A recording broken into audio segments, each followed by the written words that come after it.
keep you waiting. That is perfectly alright. My data indicates clear skies in the coming days. Current conditions for maritime travel, optimal. I'll be ready whenever you are. But are we really gonna set off without telling anyone again?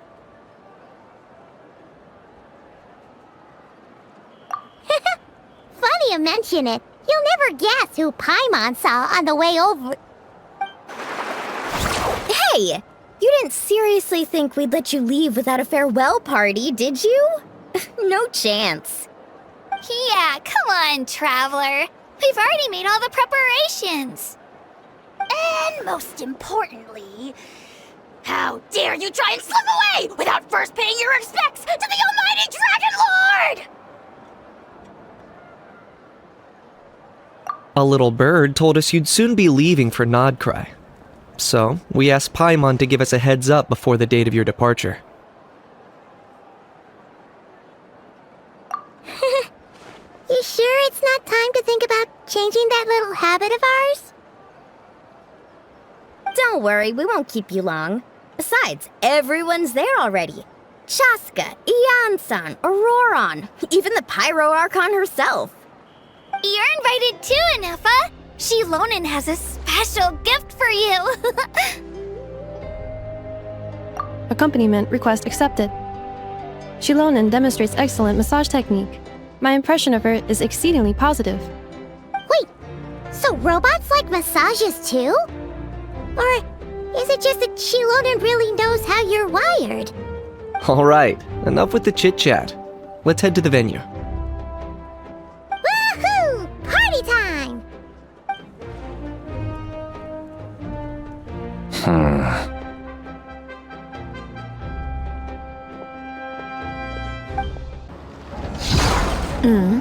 Spit it out, then. They've set off. Just as my calculations projected. About time I met this variable in person.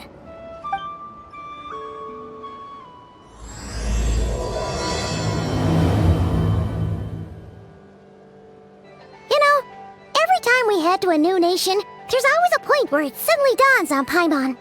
This is it. The next chapter of our adventure has begun. This time, it was the moment she realized she just polished off the very last of her Saurus crackers. Should have stocked up better at the farewell party. In other words, Paimon has marked the geographic coordinates from 2 minutes and 40 seconds ago as the boundary between Natlan and Nod-Cray. This deviates somewhat from the official coordinates stored in my database. Paimon meant more in terms of how it felt on a psychological level. Anyway, what about you, Traveler? When did it really sink in for you? Huh, that actually kind of makes sense. What about you, Anefa? Come to think of it, maybe we should be asking the other way around. So, when you came over to Natlan, what was the moment you felt like you'd left Nod-Cray? In that case, probably when my sensors could no longer detect the moon's power. The moon? You mean, that one we can all see in the sky? Negative. I was referring to... Here we are. Paimon, Traveler, we have arrived in Nod-Cray. Oh, wow!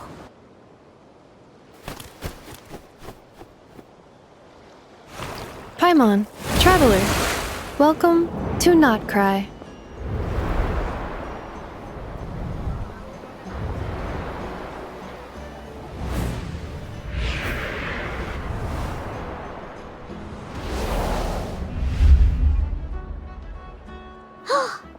That must be Nasha Town up ahead! That's the place you were telling us about on the way over, right?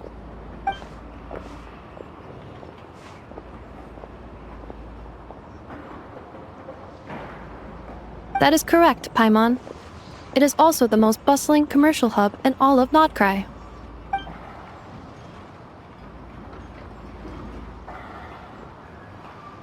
Oh, sounds like the perfect place to start trying out all the local specialties. Huh? Is something up, Traveler? Paimon, this is where our spaceship landed when Ether and I first arrived in Teyvat. Huh? sure. But how come you've never mentioned that before? Seems pretty important to Paimon. Well, because those memories are really hazy. All I remember is Ether waking me up and us leaving the ship. But just now, setting foot on this land, I felt something. The kind of power I sensed in those moments. Are you referring to Kuvaki? Kuva, what now? The locals refer to it as Kuvaki. It is a unique elemental force found only in Nod-Cray, or rather, a pure, primordial form of elemental energy. That is correct. Another similar concept I have found in my database is the primordial sea. Legend has it that long ago, the moon that shines in the sky above us once rose from the land of Nod-Cray. Modern geological surveys and meteorite studies conducted in the region have since supported this claim. So, when you mentioned being able to detect the moon's power earlier, you were referring to Kuvaki?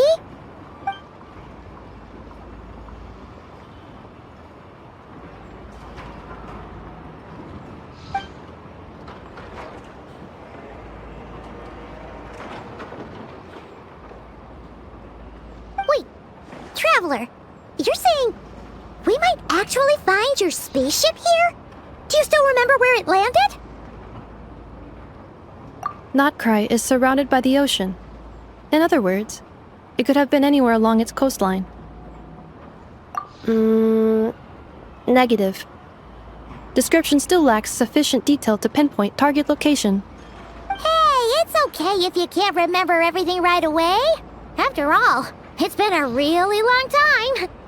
Let's just do what we've always done and keep searching as we explore. Besides, what have you got to fear with your sidekick Paimon still here? I'd be more than happy to help you out as well. Our pleasure. Anyway, just knowing that your spaceship's here in Nod-Cray surely counts as a big step forward, huh? Like we've crossed another boundary? Paimon couldn't have put it better herself. You sure are a quick learner, Inefa.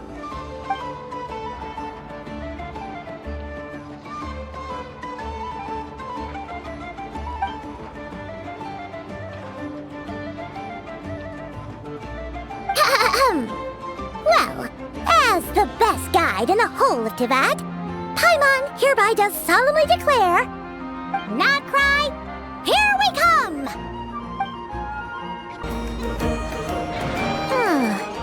It just occurred to Paimon, if we were looking to put out a missing spaceship commission, or to learn more about Nod-Cray, wouldn't it make sense to drop by the Adventurers Guild? The guild is located in Nasha Town. Simply follow this road and you'll reach it.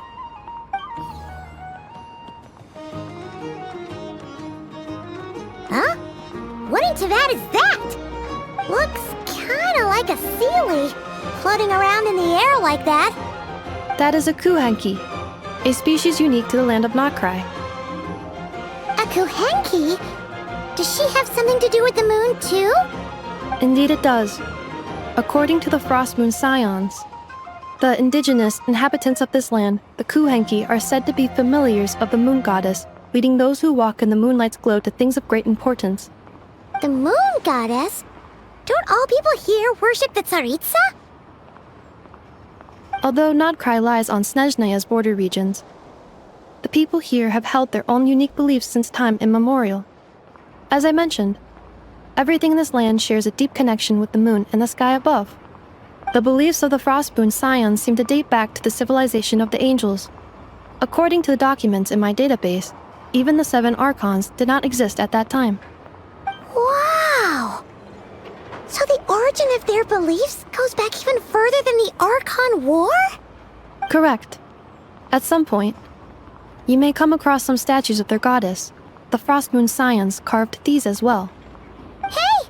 Looks like she's floating away! I suggest you follow her. The probability of an ordinary person encountering a Kuhanki lies in the single digits. Many here consider them heralds of good fortune. Is this a travel guide? Huh. It actually led us to something useful.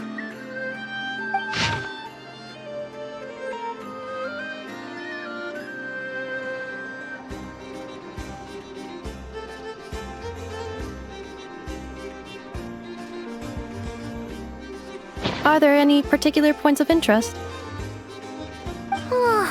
It all looks pretty interesting to Paimon.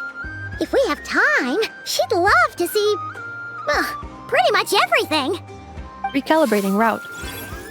If we keep following the current path, we will arrive at an area of scenic beauty. From there, we will be able to identify both the Adventurers Guild and several must-visit specialty stores. Yikes!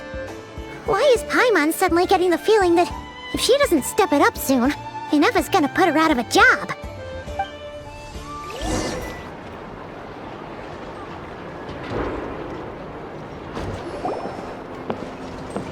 Wow! Nasha Town actually looks pretty big from here. Feels a bit different than Paimon imagined, though. Which aspects in particular deviated from your expectations? Well, Paimon keeps hearing people describe Nod-Cray as an adventurer's paradise. So she kind of thought it'd be a bit more picture perfect somehow. According to legend, there was indeed an era of peace in Nod-Cray's past, the Age of the Fae. Tales of those ancient heroes are still told today. One of the most well-known is that of the Lantern Fae. This individual performed many good deeds for Nod-Cray. The present-day Lightkeeper's nightly lantern patrols are, in part, a tribute to their memory. But then, one day... What happened? There came a devastating abyssal calamity that swept across Nod-Cray, and for a time it was left desolate. Heartbroken by what had become of the land they had so cherished, that Fae extinguished their light, just as the abyss had extinguished all hope. Nowadays, the paradise people speak of is more of an aspiration, or an irony, perhaps. An irony? Today, no official authority governs Nod-Cray. In theory, at least, it is somewhere a person can do whatever they wish, and become whoever they want to be.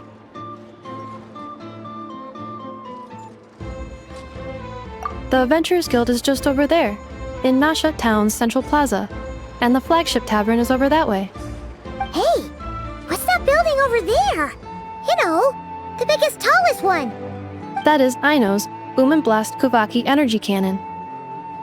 It gets activated when the wild hunt threat level outside Nasha Town reaches a certain threshold. But according to the scan I just ran, the energy cannon appears to be malfunctioning, likely due to a recent discharge. The Wild Hunt? Isn't that the abyssal calamity you mentioned that's specific to Nod-Cray? It is a phenomenon that has been occurring for several centuries now. Yet the time and location of wild hunt attacks are seemingly random. At first, it was more of an old wives' tale that adults used to scare children. If you don't start behaving, kid, some night, the wild hunt's gonna come for you. Listen, do you hear that? That weeping in the fog? Those are the cries of a young woman being dragged away. You're saying people actually hear things like that? I have not witnessed enough wild hunt attacks to give a statistically sound answer. But the oldest legends say that all people saw was the ghostly shadow of a woman in the mist. It wasn't until later that it became a full-blown calamity. Abyssal monsters and all. When you put it like that, Paimon's really gotta hand it to Aino. Not only did she repair you, but she's even built a giant cannon to keep the wild hunt at bay. Absolutely. Aino is very impressive indeed. Anyway, according to my schedule, it is time I took you over to the flagship. Oh, sure. After all, we shouldn't keep Varka waiting. Well, Paimon's not sure if he'll actually show up at the bar this early. You're right about that.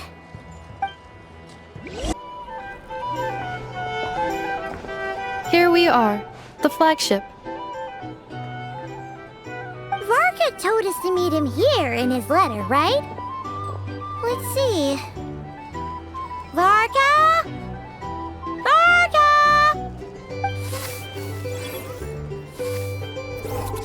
No matches identified. Huh. So he isn't here after all. Oh, guess we never did actually say we'd be arriving today. Hey, why don't we go ask the owner? If what they say is true, Varka's drinking prowess must have left quite the impression.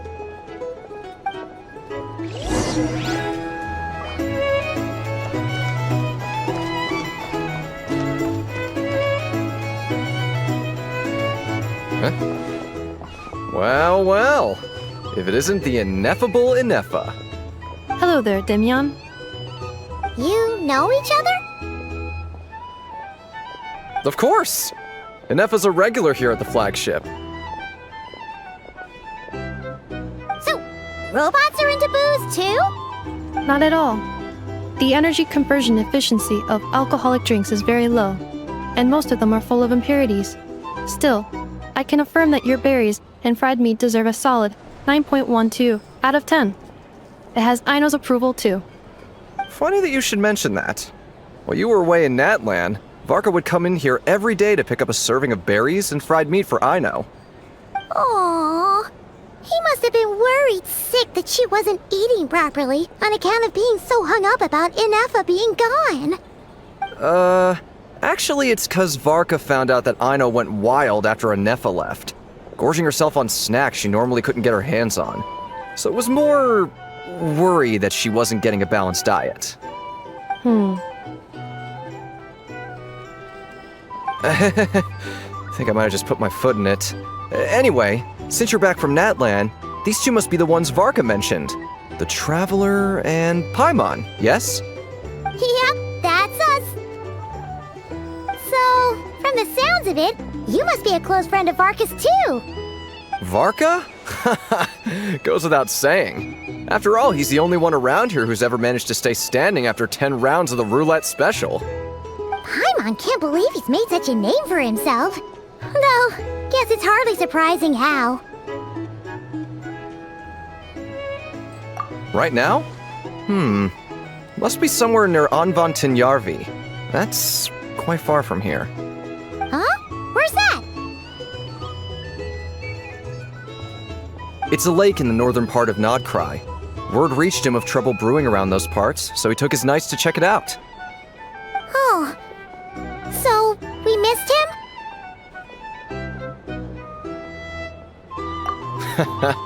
Varka knew you'd say that. So he specifically told me to make sure you stayed here and enjoyed yourselves. He sends his assurances that everything's under control. Well, if he's that confident, guess our only option is to accept. Anyway, it's not like there's any special cause for concern. He is the Grand Master, after all. Exactly. Plus, not only has he booked you into our finest room, he's paid for it in advance, too. Whoa! That's so generous of him! We might not have met yet, but Paimon's got a feeling that we'll get along with Varka like a house on fire. Oh, and by the way, he also asked me to serve up a portion of berries and fried meat for Inefa. That was prepaid as well. Thank you. No, thank you. I'm the one who should be grateful for your business. Traveler, Paimon, why don't you go ahead and drop off your luggage? I can use this time to go pick up some components that Aino asked me to bring back. Sure thing. Besides, now that we've got ourselves a map, once we're done unpacking, we might as well go for a stroll ourselves. Why don't we meet up again later? Oh. So you no longer require navigational assistance? No worries, we should be fine. We've got a rough idea of our way around town, so Paimon's reasonably confident we shouldn't get too lost. Thank you. This translates into an approximate time saving of 30%, meaning I will be able to see Aino about 45 minutes earlier than previously projected. Oh, right. You must miss her a lot, too. In that case, we better get a move on.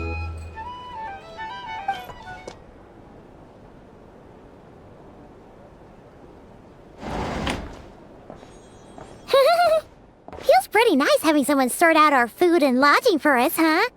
But is this really the flagship's best room? It's pretty big, make no mistake, but it looks a little worn out, right? Though, To be perfectly honest, that feels right at home with everything else we've seen of Nasha Town.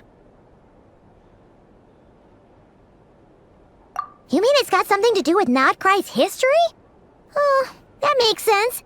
But what exactly was this calamity?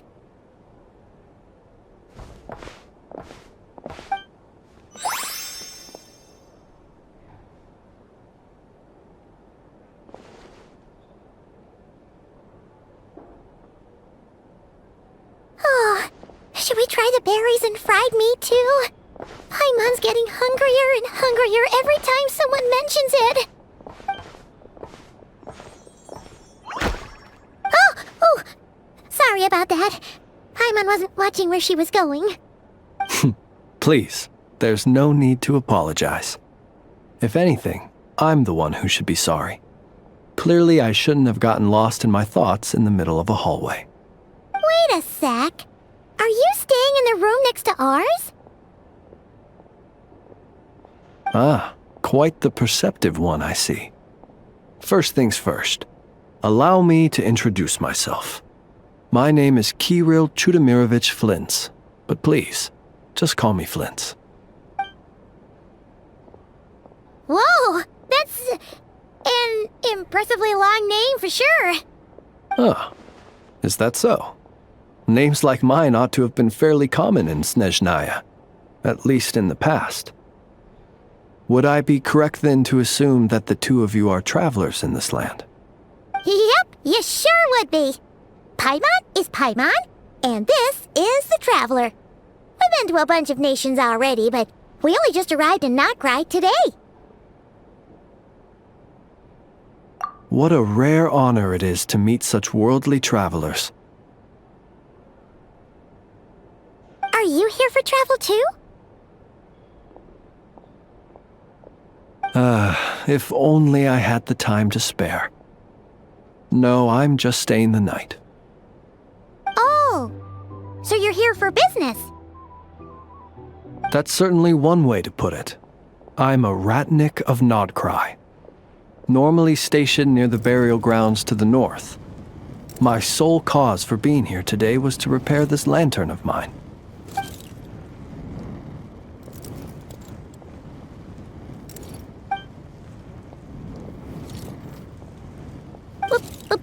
Burial grounds? Your surprise is entirely understandable. Most people cannot even begin to fathom the idea of a life surrounded by tombstones and decay.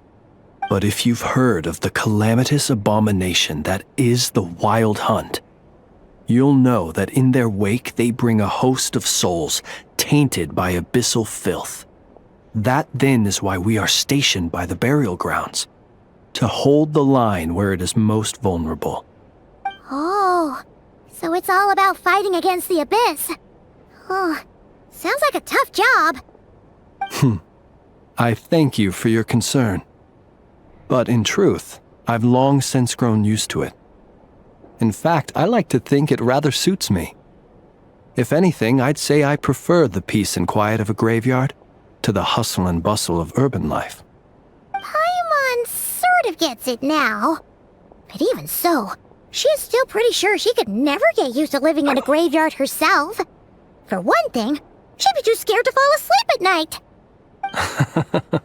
Oh, I assure you, there's no need to worry on that account. The kind of ghosts you find in cemeteries aren't too big on talking.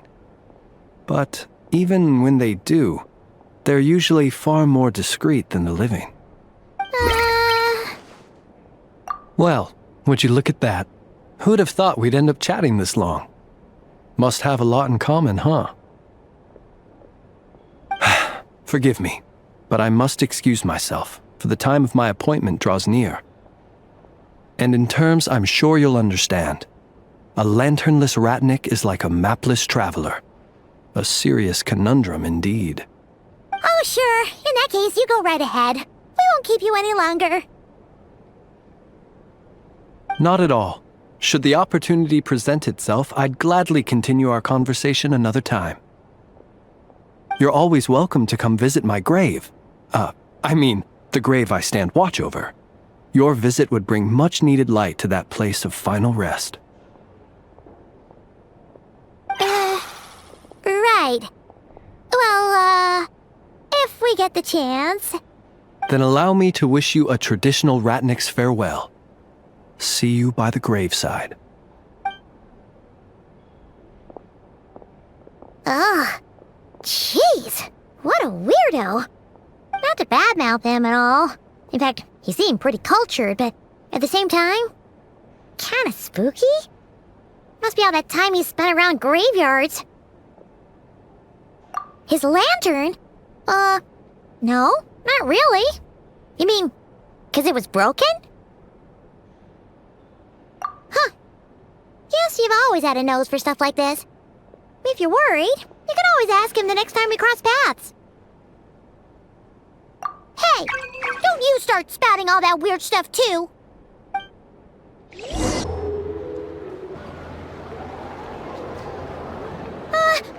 Paimon almost forgot something super important. Were we gonna go try out the berries and fried meat? But now, heading all the way back to the flagship feels like such a waste. Please, accept today's boon. Come night or day, may the blessings of the moon goddess shine down upon you. Huh? What's going on over there? Wait, free food? Wow, the people here are so nice! Quick, let's grab some too. Paimon's super curious what their food tastes like. Moonlight illuminates the path before you, travelers from afar. Huh? How'd you know we were travelers? Just now were a song the birds in the sky, singing of your wanderings. You are no ordinary guests, it seems. The birds and the... what now? Forgive me. I should not have laid the words of others out as a welcome mat for our very first meeting. You, too, must be wondering who I am. I am Lauma, moon chanter of the Frost Moon Scions. Please, as do our followers and other passers-by, accept today's boon. Happy to oblige. Paimon's name is Paimon, and this here is the traveler. Thanks so much for sharing your yummy food with us. We'll take one each. Think nothing of it. These fruits were the finest we found, delicacies gathered in the wake of the morning dew. It is my hope that partaking of them may lift your spirits to heights anew. The finest you found? Wow! That sure is kind of you, but wouldn't you want to keep those for yourselves? The first fruit of the harvest must be placed upon the moonlight altar, not as an offering to the gods, but as a spark for lost hunters. For it is the blade of the starving that darkness most easily corrupts. As perhaps you have already heard, we Frost Moon Scions revere and worship the moon goddess. We believe that together, virtue and compassion are the shining light that will lead us all out of the long, dark night. And now, with tides of haughty Fatui swarming into Nod-Cray, driven by greed and greed alone, more than ever before, we must all unite under the banner of virtue. Huh! Look who it is again.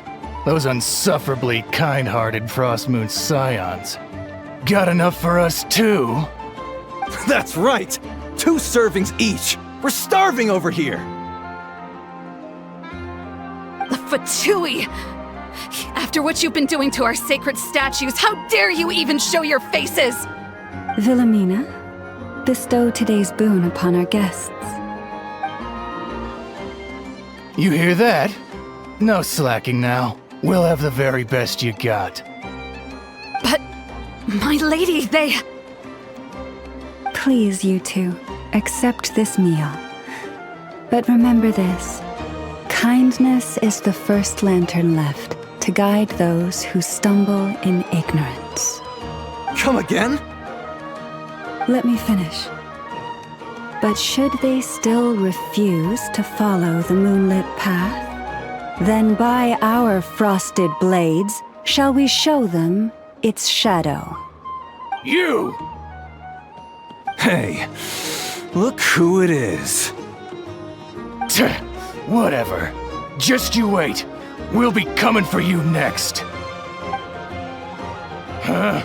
Where's the meat? Who wants to eat this garbage? Those stooges really are the worst.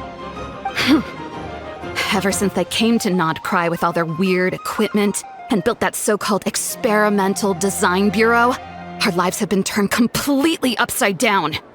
Judging from how they reacted just now, it seems the Fatui already know who you are.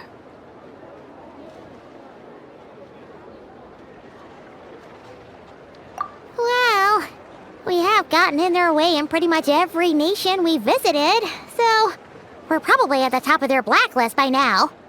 I see. Then, on behalf of the Frost Moon Scions, I thank you for the goodwill you have shown us.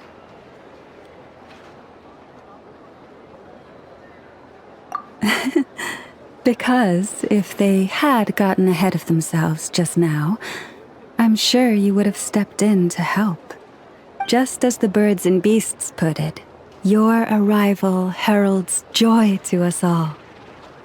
Besides, for a weary traveler far from home, what better respite than to bathe in the moonlight?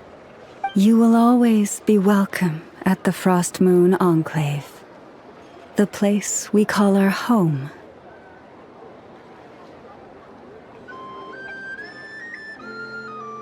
May we meet again in the moon's gentle glow.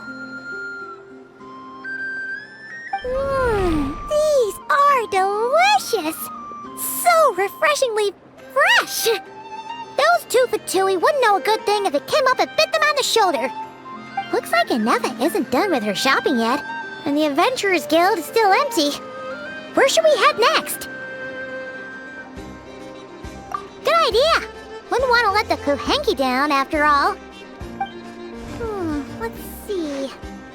Okay, Paimon's got our route all figured out. So, all that's left to say is... don't fall behind! This is Nuts and Nuts. It's mostly a fruit shop, but there's a crafting bench, too. This is the Speranza, one of the travel guide's recommended restaurants. All the waiters here are kids. This is the Vesnitsi Prolicha greenhouse. Apparently, their flowers are all made of metal, so they'll never wilt away. And this is the Rossum Workshop. If you ever need a weapon made, this is the place to go. And over here, they've got a super tall observation deck. Whoa! Take a look at that! You can see really far out into the distance. That way's north, and that looks like something built by the Fatui? And then over there to the west, that must be the place Lauma mentioned, where the Frost Moon Scions live. So, what'd you think? Even if Inefa kinda stole her limelight earlier, this just goes to prove that Paimon's own tour guiding skills aren't too shabby either, right?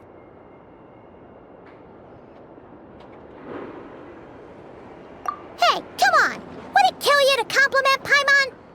Huh? Look! There must be someone at the Adventurers Guild now. There's already a line forming outside. Looks like we'll finally be able to ask about your spaceship. Oh, or was there anywhere else you wanted to stop by first? Where? Which one are you... Oh, now you mention it, Paimon's noticed it too. Ugh, better not be who she thinks it is. Anyway, where we go first is completely up to you. Either the Adventurers Guild, or that suspicious-looking shop. A word of warning, though. If we step into that shop, be sure to keep a very close eye on your Mora.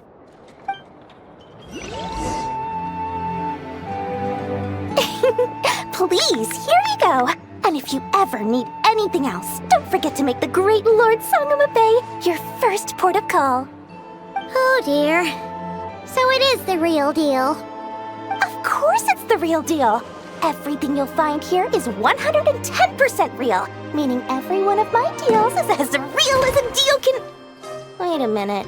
Well, if it isn't my two most valued clients!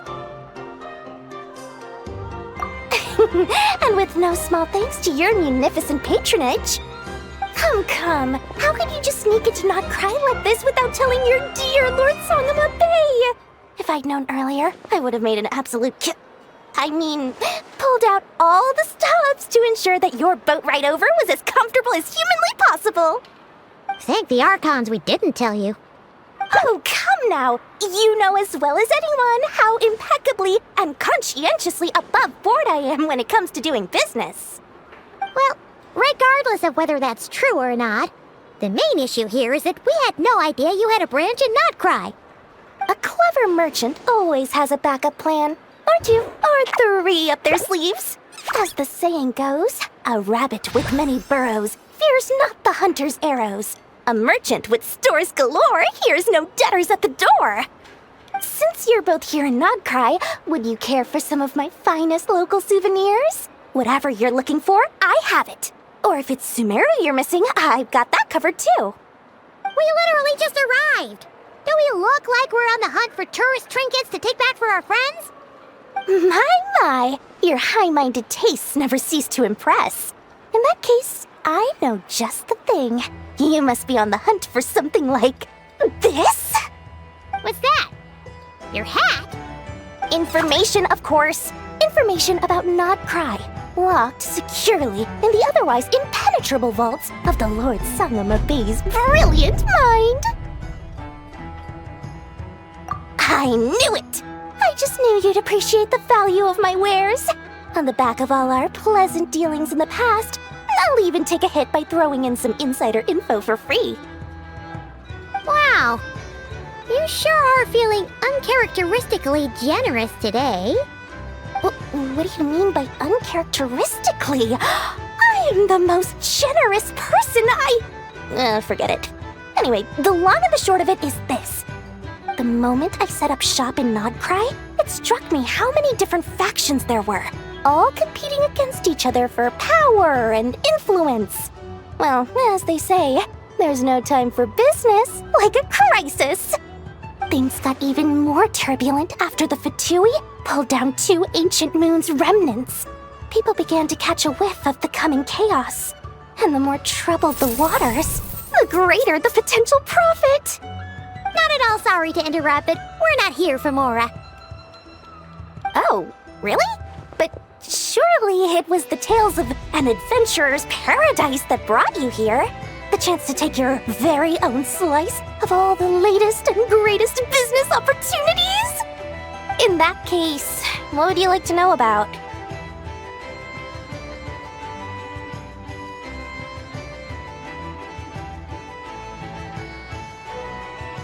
The Frost Moon Scions? You mean the people who believe in the moon goddess? They're not a bad bunch. It's just, well, they have such simple tastes. No luxuries, no indulgences, no nothing. Trying to earn a little more from that lot is like trying to squeeze blood from a stone.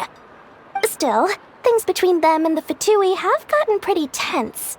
It's only a matter of time before the powder keg goes boom. And when that happens, that's when business will start to boom too.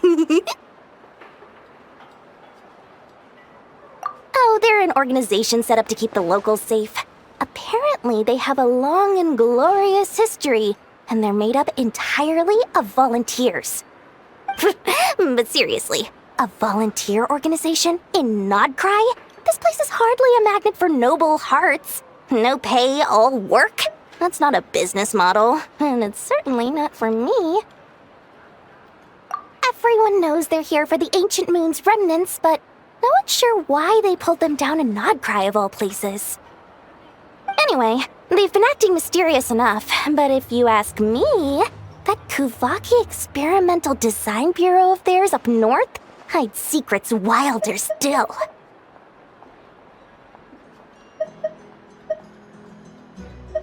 The Frost Moon Scions? You mean the people who believe in the moon goddess? They're not a bad bunch. It's just, well, they have such simple tastes. No luxuries, no indulgences, no nothing. Trying to earn a little more from that lot is like trying to squeeze blood from a stone. Still, things between them and the Fatui have gotten pretty tense. It's only a matter of time before the powder keg goes boom. And when that happens, that's when business will start to boom too. Everyone knows they're here for the Ancient Moon's remnants, but no one's sure why they pulled them down in Nod-Cray of all places. Anyway, they've been acting mysterious enough, but if you ask me, that Kuhanki Experimental Design Bureau of theirs up north hides secrets wilder still. Oh, I almost forgot to mention, sooner or later you'll no doubt end up doing business with some other merchants in Nod-Cray, and someone's bound to mention a place called the Curatorium of Secrets. Listen to my advice. Do not, under any circumstances, go there, no matter how much trouble you're in. The Curatorium of Secrets? What do they get up to there? Just a place that handles all kinds of disputes. But the owner will charge you an absolute fortune, and she has a temper to match. Nothing like your friendly neighborhood Lord Sangama Bay. You're not just saying that to stop your competition from undercutting you, right? When did that little pipsqueak get so sharp? And after I gave them all that info for free just to win them over. What do you mean? Of course not. I'm only thinking about your wallets. I mean, on behalf of your wallets. You're really not convincing anyone, you know. All right. Business is a cutthroat business. I won't argue with that. But I'm not lying about that boss lady. Not only did she make it into my top 3 people not to mess with in Nod-Cray, she's also in my top 3 people most eager to trade in favors. Seriously? It feels like you're just bad-mouthing your rival now. Fine. If you don't believe me, go see for yourselves. We might both be from Sumeru, but compared to hers, my conscience is so large, why, it could fill 3 whole palaces of Alcazar's array. But when you realize what I'm saying is true, don't say that good old Lord Sangama Bay didn't warn you. Lucky us! The line seems to be gone now. Come on, let's go say hi to Catherine. Hey, Catherine, we meet again.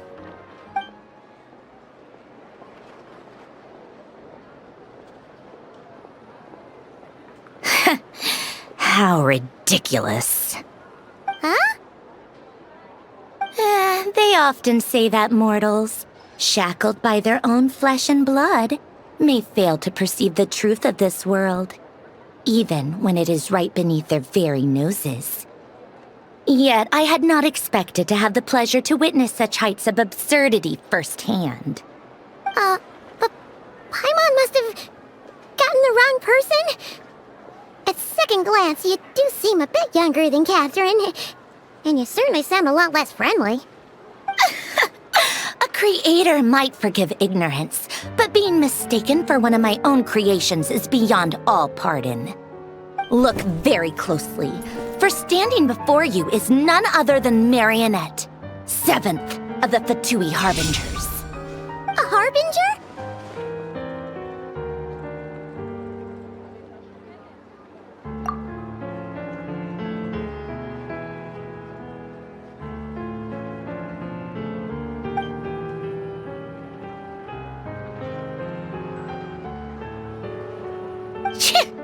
Today's encounter is merely a courtesy call. A friendly warning, if you will. You interfered with my work once before, with that little robot. I let it slide. After all, it was nothing more than a distraction, a side project at best. But we are in Nod-Cray now, and as such, I strongly advise you not to stand in the Fatui's way. Otherwise, the next time we meet, I might just have to drop all this meaningless etiquette. Oh, please. You've got some nerve coming out with barely veiled threats like that. You're the one stirring things up here. Oh, perhaps you have misunderstood. Just because Nod-Cray lacks a ruler at present, that does not mean it should not be ruled. We Fatui are simply establishing a new order. Yeah, right. More like shady experiments, judging by your massive, creepy research facility. I I've said what I came to say. What you do next, only you can decide. So why don't you start by using your already limited processing capacity to calculate your even more limited options? And, being the refined young lady that I am, I shall indulge you just this once. Ad Astra Abasask. Welcome to Nod-Cray, Dominion of the Fatui.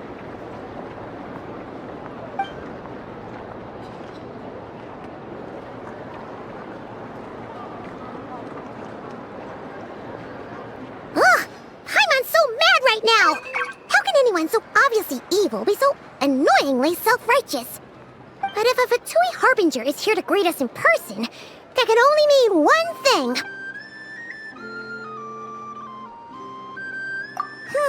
We'll have to be extra careful from here on out.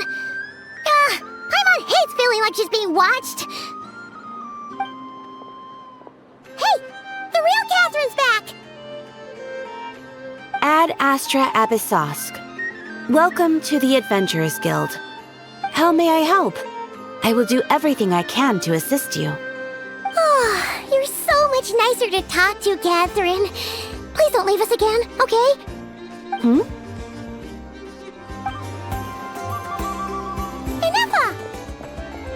Hello. I was just about to start tracking your whereabouts. Did you manage to get everything Aino asked for? I did. What about you? Do you need me to navigate or introduce any more places around town? Not for now. We've seen most of it already. We probably need some time to process everything we've learned, though. Any progress with the spaceship? No. Catherine came back just now, so we asked her, but even she hasn't heard a thing. One possible explanation is the vast stretch of time that has elapsed. Additionally, given the limited resources available in Nod-Cray, it is entirely plausible that the wreck was scrapped for parts, or even mistaken for a pile of broken machinery. Aww.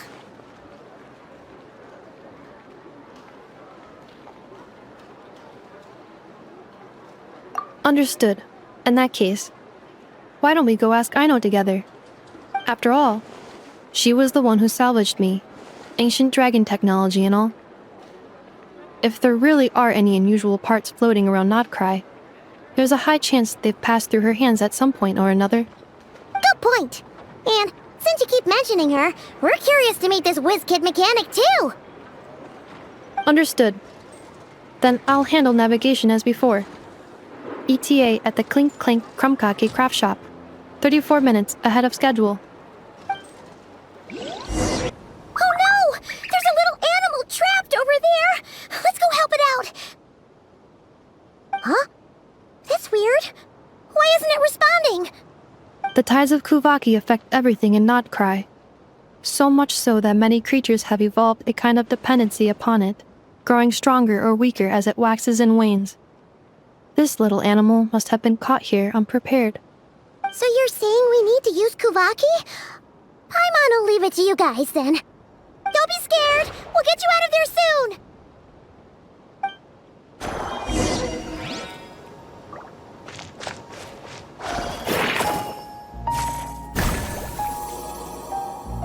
Oh! It worked! Off you go now, little one. Don't go getting yourself caught again.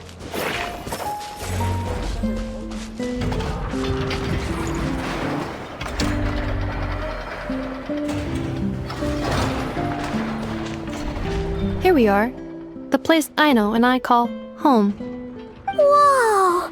So many machines that Paimon's never even seen before. And then there's all these little robots. Did Aino build them all? That is correct. It looks like Aino has created 3 more little bots since I've been gone. Aww. Well, you were gone for quite a bit. She must have missed you. I missed her too. I want her to see what I've become. Let's not keep her waiting any longer then. Come on! Aino, I'm back.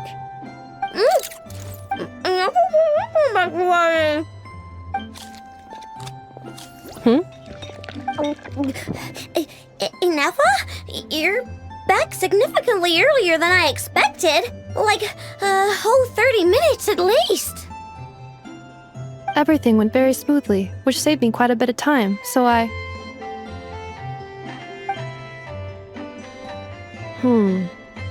know. Could you turn around for a moment? I know. I've been on my best behavior the whole time you've been gone. She's got chocolate all over her mouth. I know. While I was away, did you strictly abide by my tailor-made snack intake schedule? Oh, of course I did. 1 whole cake, 1 crumb cake, and 1 pack of chocolates a day, right?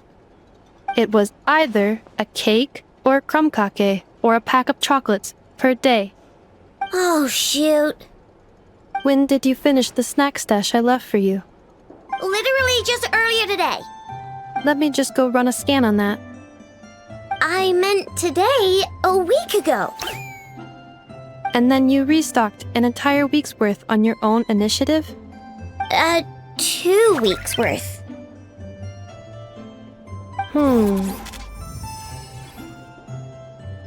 Why does Paimon feel like the roles in this household are pretty much the opposite of what she imagined? Calculation complete. Aino's recommended snack calorie intake for the next 4 weeks. 0. No fair! You're a meanie, Ineffa. This is what happens when you break an agreement. Oh, come on! Don't do this to me! I only ate a teeny bit extra every day. Just a teensy, eensy, weensy bit extra. That is objectively not a teensy bit extra. Oh, seriously? If you'd only arrived half an hour later, I would have had everything cleaned up and you wouldn't have noticed a thing.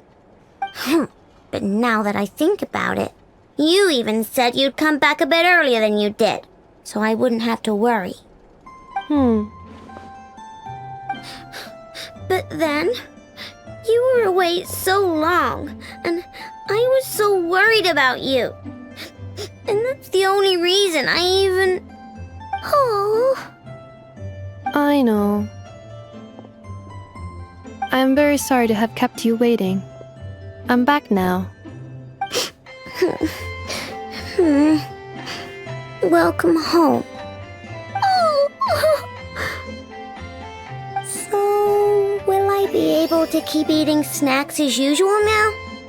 Negative. Okay. Well, given that I am later than I initially projected, I'll let it slide. But just this once. Thanks, Ineffa! You're the best! I know. Allow me to introduce. It's the honorary knight and Paimon! I know. Uncle Varka talks about you guys all the time. Nice to meet you, I know. Ineffa's told us all about you, too.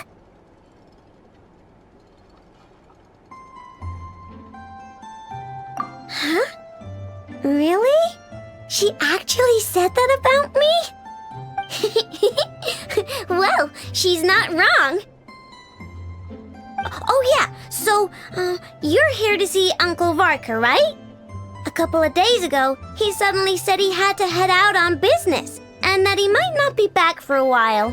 He asked me to let you know if I saw you. Yeah, we heard about that at the flagship. Did he say what he was doing? Nope. Just told me to take good care of you guys and make sure you feel right at home. Oh, shoot. Please, take a seat.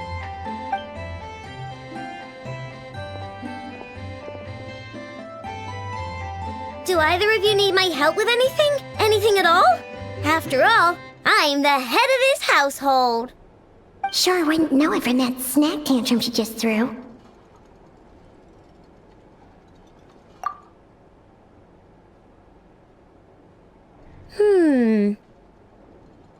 A spaceship, huh? From outside to that? Exactly. So, ring any bells? No. Oh, You sure? Nope means nope. Never seen the slightest trace of it. More specifically, by nope, I mean, I've never seen a single piece of tech in all of Nod-Cray that might have come from out of this world.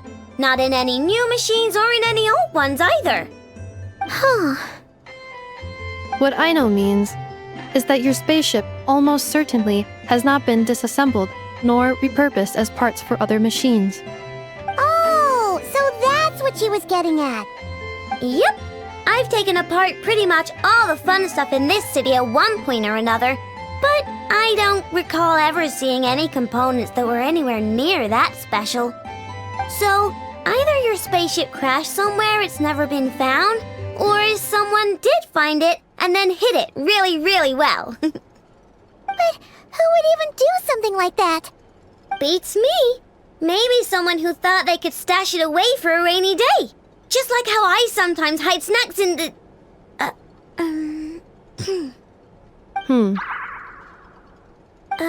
Anyway... Long story short, I definitely haven't seen anything like that.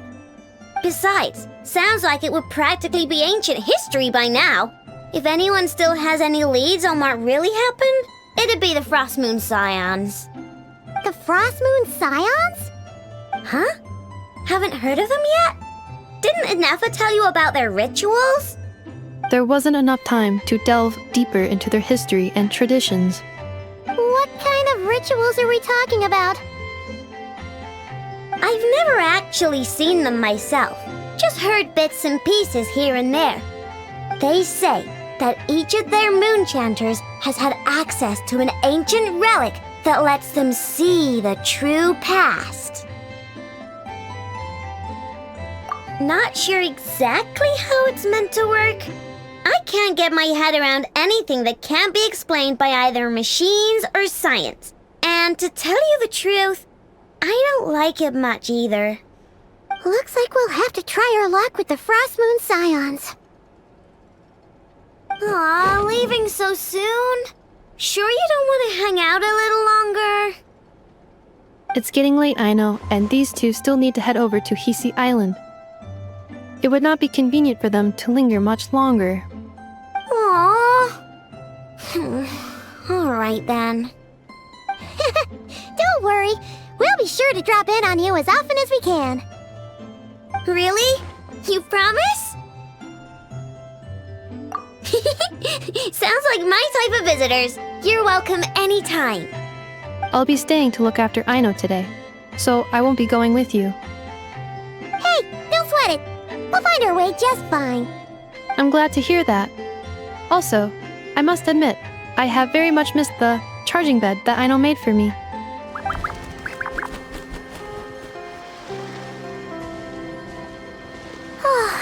Seeing Inefa and Aino reunited like that sure was heartwarming. We should definitely hang out with them more in the future.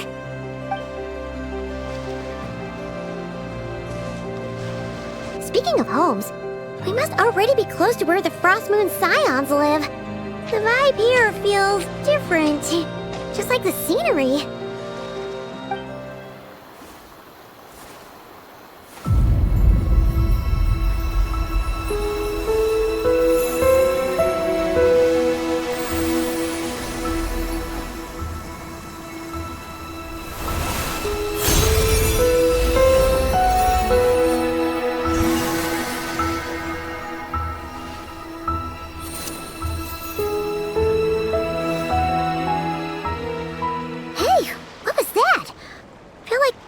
A breeze blew by, and then the petals suddenly turned into... Huh? Is that a Kuhanki? She looks different from the ones we saw before. Hey there! What's your name?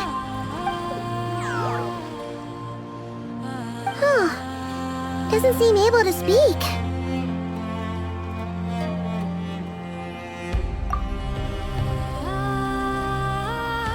No idea what she wants. Unless you want to stop, maybe we should just keep moving?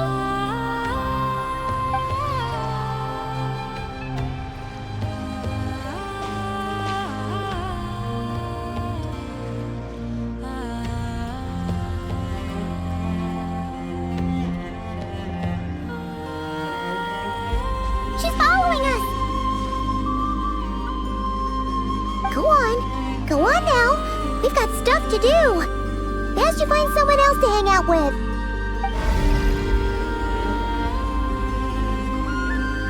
Hey! Don't make it sound like Paimon's some kind of meanie. Paimon had no idea what she wanted, okay? Ugh. Anyway, next time Paimon sees her, Paimon promises she'll be nicer. Seeing as we're on our way over to meet Lauma anyway, we can ask her about it while we're there.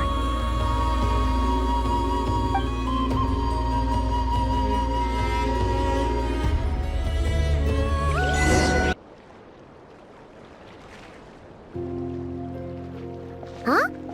Hey, look! Isn't that Lauma? The moon chanter? Let me take a look at your wound. You must be more careful. Doesn't matter how much of a rush you're in, your safety always comes first. Oh, you're back too. How was your day? You what? Those two Fatui? The ones who were causing trouble in Nasha Town? You went to teach them a lesson? And you put that in their food? You naughty little thing! How could you do that? They didn't notice. That's not the point. You mustn't do that again, okay? Next time, at the very least, bring a few of your friends along too. You'll be an easy target if it's just you on your own. Hey, Lauma! Still remember us? Oh, it's the Traveler and Paimon, isn't it? Welcome? Not at all. Those who come with kindness in their hearts are always welcome with the Frost Moon Scions. Were you just talking to those animals? I was indeed. The Frost Moon Scion's bloodline is unique, for throughout our history, there have been many among us who could communicate with all living things. What was that? Oh, is that so? She says she was trapped in a plant earlier, and that you were the ones who rescued her. She wants me to thank you on her behalf. Oh, it was nothing. Barely lifted a finger. If you both are free, why don't you join us at the Frost Moon Enclave for dinner? Consider it a small token of thanks for your kindness. We'd love to! And actually, we had something we wanted to ask you anyway.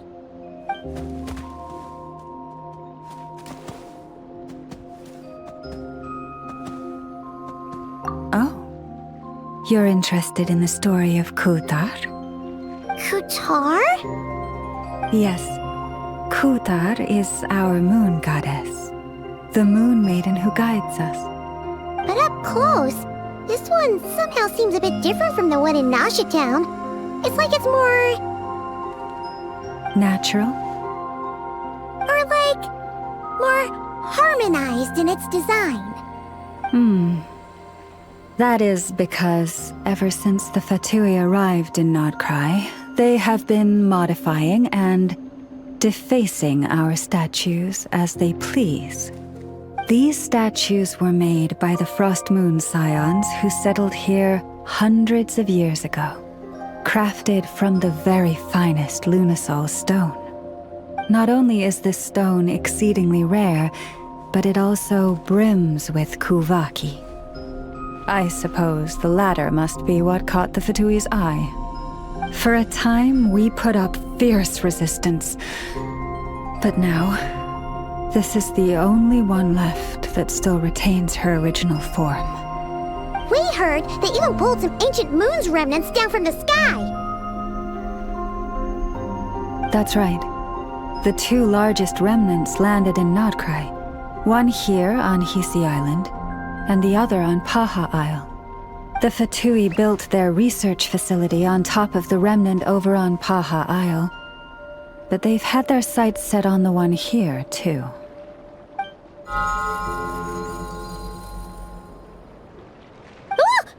Oh! It's that little Kuhanki again! Surely that can't be. Hey! We've been wondering what was up with it too. It just appeared out of some petals and hasn't stopped following us since.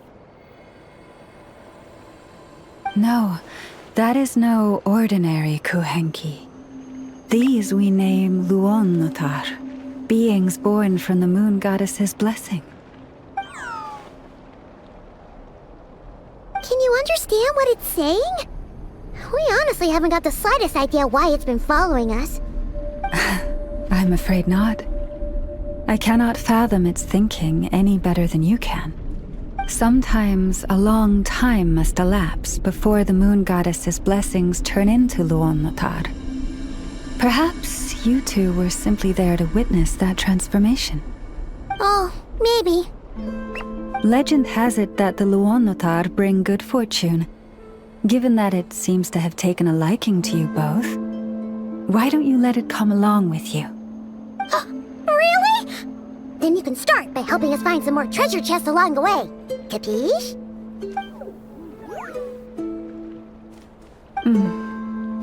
Twilight approaches. If you would hear more of the moon's story, then let us make our way to the Frost Moon Enclave. Beneath the gentle moonlight, I shall share this tale in full. Lama, you have returned. Wilhelmina, this is the Traveler and Paimon. Kindly arrange for 2 additional dinner settings for our honored guests. Of course, my lady. Wow! Everyone along the way here pretty much saluted you. Are you, like, super important around here? I am but a moon chanter, one entrusted to convey the moon goddess's will. Nothing more. She's just being modest.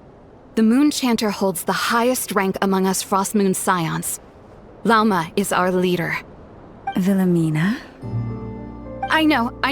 I'll send word to the kitchen. 2 meals coming up. Whoa! Paimon had no idea you were such a big shot.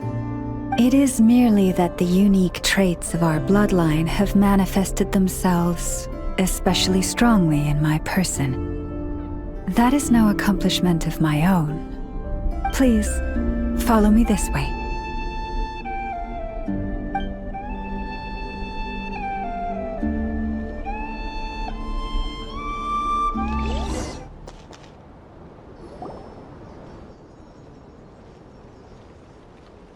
Even to this day, I am still trying to piece together the many fragments of our past. It is a story not only of the Frost Moon Scions, but also of the moons themselves. A story of the moons? Yes. We Frost Moon Scions are the last descendants of the ancient golden realm of Hyperborea. Its former glory may have faded, but what remains is a memory uniquely ours. In the distant past, Tevat had not just 1 moon, but 3. It is said that they were created by the primordial master of this world, cast into the firmament to keep peace in the land below. Firstborn was the eternal moon, largest of the 3. Legend has it that it was her immense kuvaki that gave rise to the ocean tides. Next was the frost moon. Smaller than her big sister, yet brightest in radiance. Her glow became the cold, undying lantern of the night. Finally came the iridescent moon, smallest of the sisters. Most of the time, her light was barely visible to the naked eye. Yet when she shone, her fleeting halos were all the more mysterious for it. Wow! Sounds like it all happened so long ago. So, what happened to them afterwards? Afterwards, well, as you have seen, the 3 moon goddesses perished.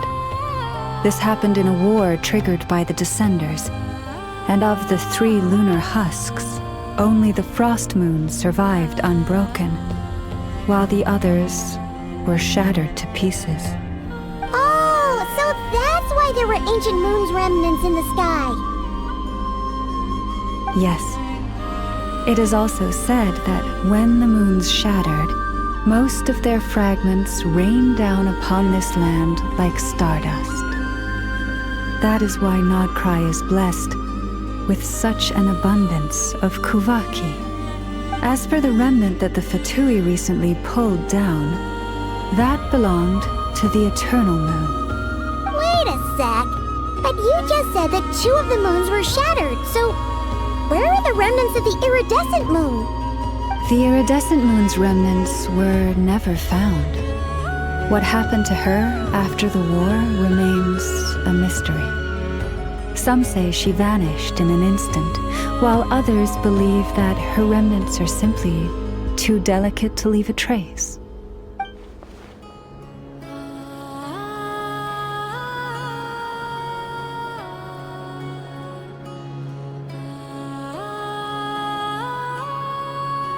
Yet, though the era of the 3 moons has long since faded into legend, successive generations of Frost Moon Scions have always passed down a prophecy that one day the Moon Goddess would return. And in the end, that prophecy did indeed come to pass, though not quite. Lady Lauma! Lady Lauma, are you there? Cappy, what is the matter?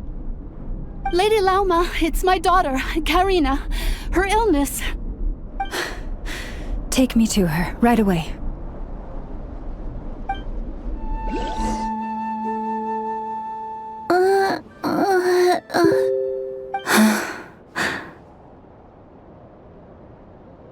Her sensitivity to Kuhanki is flaring up again. After her last treatment, did you follow my advice and seek medical help in Nasha Town? But those doctors are all Snezhnayan. They're outsiders, compatriots of those brutes who invaded our homeland. How can we possibly trust them? Not all outsiders are enemies, Cappy. They've been treating this condition for generations. They have the experience we lack. But we're Frost Moon Scions. Should we not remember what the outsiders did to our moons? Surely the Lady Kutar will reward our devotion. But Cappy, Kutar is long... This isn't the time for a debate. O lost child, snow-swept and buffeted by the howling winds of the frigid night, let not the silver flame within you fade. By the frost moon's grace, I shall warm you, curled up as a fledgling in frozen soil. Praise be to the Moon Goddess, my Karina.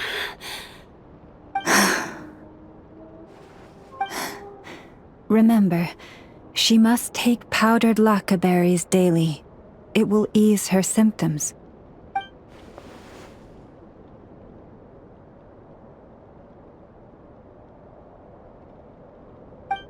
Llama?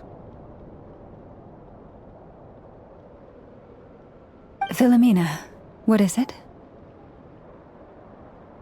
Dinner is ready. I see. Cappy, let her rest here for the night. I'll have someone bring her a blanket. All right. Thank you so much, Lady Lauma.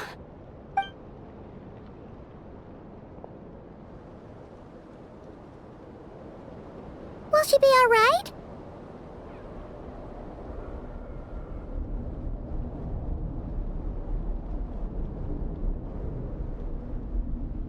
Yeah!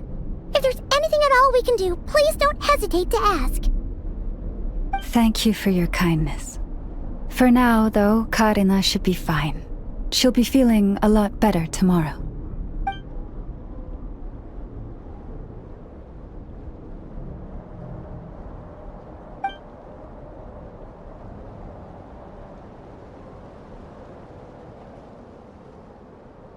Please do not be worried. Come, let us head to dinner. I believe you still have some questions for me.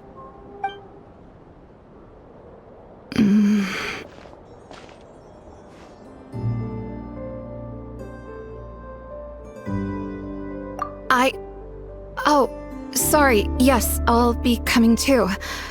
I was just thinking about something. Oh? Lauma makes such an unshakable moon chanter. Calm, capable, someone we can count on. Deep down, though, I know she's been quietly carrying the burden for the rest of us. Traveler, Paimon. Believe me when I say that as a fellow Frostmoon Scion, I do worry about Lauma. It's just that sometimes it's hard to say it to her face. Could I ask you to look out for her? I can tell she really trusts you. I fear that would stress her out even more. Sometimes I really admire her strength, but at the same time, I can't help feeling powerless myself. Phew. Paimon's so full. That was even better than the stuff you gave us before. I'm glad to hear it. Thank you for accepting such simple hospitality. Hey, we should be the ones thanking you. Seriously, that was seriously scrumptious. How did you even manage to finish it? This slop's barely edible. Then again, I guess that's what you'd expect from savages. It's you! Those rude old Fatui we just met back in Nasha Town! My sincerest apologies. If you found the food we gave you earlier difficult to swallow, may I suggest taking a deep breath and joining us? These delicacies might change your mind. After all, I suspect that your previous meal may have been tainted with something most unpalatable. Huh? What do you mean? Tainted with what exactly? With the bitter snobbery of those who call themselves civilized. Why, you...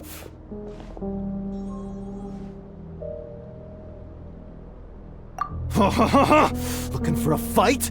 Sure, I'd be more than... Hold it! We're not here to brawl. Yet. We're here on official business. Orders from above.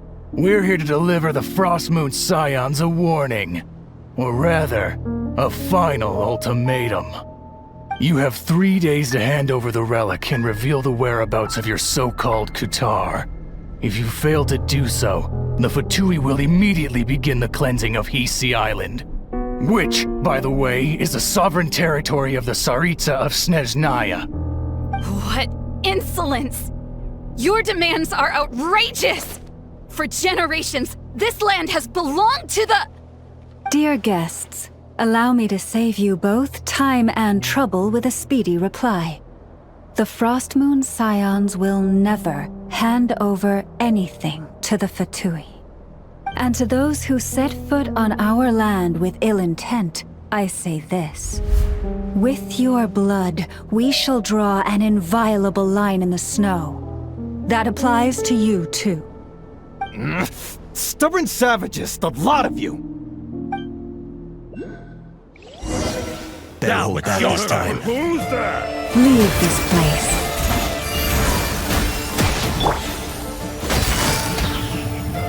Gotcha! The show begins!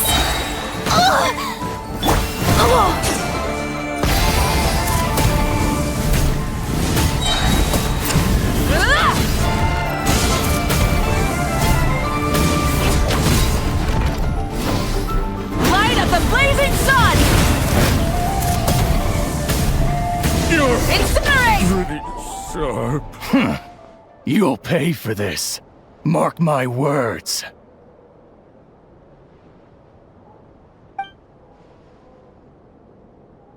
Hey, if you're so tough, get back here and put him up! Huh. Guess all they're good for is running away. I'm so sorry. You've had to put up with far too much unpleasantness today. Come on, it's not your fault. We don't like bullies like them either. They mentioned a relic and Kutar. What exactly could they be after? Oh yeah, so this might not be the best time to bring this up, but we kinda have a favor to ask of you, Lama.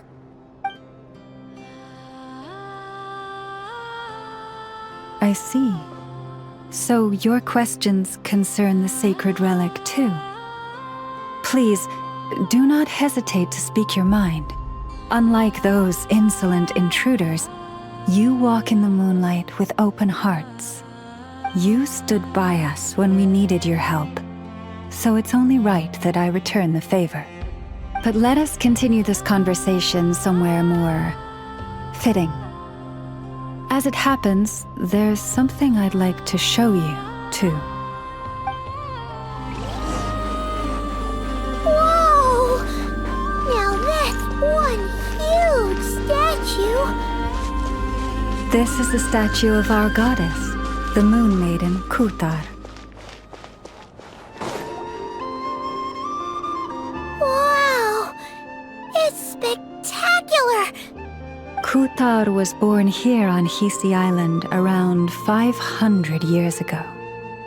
As it just so happened, a priestess of the Frost Moon Scions witnessed the moment of her birth.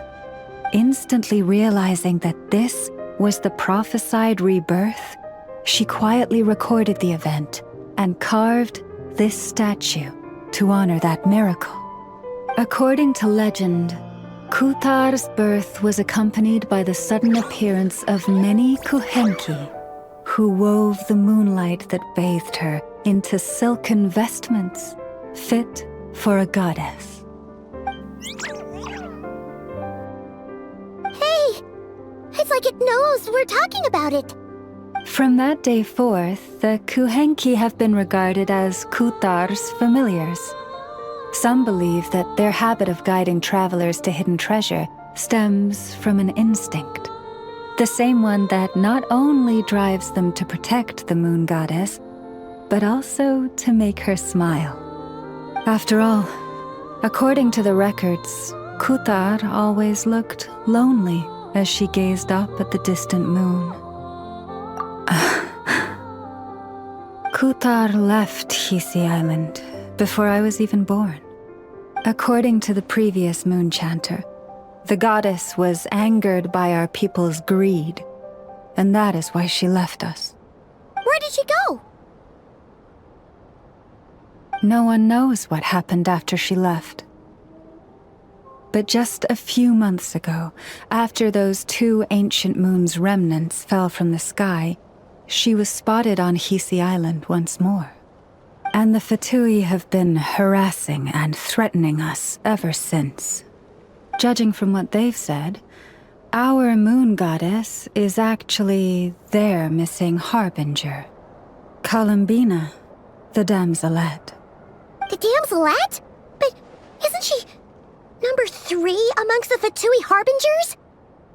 So she's actually the moon goddess. Why would she join the Fatui then? That too is a question I've struggled with.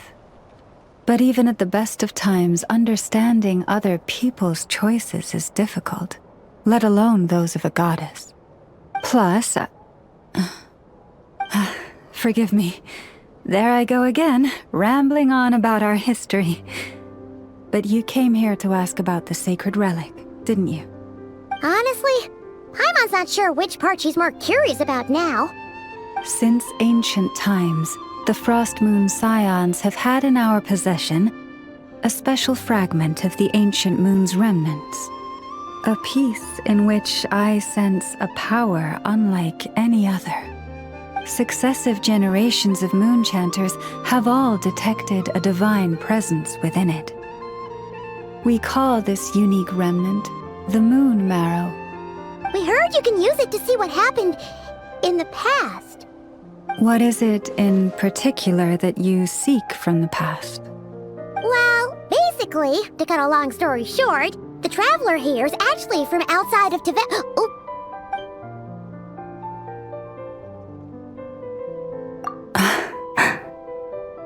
Thank you.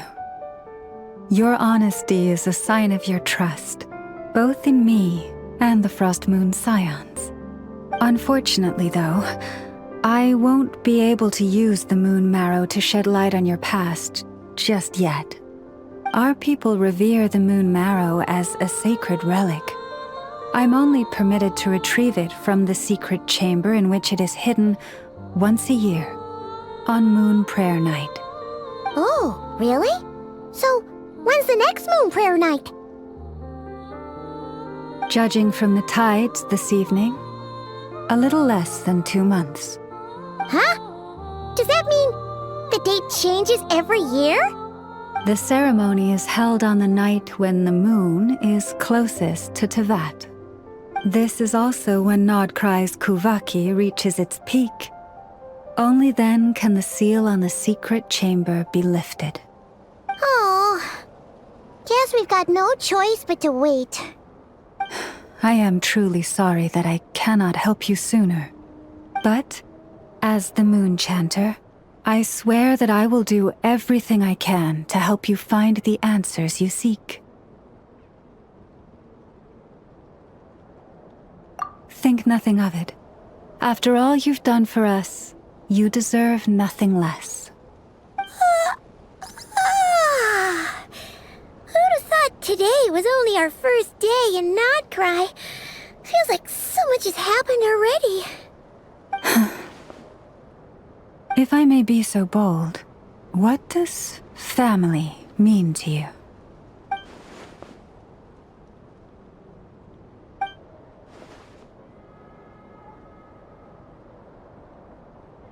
If you are aware of something, a secret that could hurt your family, would you be honest with them, or try to hide it?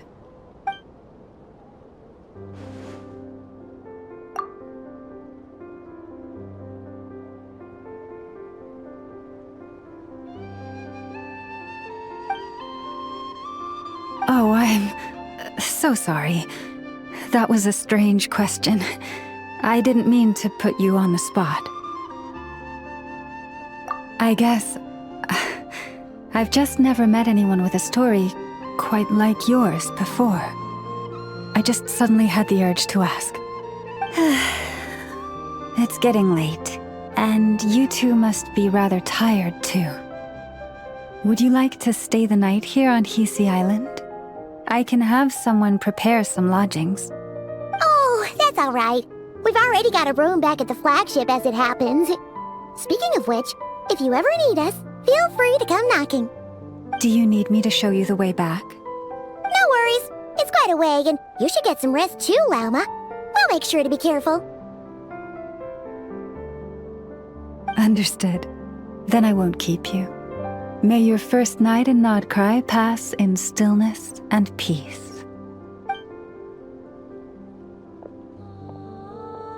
So, what you thinking? Sure was an eventful day, huh? The good news is, we're not at a dead end in the search for your spaceship yet. We can always learn more about this place while we wait. The usual drill, huh? Paimon's really getting sleepy now. If she gets too tired to fly back, you carry her, okay?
Hey, what are you doing here? Oh, these flowers. I remember. When you first appeared, there were flowers like this all around you.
Who goes there? How did you get in here? I am but a passing traveler. I followed your song here. I'm very sorry if I've intruded. A Kuhanki. She brought you here.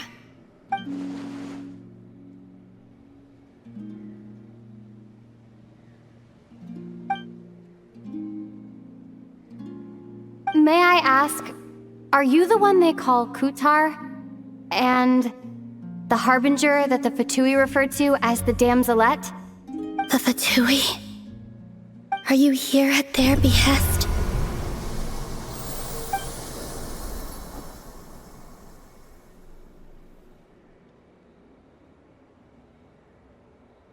Please don't get me wrong. I have no intention of doing anything for the Fatui. I just wanted to ask you about Nod-Cray. And the moons.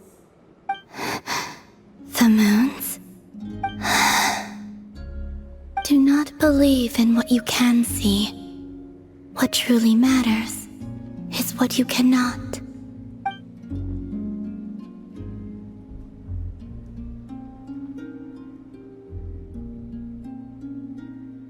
What do you mean?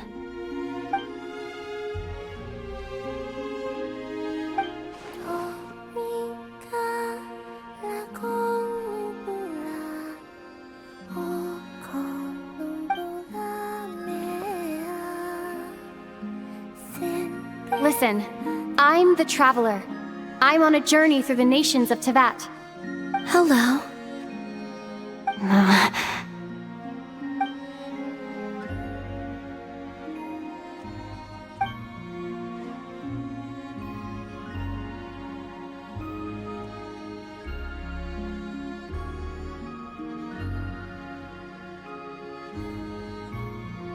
Could you tell me your name?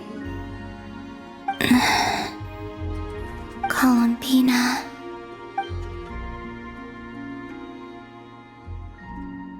Kutar, the Damselette, the Moon Goddess. Pick whichever takes your fancy. I do not know my own name.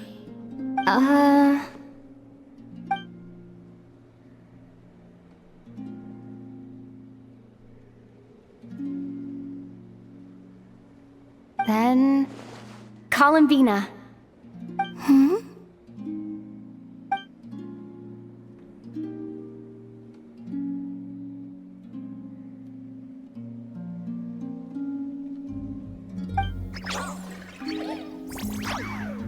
This Kuhanki, this Luanatar, did you bring her into being?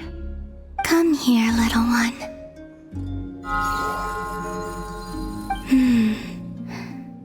The trace of a blessing, but not one of mine.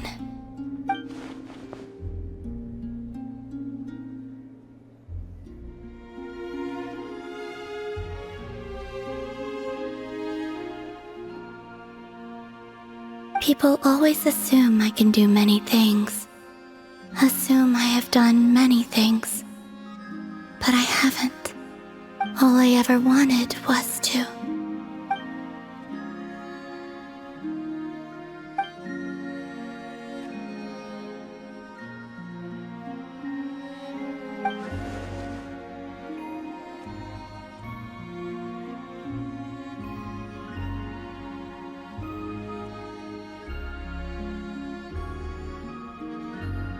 It's about time I got going. I'm very sorry for disturbing you today.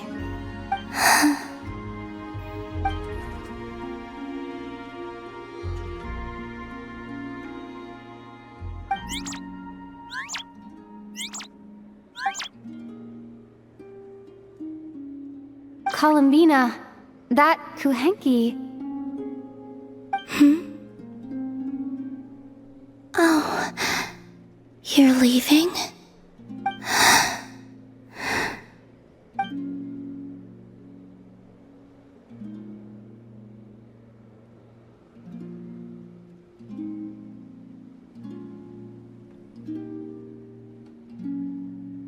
Go then.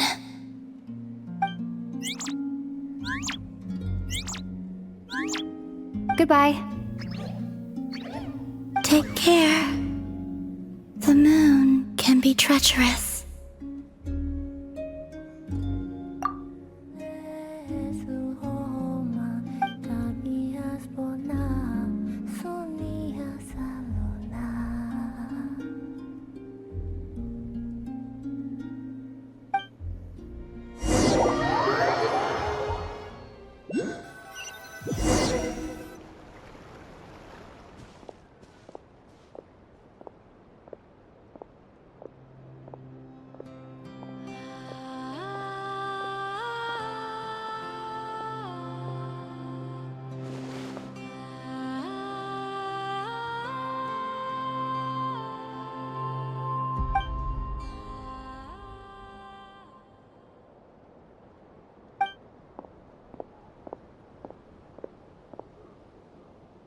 Wait, is that...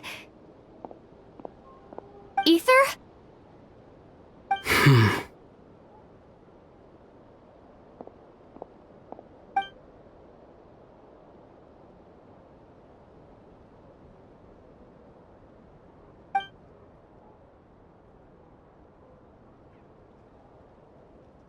Ether!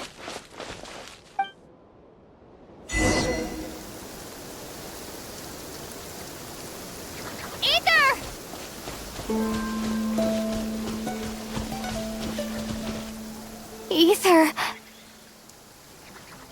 Lumine, it's you.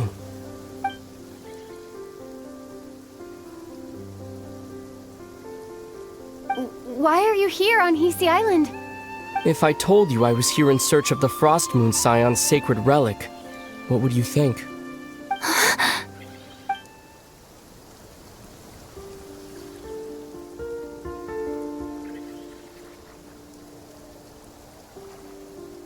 Are you also here to uncover the truth about our past?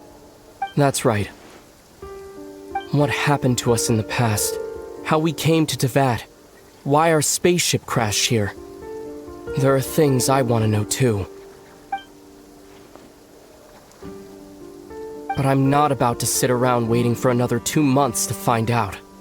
Wait! Wait? But I still have unfinished business.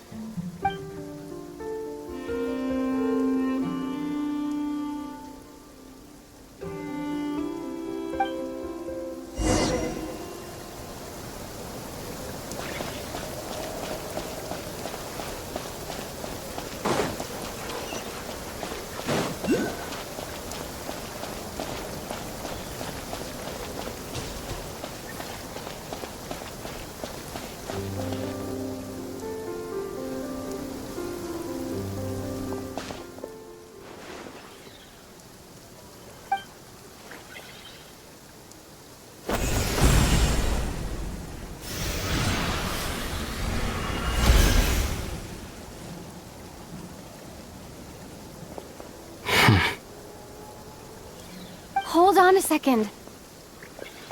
What's wrong? That's the Frost Moon Scion's sacred relic. We can't just... Use it to get to the bottom of all this? We should at least get their permission. You barely even know her. Yet already you hold that moon chanter in such high trust. What do you mean? She told you that the seal can only be broken on Moon Prayer Night, when the flow of Kuvaki is at its peak, yes? You heard all that? Watch this. Huh? But... Get it now? She's been stalling for time. As long as the statue's base is imbued with sufficient power, the secret chamber can be opened at any time.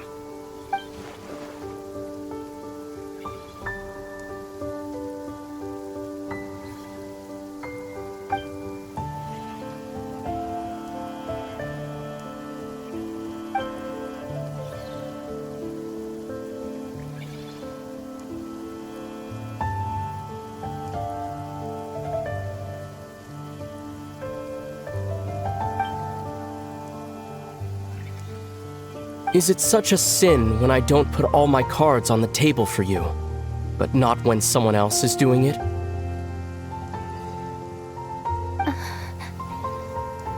It's not like that. Is it? Ether, you've got it all wrong. This whole time I've wanted to ask you, what happened to make you like this? I admit, I've been having trouble accepting it. But after all this time apart, I've finally come to terms with who you are. Willful side and all. I trust you. I still do. Through all the worlds we've traveled, you've always been there by my side. If there are things you can't explain yet, I can wait while the journey goes on. I'll wait as long as it takes, until the day you're ready to talk. Lumine.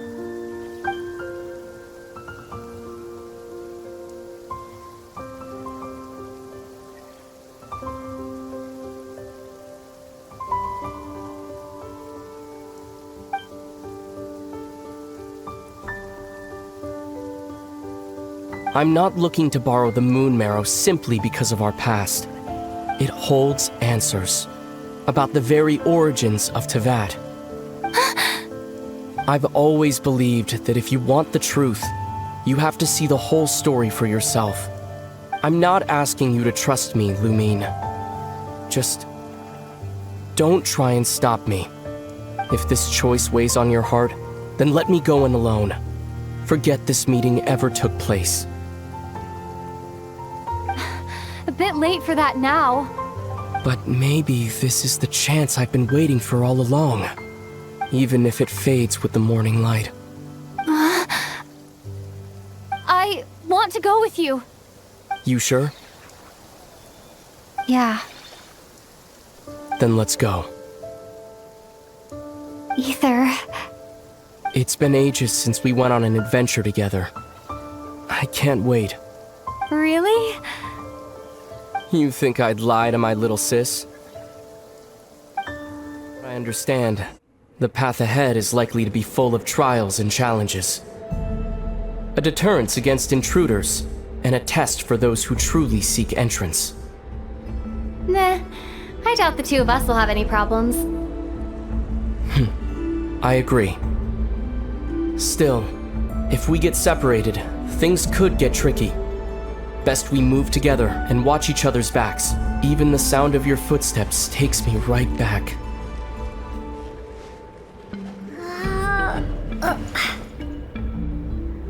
As a warrior, as a traveler, as my little sister.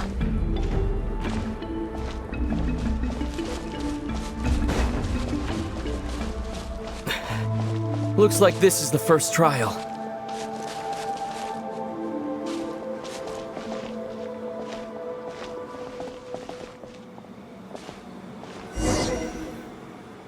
Lumine, do you understand how Kuvaki works? How it exacts force through push and pull? Okay, I'll leave it to you then.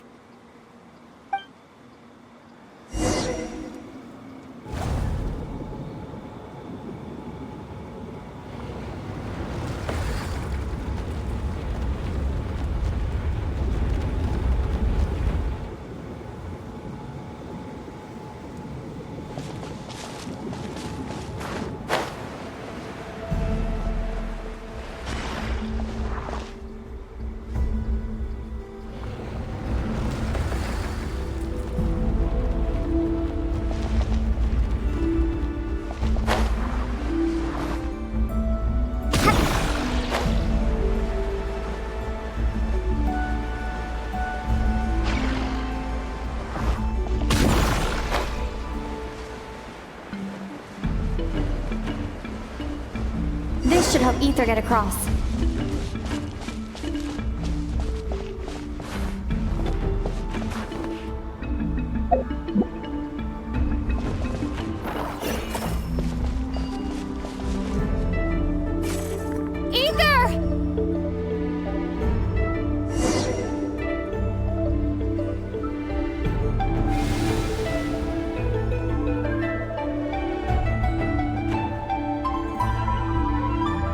We make a pretty great team, huh?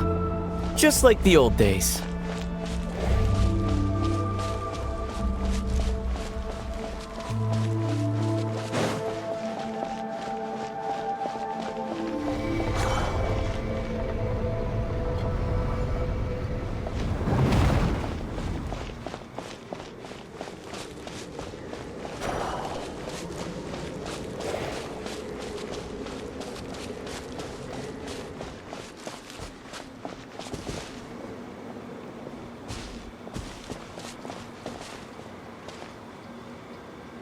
A wide open space.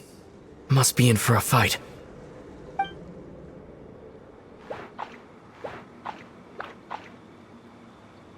Was that it? What a letdown.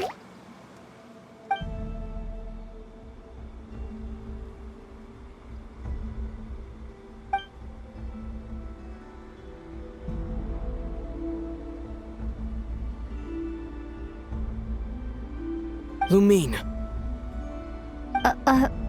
What is it? Why are you looking at me like that? Those enemies were weak, were they not? Maybe it's because the trial's only just begun. Actually, I've got an idea. Why don't we have ourselves a little friendly competition? Let's see if your journey has made you rusty. You're on.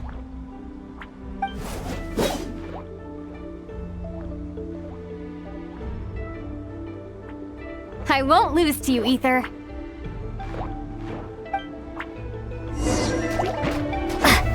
If memory serves, I used to come out on top more often than not. You sure you're alright? Seems your memory's slipping, Ether. Save it. We'll know who's stronger soon enough. Let's see what you've got.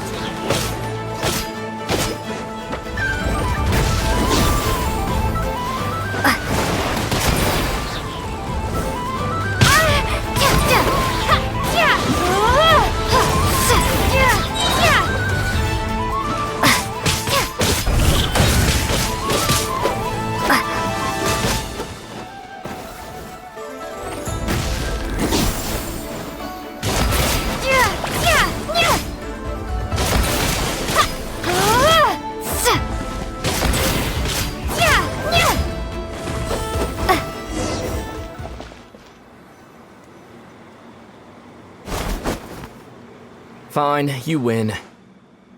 Didn't feel like you really wanted it anyway. Going all out in a place like this? Sounds like overkill to me.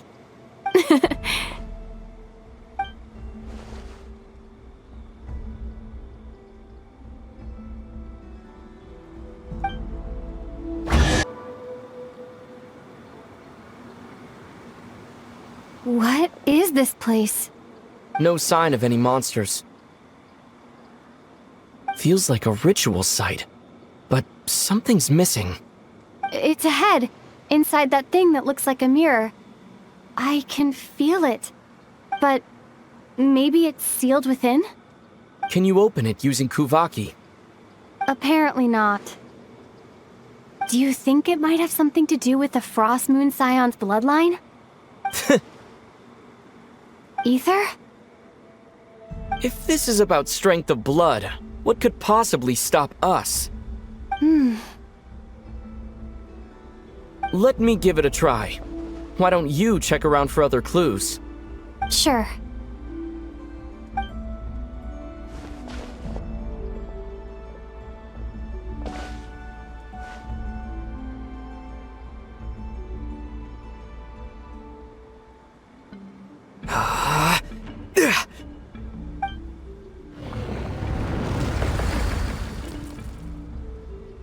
Found it. This should do the trick. Okay.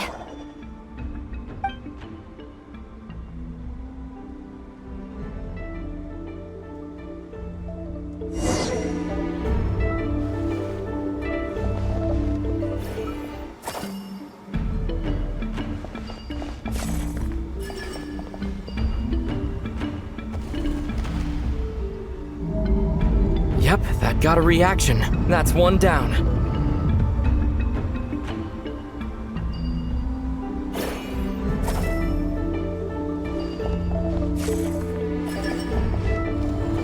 Nicely done.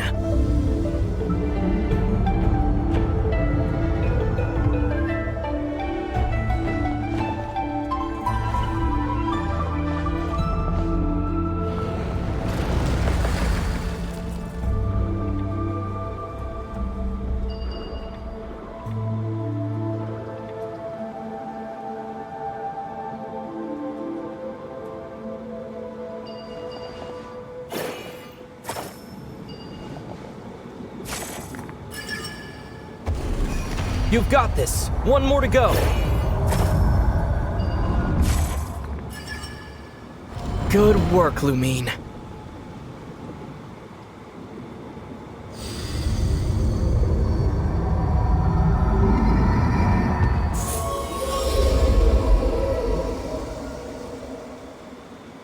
The door's open. Come, we must be close.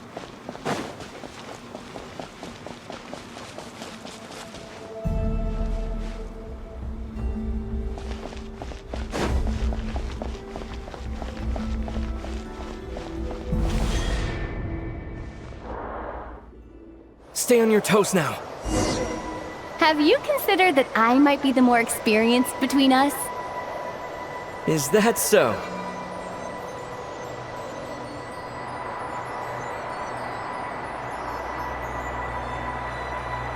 So, will you be heading off again after we're done here? Maybe. Maybe not. Another cryptic response. Don't worry about things that haven't happened yet.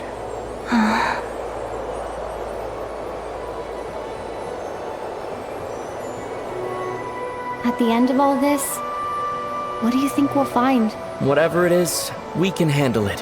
What about the end of our journey? That's not something we need to worry about right now.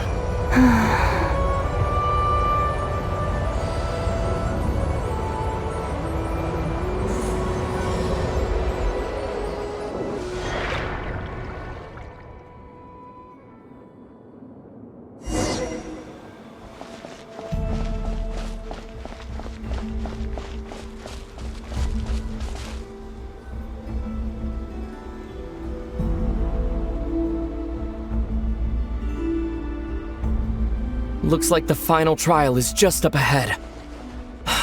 Ready for battle? When have I ever not been? What's wrong? Going on an adventure with you side by side, it's been so exciting. But at the same time, it just feels surreal, I guess.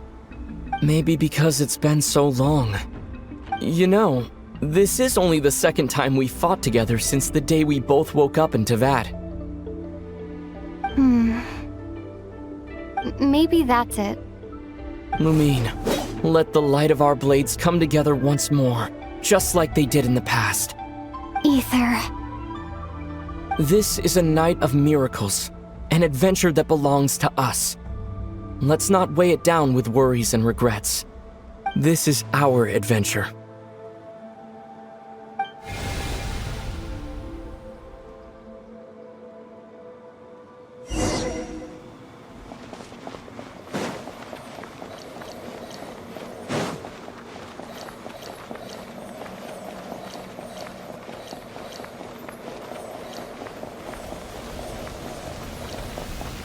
Here goes nothing. Prepare for battle. Stay focused! Dodge its attacks! Don't forget to heal yourself!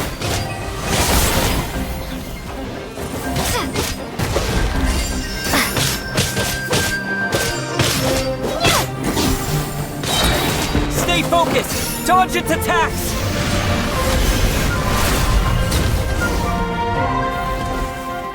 It's over. Nicely done. Flawless execution. Couldn't have pulled it off without your backup. Not too shabby at all. As for what you were saying, yes, I should have come to see you earlier. Or at the very least. Spent more time with me, going on adventures like this? Something like that. Instead of just running off and expecting you to follow my trail. Wait a sec. That's not an official apology, is it? That goes without saying. Come on, time to claim the treasure we came for.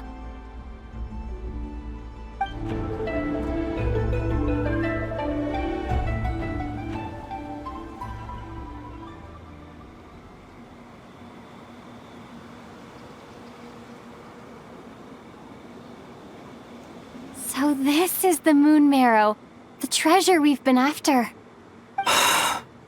All right. Go get it for me, Lumine. It belongs to me.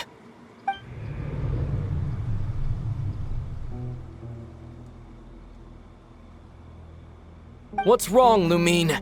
After everything we've just been through, you still don't trust me? Don't you want to know the truth too? Just like I do? Rest assured, I'll share the truth with you afterwards. Now go, bring it to me.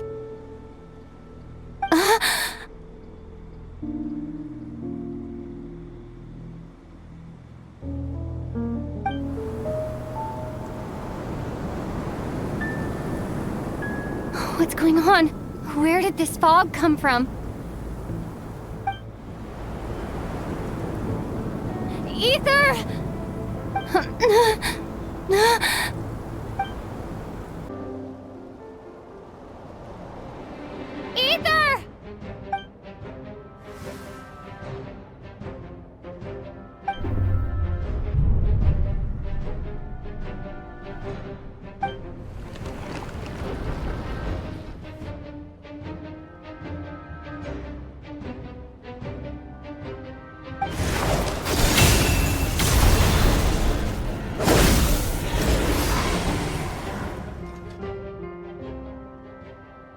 Ether! Huh? What are you doing here? Yes, we ran into each other at the flagship this afternoon. I'm honored you still remember.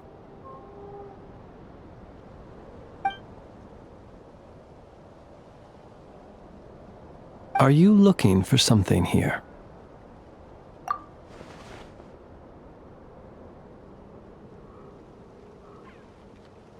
And you just happened to end up surrounded by the Wild Hunt. Sorry, I did not intend to come off as pointing fingers. Indeed, perhaps our courses of action do not differ so greatly. Not exactly. We Lightkeepers are accustomed to patrolling at night. A long-held tradition, you understand. I was just passing by when I noticed that the Wild Hunt had struck. So I simply did what I am duty-bound to do. As a matter of fact, I just saw someone leaving in quite the hurry. Was that your companion?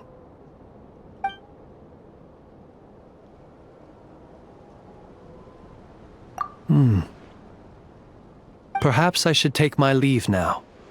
After all, my patrol isn't over yet. Nod-Cray is a dangerous place to be at night. I'd advise that you head back soon as well.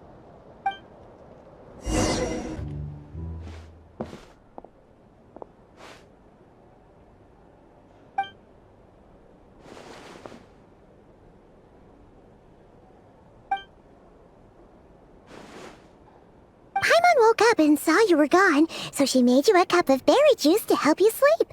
Her own secret recipe. When you get back, drink it up and go get yourself some rest.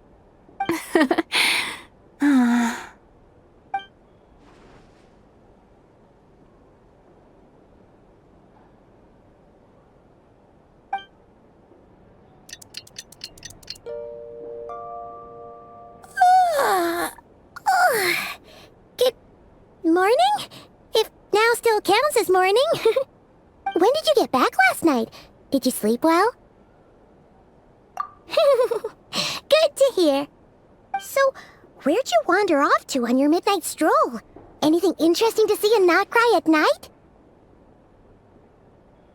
Oh, really? Come on, don't leave Paimon hanging!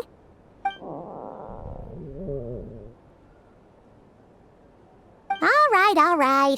Guess we'll have to feed your stomach before we feed Paimon's curiosity. Let's go grab something to eat while we talk.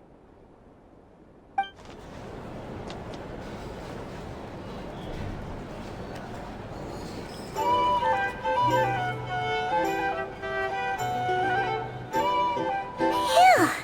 This is just the best, huh? Free food, free lodgings. This Vark is bred for life material, that's for sure. Hey, did you hear what happened? Hear about what? You know, all that commotion over at the Frost Moon Scions. Crazy, huh?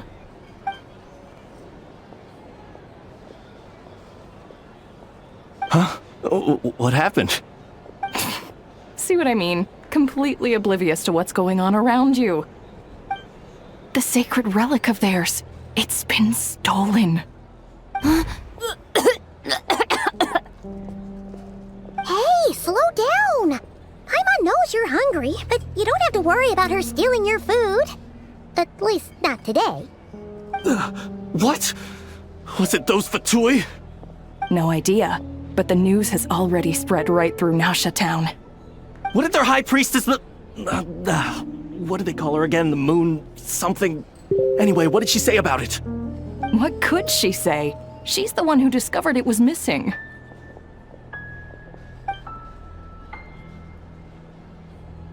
She was in Nasha Town first thing this morning, hoping to launch a joint investigation with the Voynich Guild. Whoa! Did you hear that? Lauma and the others, their sacred relic's been stolen! Who in Tivat would even have the nerve? Paimon bets it was that bunch of good-for-nothing, rule-breaking, troublemaking Fatui!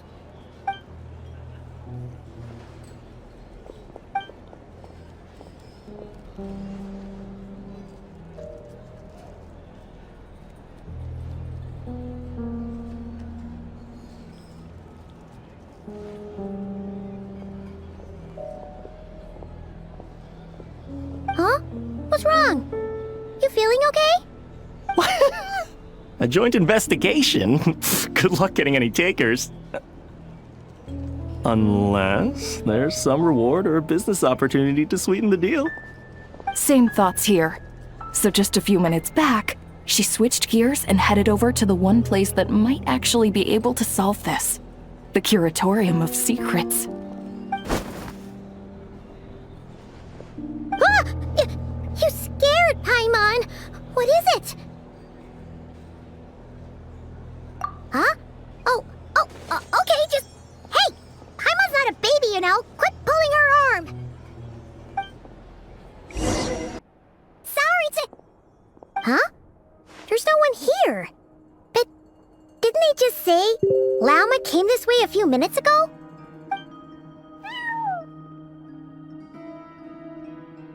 No one except for a cat watching over the front desk. Excuse... Meow? Are we supposed to check in here?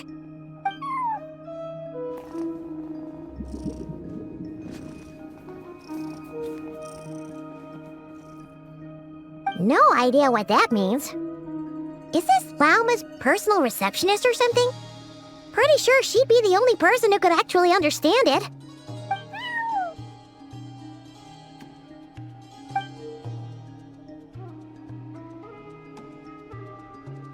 Huh? It's heading into that room! But why not? Like I told you already, that's just... Huh? Another client.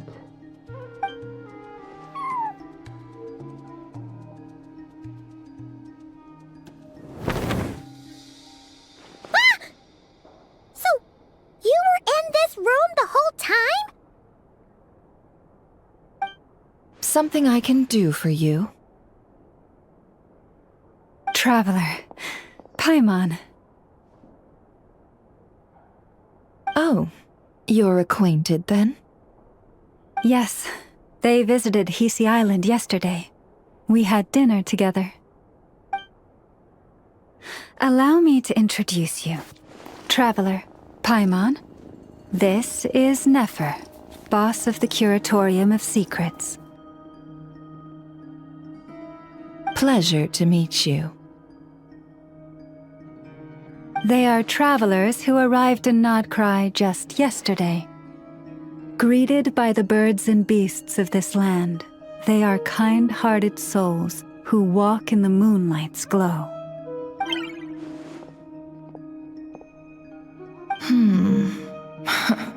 Interesting.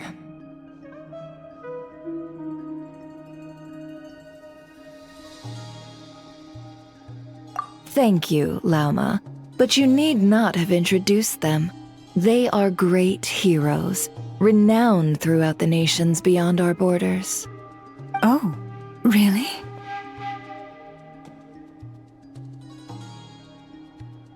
Do not forget, I deal in information. Just because most people in Nod-Cray pay scant attention to foreign affairs, that does not mean the same goes for the Curatorium of Secrets. They're the heroes everyone was talking about before. The ones who saved Natlan during the Abyss crisis.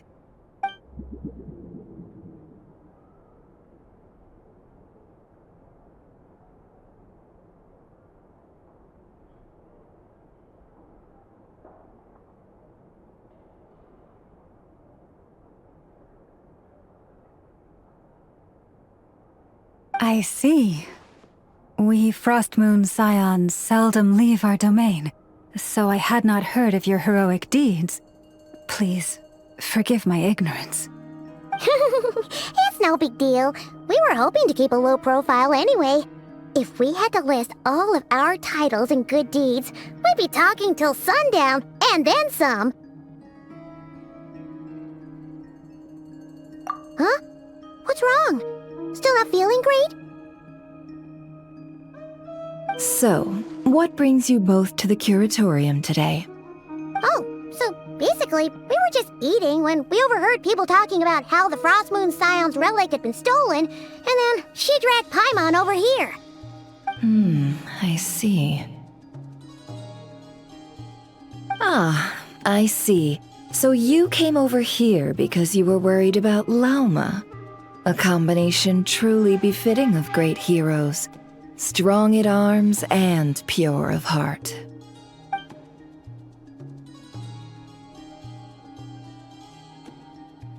In that case, Lauma, I've got a suggestion. Why not ask these battle-hardened heroes to take the commission for you? Honestly, it's a little beyond the means of such a modest establishment as ours. Your modest establishment? Unable to handle a commission? You just don't want to take it, do you? You're right. I do not. What kind of commission is this? Surely it's not to recover your stolen relic? Yes, that is it. Recovering the relic is both my duty as a moon chanter and a step toward fulfilling the promise I made the traveler, to help uncover the truth of the past.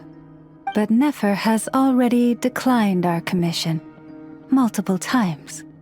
And yet, just as it always has, the moon will continue to illuminate the sky above the Curatorium. Come night or day, may the moon goddess keep you. Enough of that.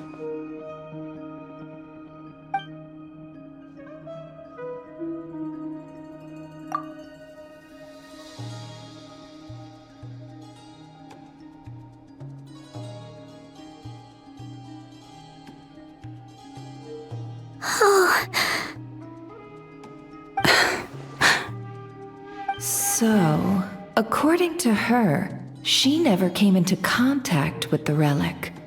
So she suspects her brother may have taken it. I understand.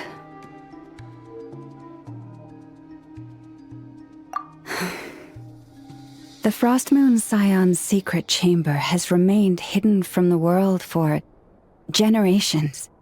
But the reason outsiders are forbidden entry is not only to prevent theft. Within the chamber lie ancient trials, challenges designed to test the worthiness of those who enter. To intrude without rightful cause is a most perilous act indeed. So please, don't be too hard on yourself. The fact that you made it through those trials proves your right to stand before the relic. To put it simply, the moon marrow itself has deemed you worthy. No. Your honesty tells me everything. You never sought to take the moon marrow for yourself. As for what happened at the end, I suspect the chamber's protection mechanism may have been activated. Among those who entered the final chamber, there was either someone with impure intent, or else an abyssal presence. The abyss? Perhaps that's why, then. Either way, the moon marrow was taken. And I believe you. So the problem remains the same.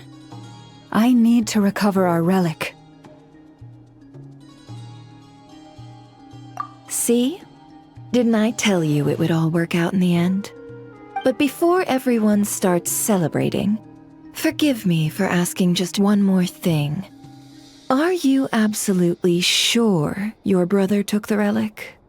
What do you mean? Weren't they the only ones inside at the time?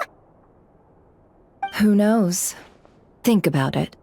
After your brother broke the seal with abyssal power, what was to stop someone else from following you in there? In theory, nothing. And as it just so happens, I received a tip-off from one of my sources earlier this morning. Word is, today of all days, the Fatui suddenly called off their search for the relic. What? Huh? Why? Well, either they woke up this morning and suddenly decided they'd lost all interest, or... Exactly.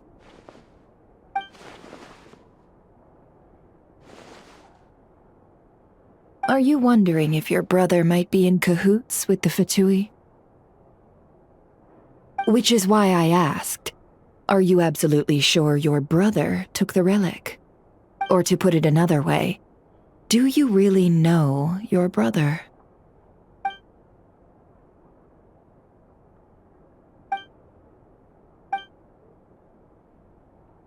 In other words, it's highly likely that the Fatui already have the moon marrow. So, basically, all we need to do is find our way into that Fatui research facility, and we should be able to get to the bottom of this, right? Congratulations, you've found your answer. Looks like the Curatorium won't need to lift a finger this time. Well, Lauma, there we are. On behalf of our long-standing cooperation and the great hero by your side, I'll waive your consultation fee. But just this once. You're really not planning on helping us? I think I've helped more than enough already. If we're to stand any chance of infiltrating that facility, we'll need the help of a specialist. Just so you don't get the wrong idea, Let me make myself crystal clear. The Curatorium of Secrets has always striven to abide by a policy of strict neutrality. We do not take sides with any faction in Nod-Cray. I cannot help the leader of the Frostmoon Scion sneak into a Fatui facility. That would make me their enemy. When one of their harbingers asked me to help them infiltrate your territory, I gave them the same answer. No. All right, I understand. But I do have one final request. I promise it's my last. It had better be. No matter who it is, I want you to help us persuade the next person who walks through that door to join us. What is she up to? You're that desperate for help? What if it's a member of the Fatui? It doesn't matter. You're welcome to tell them everything, even about our plans to infiltrate the Experimental Design Bureau. All I'm asking is for you to say one thing, just one thing to help persuade them. If you do that, I promise I won't ask you for anything else. Made up your mind? Fine. Fine, I'll play along with your little game. Besides, as long as I'm not personally involved, no one can accuse us of taking sides. Boss, I'm back!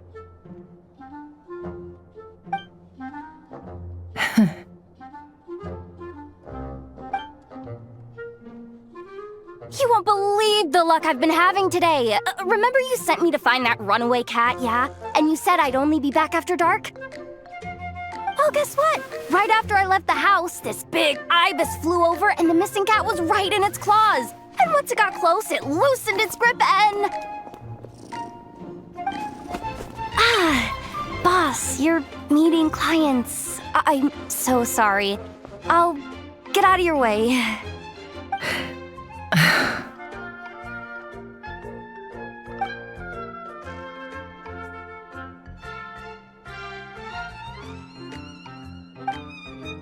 Yehoda, dear, come here. Huh? Me?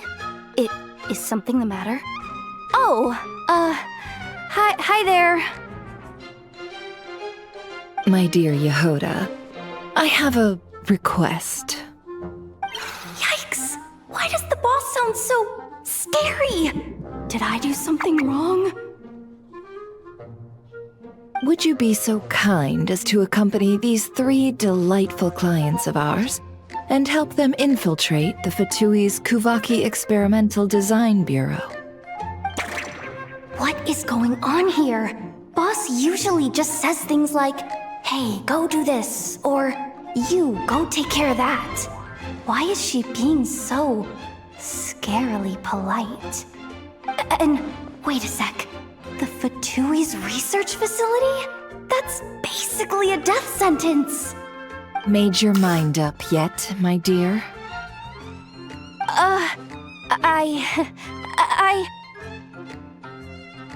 What is up with Boss today? Am I supposed to say yes to this? Or maybe it's because the mission's too risky, so she's actually looking out for me? Why is everyone looking at me like that? Is this some kind of test? I can't let the boss down. Can I?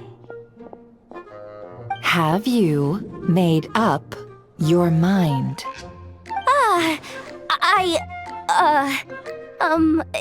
That's... Sure, why not? Really? You really don't mind helping us? Huh? Oh, yes. I mean, no. Of course, I guess I do. Oh, thanks so much! We owe you big time! On behalf of the Frostmoon Scions, too, thank you, Yehoda, for your help. What the? Seriously, what just happened? Why does the boss look so fed up? Oh no. Was I supposed to turn them down? All that mentoring, time spent teaching her how to deal with different factions. In one ear and out the other. Never. You got what you wanted. You promised that was it. I know this goes against your principles. I won't forget the favor. Trying to get me to change my mind now? Of course not. I just wanted to say thank you. So, thank you. Oh. Yehoda, we'll leave the planning to you. Let's discuss the details elsewhere. Huh? Oh, okay. What have I gotten myself into? Oh, by the way, Yehoda, before you go... What is it, boss? You're fired. Huh? Effective immediately. As in, this exact moment. The Curatorium will take you back, of course, but only once you've completed this commission for our 3 clients. What? Is there some issue? Well, here's the upside. Without me taking a cut from your commission, you'll earn more. Seriously? Can someone explain what's going on here?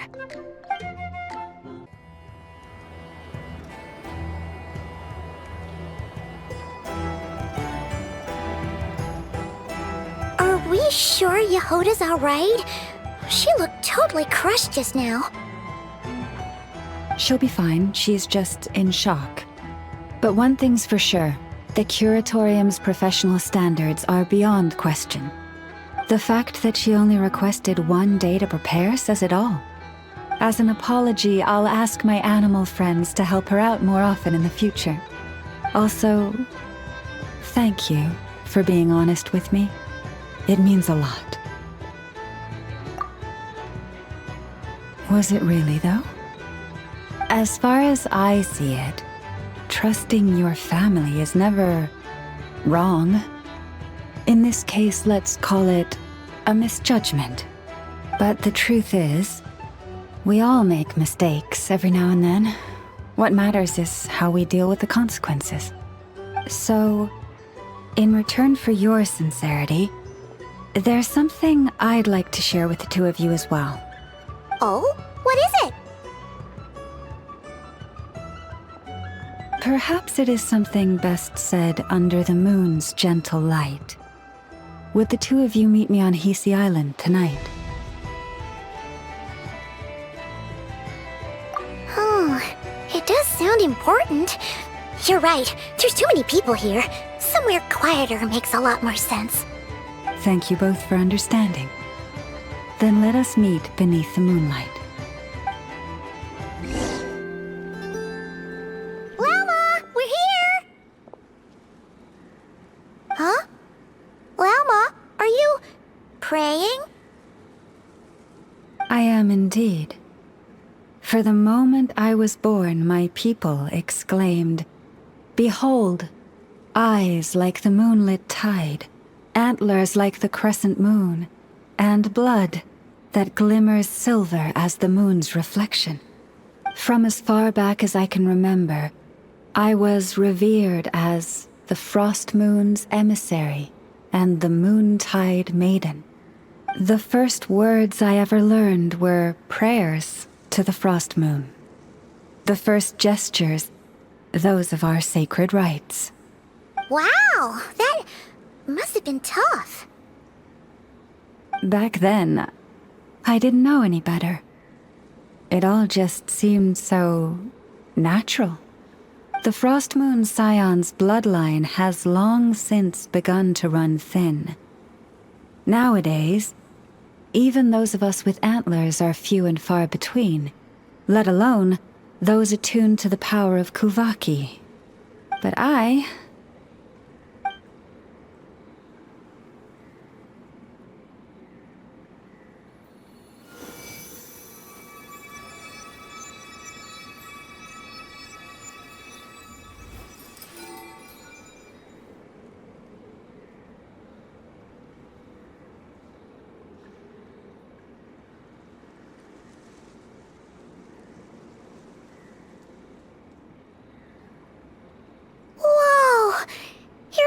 flowers are so pretty.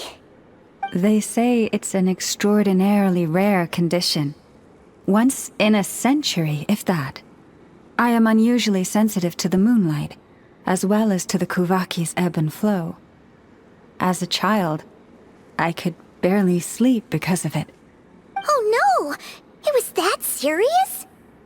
To others, fluctuations in Kuvaki are something you easily get used to, like a gentle tide lapping away at the shore. But to me, that same tide is a towering tsunami, a surging swell crashing against me. Of course, as the years went by, I learned how to suppress my senses and my power, enough to keep it all from overwhelming me. But because of that, I also had to walk the path of concealment. Concealment? From the moment I was first taught to pray, my kin would point up to the night sky telling me, that Lauma is the frost moon, the last of the moons, the sole surviving truth. But I would ask them in response, why? Why can't I feel anything from it at all? Later, I came to understand that they simply could not tell where the real tide was coming from. They couldn't sense it. The true moon beyond the sky's veil.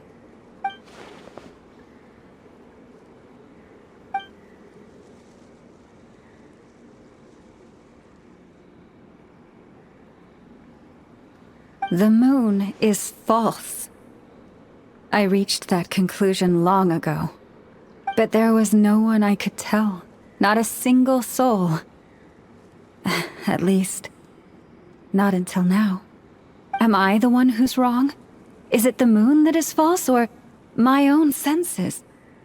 I asked myself such questions time and time again.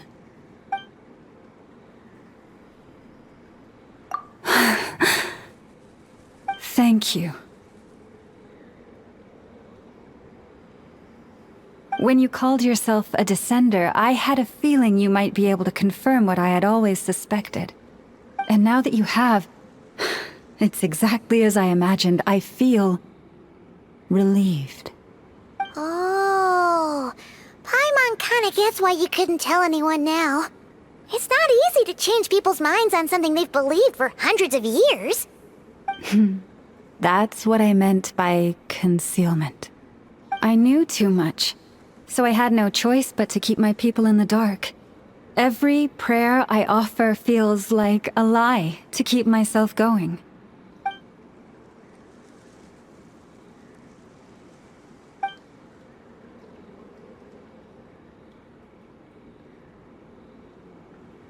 You've already met our Kutar, haven't you?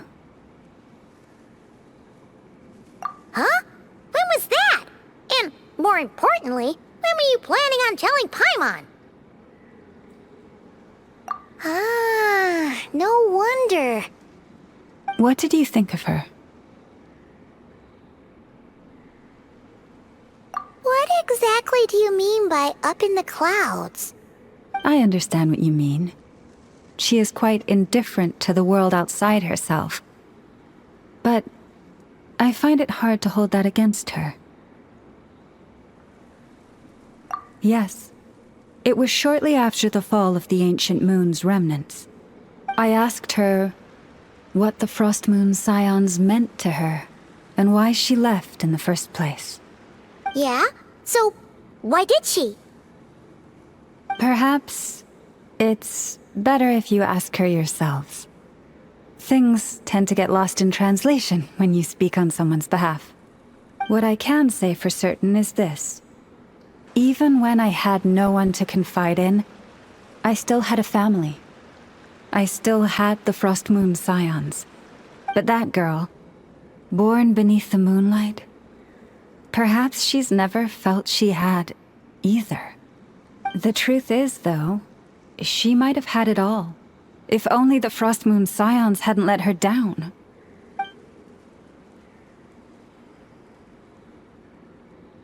The Frost Moon Scions now walk a path of error. They offer their prayers to a false moon and to a goddess who can no longer answer them. I want to change all that. But with the Fatui closing in on us day by day, the Frost Moon Scions must stand united, now more than ever. I just need to wait for the right moment. Lady Lauma! Lady Lauma! Cappy? Has Cardina's condition deteriorated again? Traveler, Paimon, we'll have to continue this conversation later. We'll come too!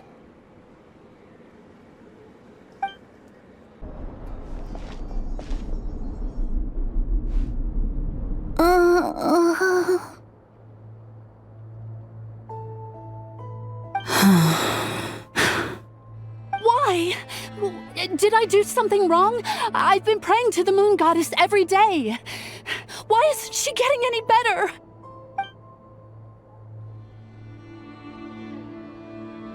Cappy, I need you to wait outside. I'm about to start her treatment.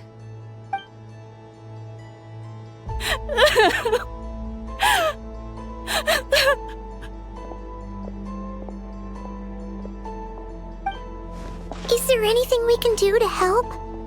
Just don't be alarmed by what you're about to see. And please, don't let her mother see it.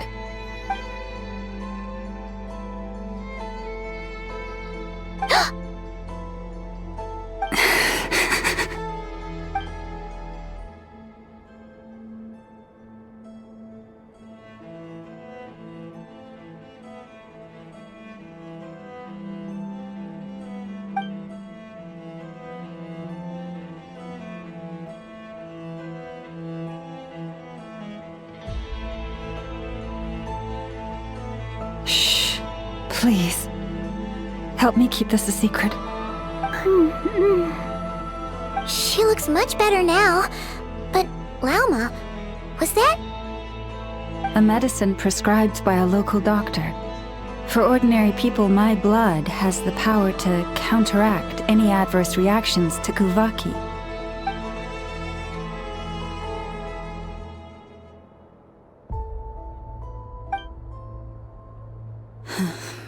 So, now you know another of my little secrets. I had hoped to guide the Scions out of error before Karina's illness reached this stage, but clearly, I was too late.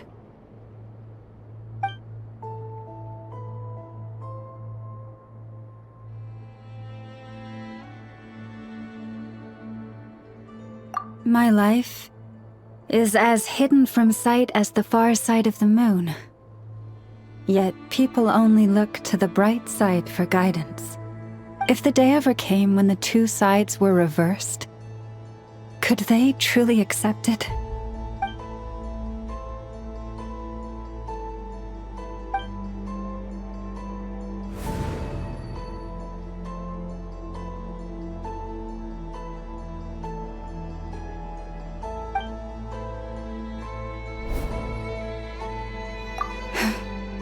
Hearing you say that puts my heart at ease. And if there's anything we can do to help the Frost Moon Scions, just let us know. Our priority right now is reclaiming our relic from the Fatui. But I now understand that the day I will tell everyone the truth is no longer far off. Wow! Paimon would never have guessed Lauma had all that bottled up inside. Hey! Watch your step! Ah! What's wrong? Oh, you scared Paimon. You scared me there too. Almost stepped right into one of my traps. A trap? Why would you leave a trap somewhere like this? Well, it's not like this is a main path. And besides, we Frost Moon Scions would recognize it instantly.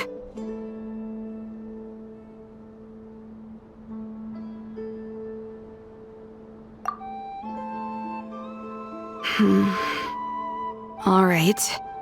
You don't seem like you're with the Fatui, so I guess there's no harm telling you. Lauma asked me to set up these traps to keep the Fatui at bay. Oh! Come to think of it, their 3-day ultimatum is almost up now. Yes. Hopefully they'll back off when they realize we won't go down without a fight. Oh, you've done a lot for the Frost Moon Scions too, just like Lauma.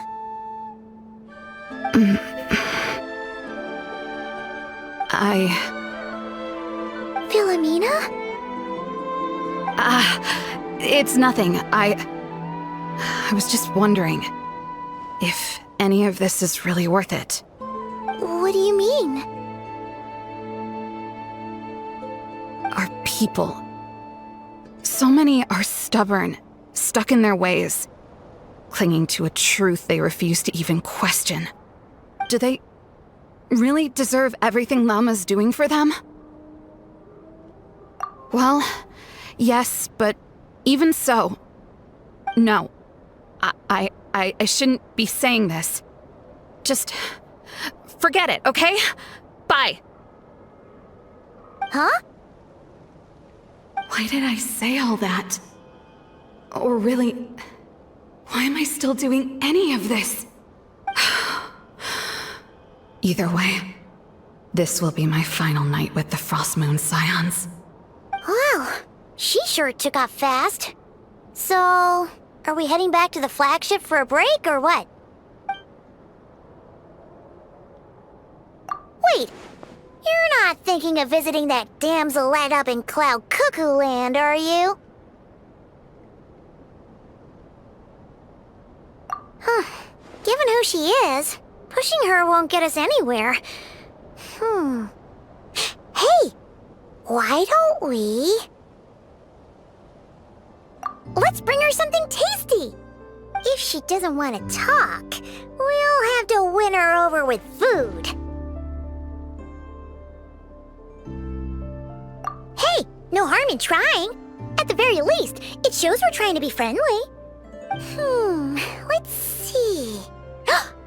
How about an F is 9.12 out of 10 berries and fried meat, the Frost Moon Scion's boon of the day, and one of your signature dishes. Your choice. Should be a good mix of meat and veggies. There's bound to be something she likes.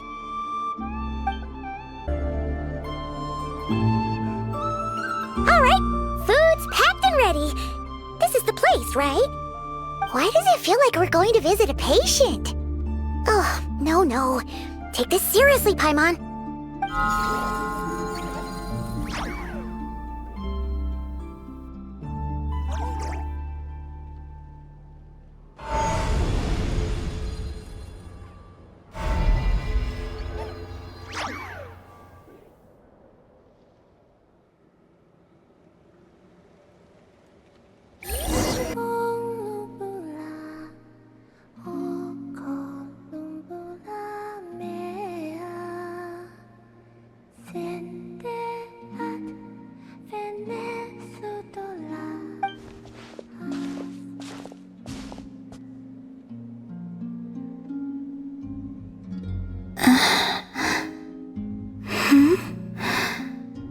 Remind me, who are you again?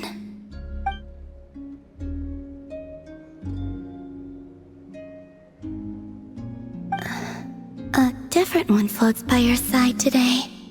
A different one? What's that even supposed to mean? Ugh, there goes Paimon's perfect conversation starter. Hi there! Paimon is Paimon, and this is the Traveler.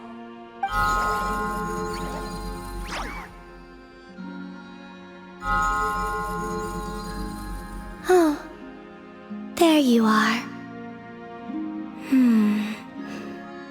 Between the two, I suppose you're cuter. Wait, what do you mean Paimon's less cute than that floaty thing? Columbina. What is it? What's your favorite kind of food?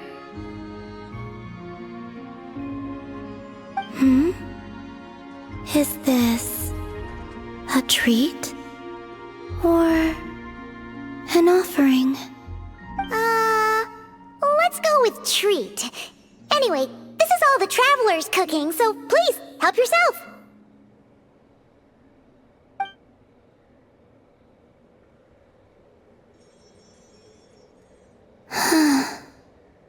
Oh, that wasn't exactly a yes, but she didn't turn it down either. What could she be thinking?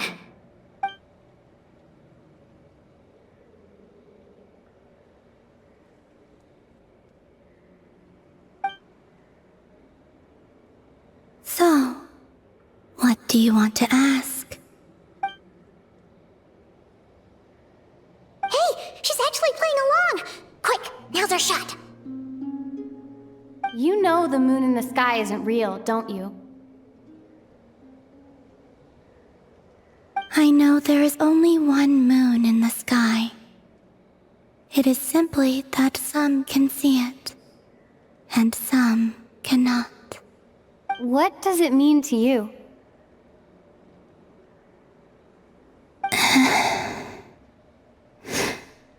The missing prologue. What?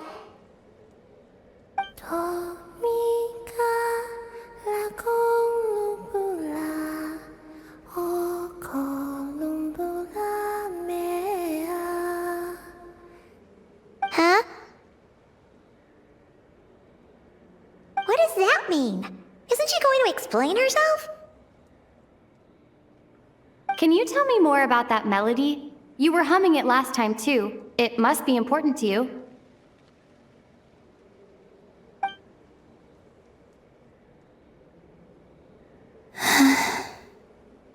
It is all I remember from the moment of my birth. A melody.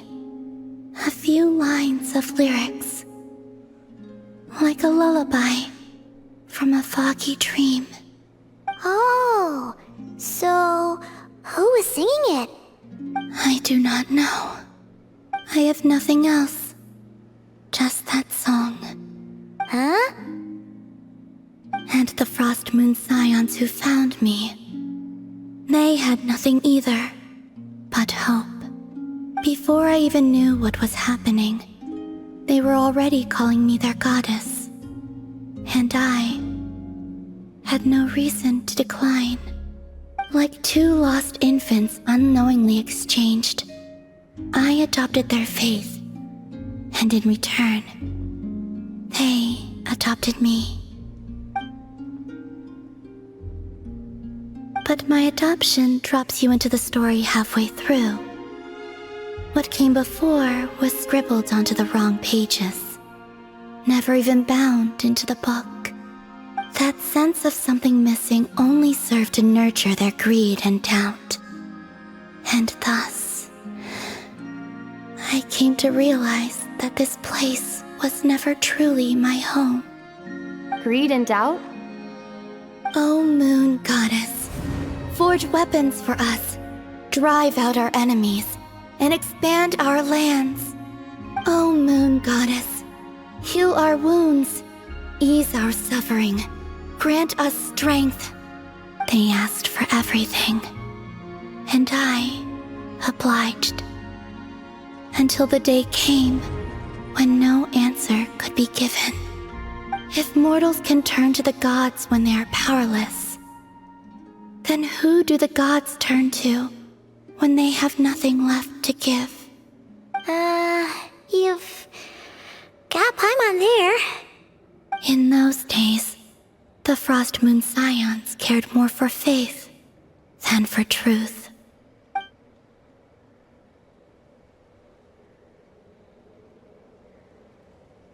Reality rewrote the sky in words I could not understand.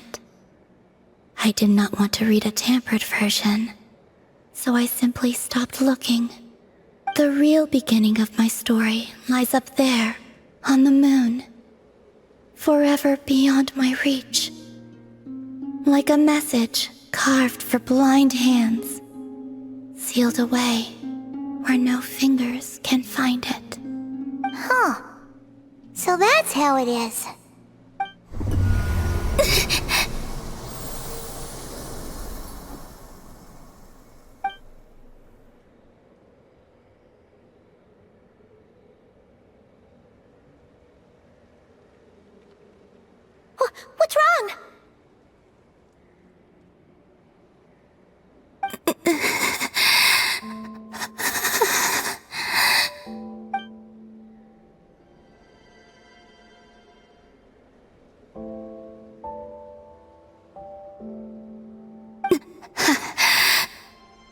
You should go. What, now?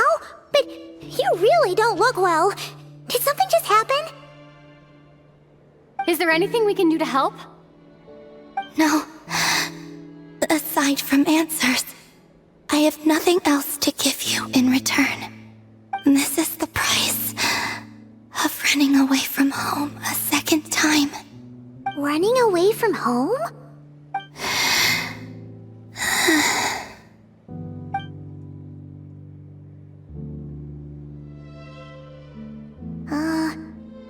Is she heading towards the food? Did all of Paimon's questions make her hungry? Do you still have many questions? I know I should offer more in return for your kindness, but I'm feeling a little worn out. Oh, we're so sorry about that. But Tsaritsa was right. Freedom always comes with a price. She said I could treat the Fatui as a second family, a second home. But in the end, they were no different. All they wanted in truth was my power as the moon goddess. I'd rather not dwell on such unhappy memories.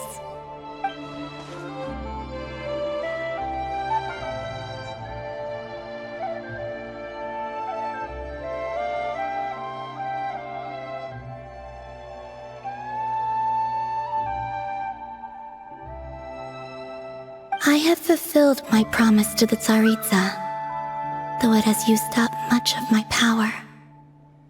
So you see, this has nothing to do with betrayal. So, you're just staying here for now, resting and recovering your strength? Yes. What about these flowers? They have grown in Nod-Cray for many generations. They're highly sensitive to the ebb and flow of Kuvaki.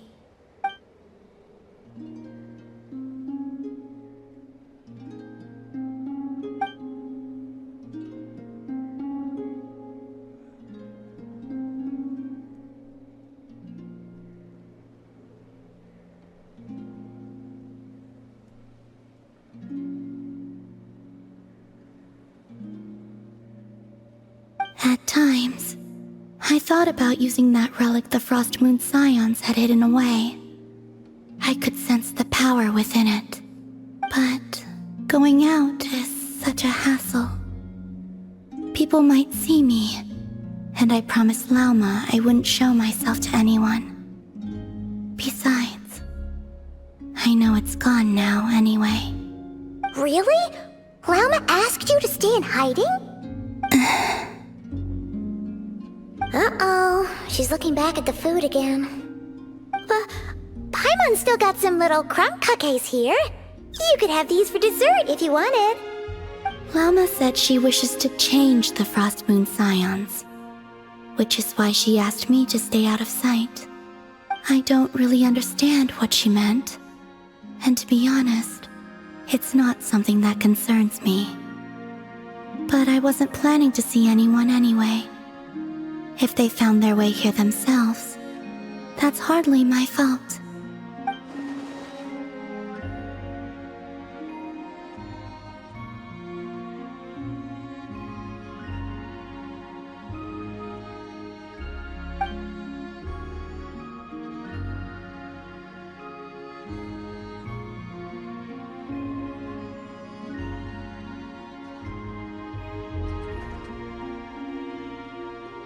Lauma, the Maiden of the Grove.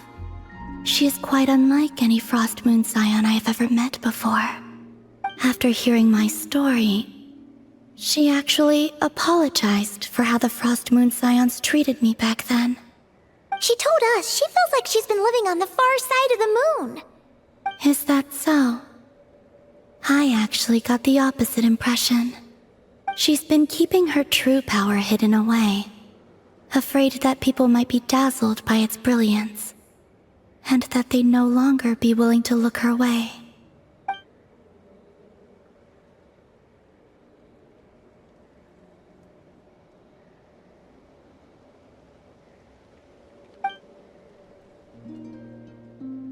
So, what do you wish for now? I wish to return to the moon. To the home where my story is written. Right now. That is all I wish for.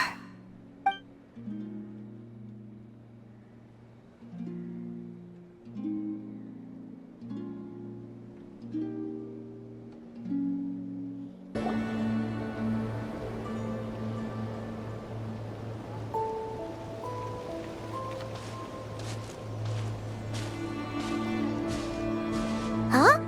How come you're here by yourself, Lauma? Where's Yehoda? I haven't seen her. Seriously? Don't tell Paimon she's ditched us on our first mission together. I don't believe so.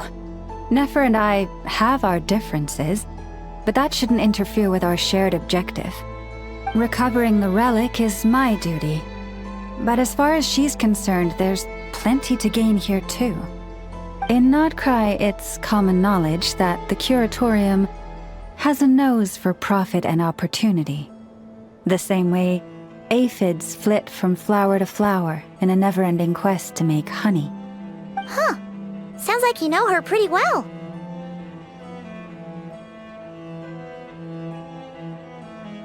Still, Yehoda sure is taking her sweet time.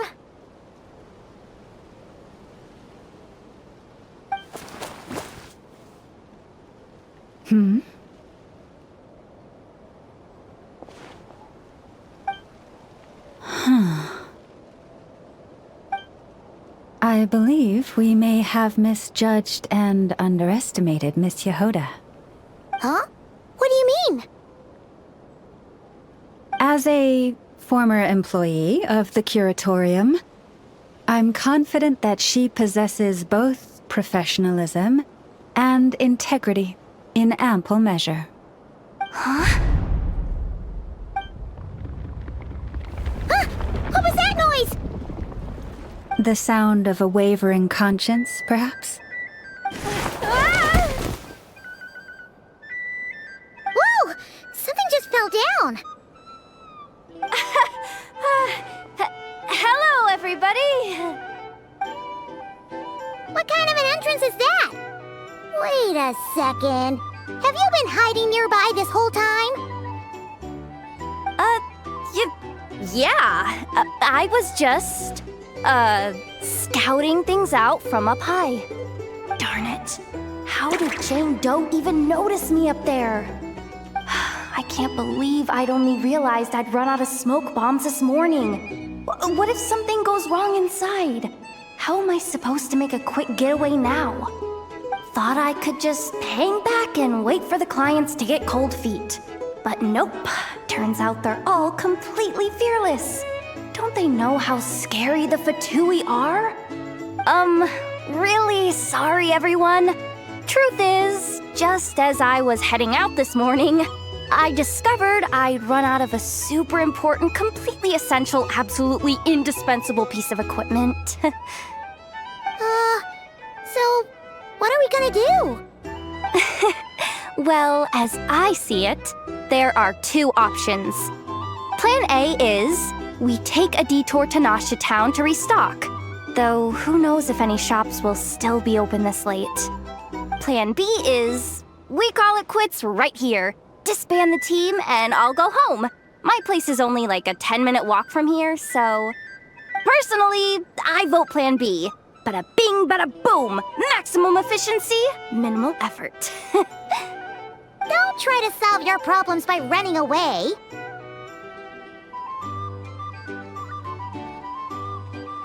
Not a fan of either? Then I guess our only option is to fall back on Plan J. That's J for Yehoda, by the way. Why didn't you just tell us that was an option in the first place? Come on, that would have totally ruined the surprise. Boss pulls this trick all the time, and it's always the clueless ones who end up praising her to the skies. Feels like he just threw shade at a whole lot of people.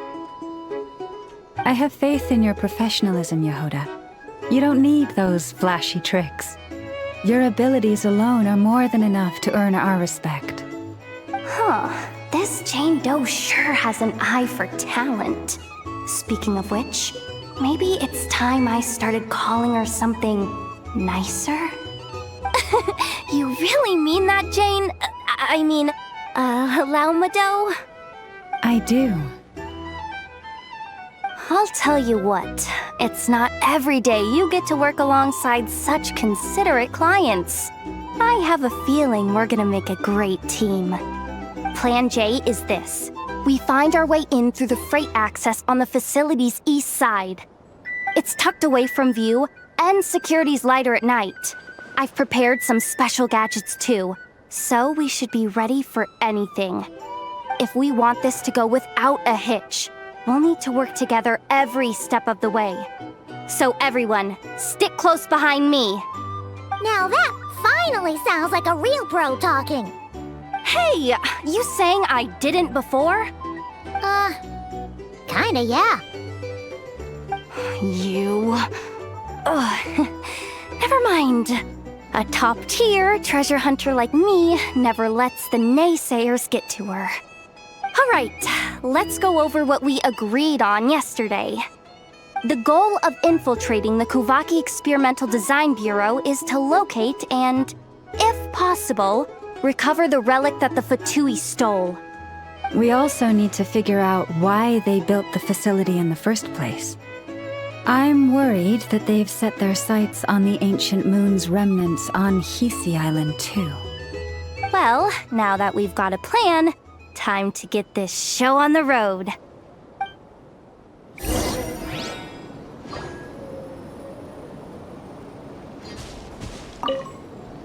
Everyone ready? Yeah? Alright then.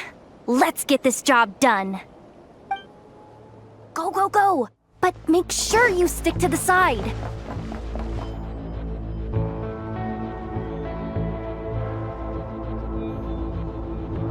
Just as I thought. There's a gate controlling access from the outside. Good thing I brought this keycard, huh? Well, technically I stole it. But no need to tell them that, right? Blame that chump who thought it was a good idea to get wasted at the flagship during work hours. Ooh, is it top-level clearance?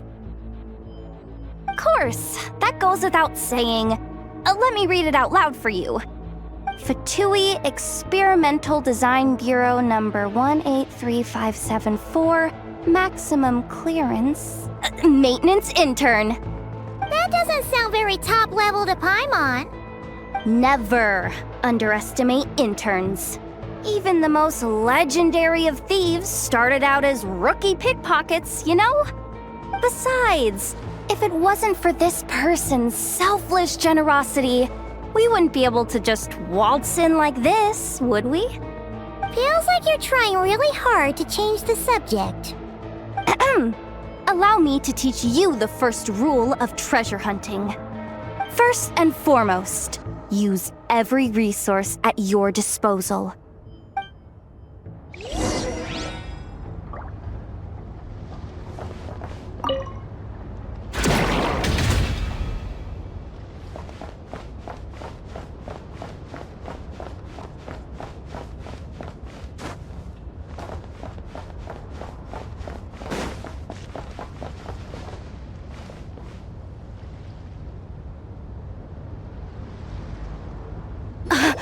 I get it now. It's like a pair of light bulbs just lit up in my head. What did you just get? The blue light, aka Plan A, is telling me to take the path along the left side. It'll be a lot stealthier, but that might mean a bit of a detour. The red light, aka Plan B, is saying, just charge straight in. But that'll mean dealing with, like, a dozen sentry bots already powering up. Although, I might be able to switch them to training mode. Their attacks will be weaker, but we'll still be in for a fight. Can't you just put them in sleep mode? Hey, I told you, I'm just a maintenance intern. Give the new recruit some time and space to blossom, will ya? we're still pretty close to the entrance. Surely they'll call the whole thing off once they see what these bots can do. Anyway, I say we go with Plan B. Either way, I won't be doing any of the fighting, so the shorter route sounds good to me. If we can avoid fighting at this stage, we should. Plan J is to call it a night so we can all make it back to bed before sunrise. After all, the deeper we go, the more dangerous this is gonna get. So we might as well give up while we still can. Okay, here are the bosses. Just don't forget, whatever you do, don't let those recon bots spot you. Let's see. No kidding. Anefa told me about something like this before. I can't believe that dumb robot actually helped me out for once. All you gotta do is this, and the recon bots will be reassigned to another position. That way, when it's time to move forward, the path will be clear. Which reminds me, it's about time I taught you the third rule of treasure hunting. Go with the flow. What about the second one? You skipped that one. Huh? Did I? Oh geez, must have gotten muddled again. I mean, the second rule is exactly the same as the first. Guess that's what you meant by going with the flow, huh?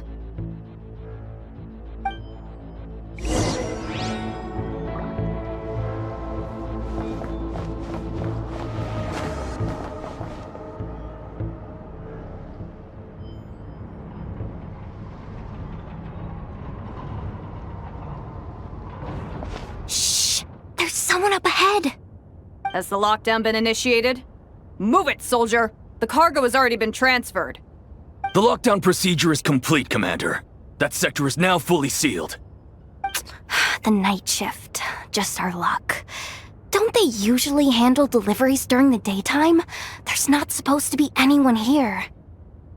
We've come this far already, and they're really trying their best. If I suggest backing out again, it's not gonna look good. Come on, brain. Think!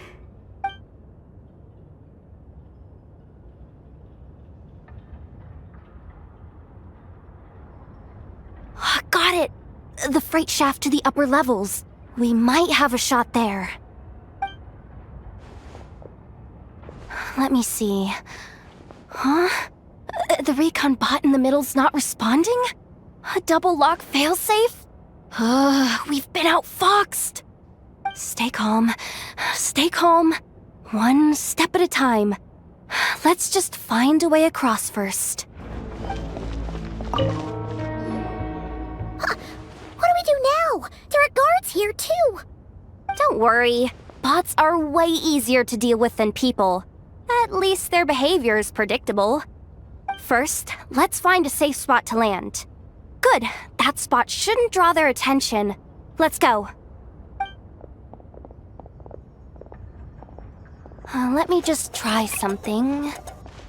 Maybe I can use the terminal to command them to move out of our way. Security verification? With 10 questions? Are you kidding me? You really trust me that much? Fine. I'll do my best. But just to be clear, if I can't answer a question, I'm backing straight out of the terminal. No way I'm risking triggering any sort of alarm.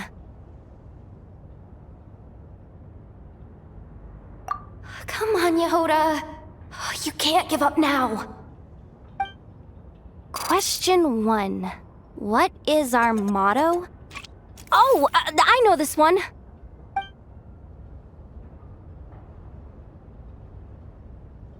Question 5. The name of the Harbinger in charge of this facility. Let's go with, Sandrone.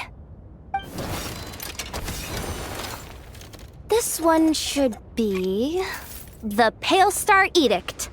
I've heard one of Boss's informants mention that before. final question. Enter employee ID. And it's timed? Okay. 183574. Confirm. I actually got them all right? What a miracle. Not bad, Yehoda. Not bad at all. Guess you're an official maintenance intern now. Hey, that could be my personal plan B if I can't get my job back. Just kidding. The Fatui are awful. The bots have taken the command. They're moving off. Let's get going while the coast is clear.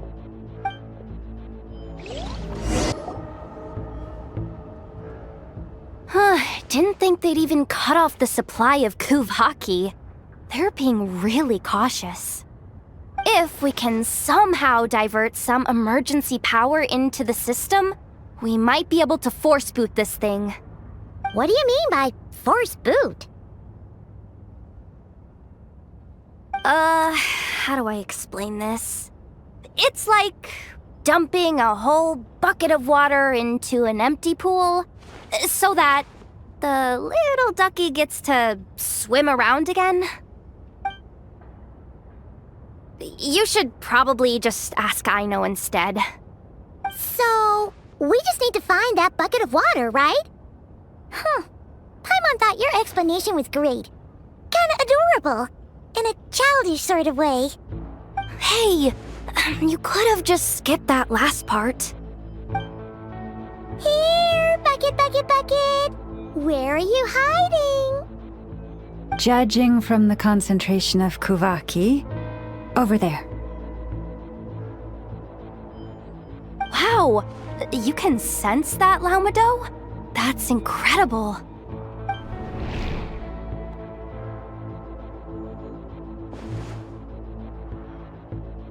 Let's move the recon bots above them out of the way first.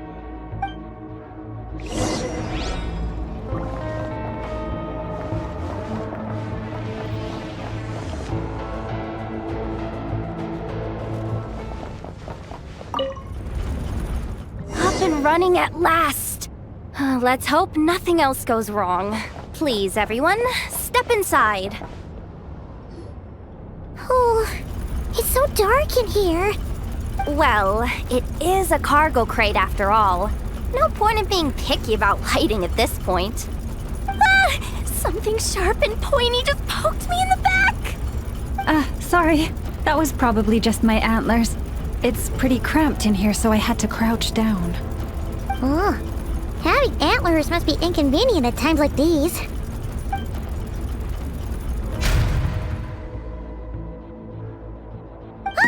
What's going on? Don't tell me something's gone wrong already. Looks like there was only enough juice in the emergency power supply to lift us this far up. Ugh. Awkward. Am I gonna get docked for this? Based on the boss's policy of docking pay for every screw-up, No, wait a sec. I've already been fired. Doesn't look like it's moving again anytime soon. I think we can get through if we follow the ventilation duct along the outer wall. The entrance has gotta be somewhere. Don't worry, this was totally part of the plan.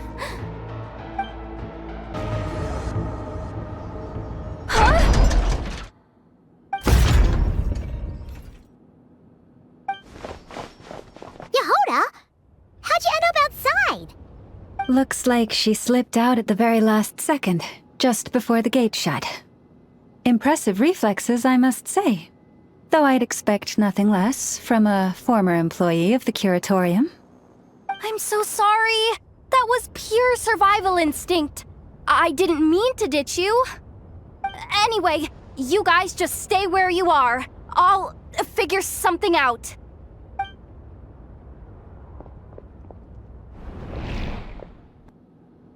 Hey, there's a terminal nearby. Hang tight! Can you hear me now?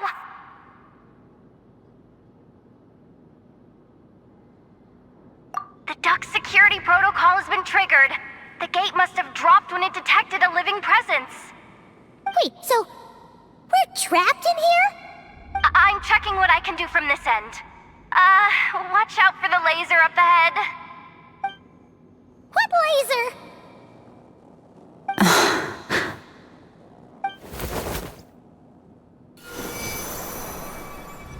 Oh, we see it now.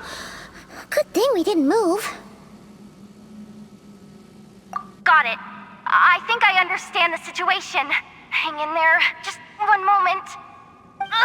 This is killing me, but I think I've got it. I can try adjusting the direction of the Kuhanki flow inside the duct. If I've got this right, you might just be able to dodge the lasers by utilizing the Kuhanki's pull in reverse. Oh, Paimon thinks she gets what you mean. But I can't see where you are from here, so I'll need your constant input. Just tell me what to do. I'll follow your lead.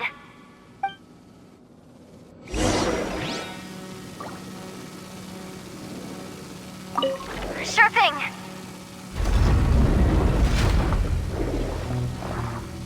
So, wanna grab dinner after our shift?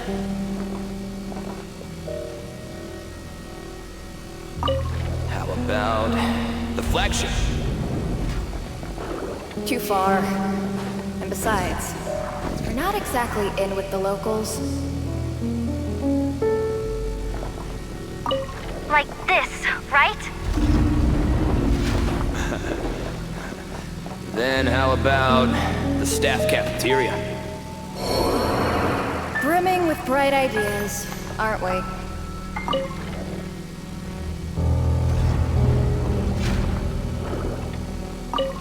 Sure thing.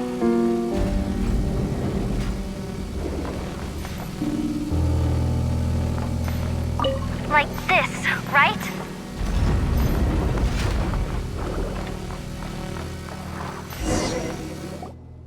Oh, we made it to the other side. And all thanks to Yehoda. Well, but the gate hasn't opened. How's she gonna meet up with us? Oh, Yehoda! No irregularities detected in the duct. Confirm. Confirm. Confirm. Ugh, just confirm the command already, you useless excuse for a terminal. You piece of robo-junk, you mindless pile of scrap! What the? Insufficient clearance? Of course, I don't have the clearance! You oversized... Ow! Go with the flow, Yehoda. Go with the flow. If the others make progress, that's great. But you can't bank on it. You've never been one to depend on others. So it's about time you stepped up to the challenge. Deep breaths. Stay calm. My priority right now is getting my hands on a high-level access card. That way, I can override the security protocol. Senior maintenance staff. Only they can access the core sector.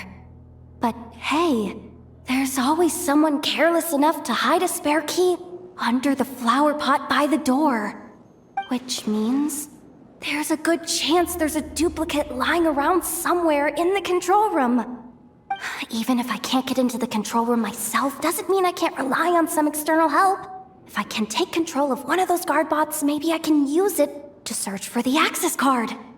This is crazy, Yehoda! You're all alone. You've got nothing. And yet, you're charging ahead like fear's a foreign concept. Maybe that's exactly why. 'Cause I've got nothing left to lose! Confirm! Am I a genius? Whoa, this feed's super clear. Oh, this is gonna be a piece of cake. Wait a second. Oh, this thing's not a guard bot. It's a janitor bot.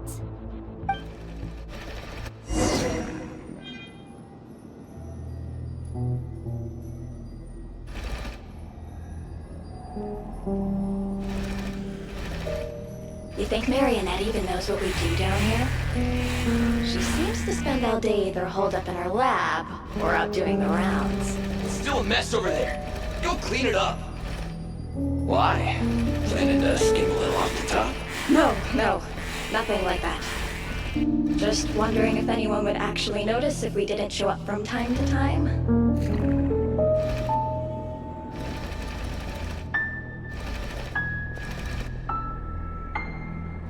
Let me see. Ah, there it is! Hey! Why'd you stop? You haven't finished sweeping that corner. But, I can see the car from here. Guess I have no choice but to swallow my pride and stay in character for now. Sweep up the crumbs by my feet. Yeah, good luck with that. What are you gonna do when they ask for a progress report?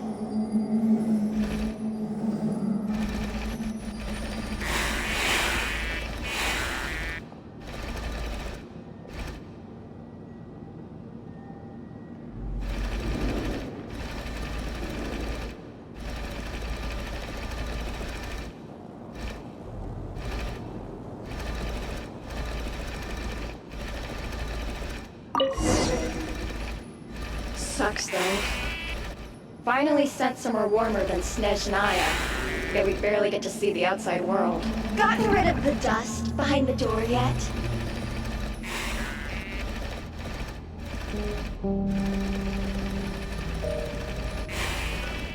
Clean this spot too. I saw you skip it.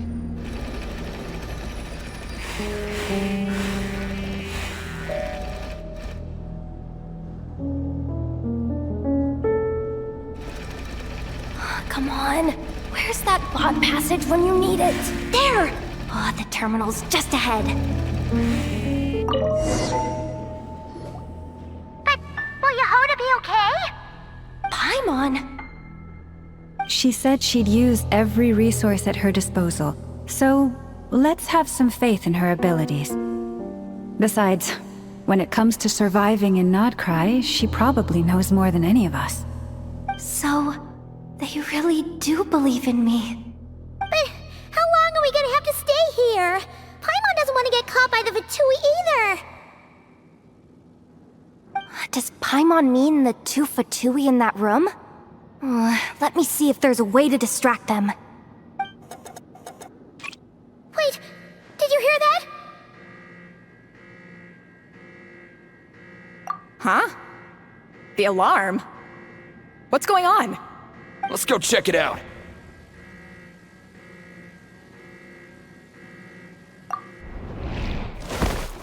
This looks like somewhere important, but there's nothing here. Hey guys! It's me! Yehoda, are you okay? I'm fine. I managed to swipe a high-level access card and triggered an alarm to draw the guards off. But we don't have much time.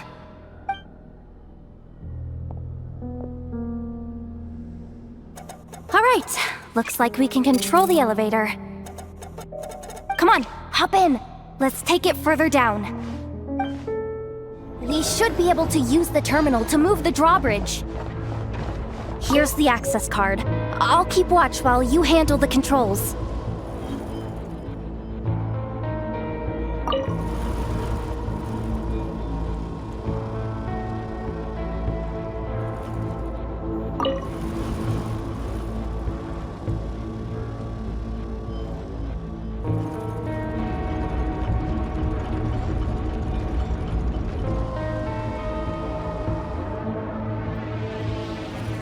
All done. Let's keep moving.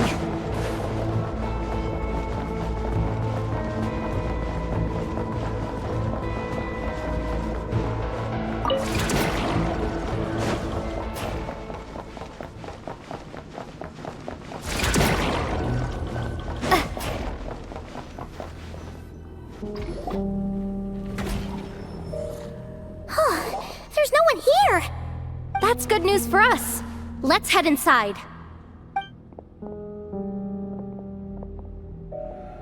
Looks like a rest area for the Fatui's Oprishniki. Huh? The terminal's still on?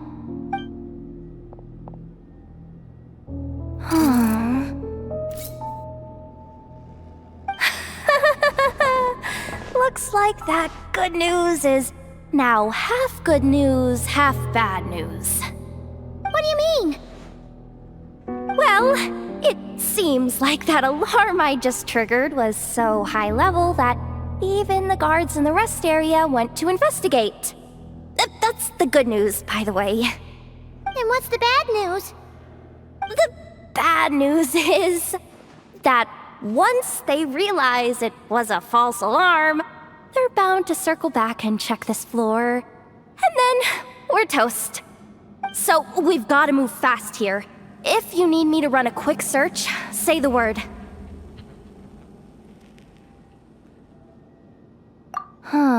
Analysis of Kuhanki extracted from the moon marrow suggests that its energy core bears some close relation to the power of the former Three Moon Sisters. It is suspected that there is a link between the Frost Moon Scion's hidden relic and the shattered remnants of the Eternal Moon. Come on, none of this is important right now. Just tell us where you hid the darn thing. Access denied.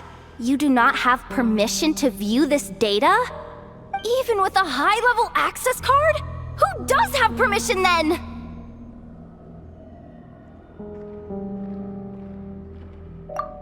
Good idea. Pulling it right away. Wow. What's with that huge hollow structure down below? That might just be it. Secluded, out of the way. Exactly the sort of place they might be keeping the relic.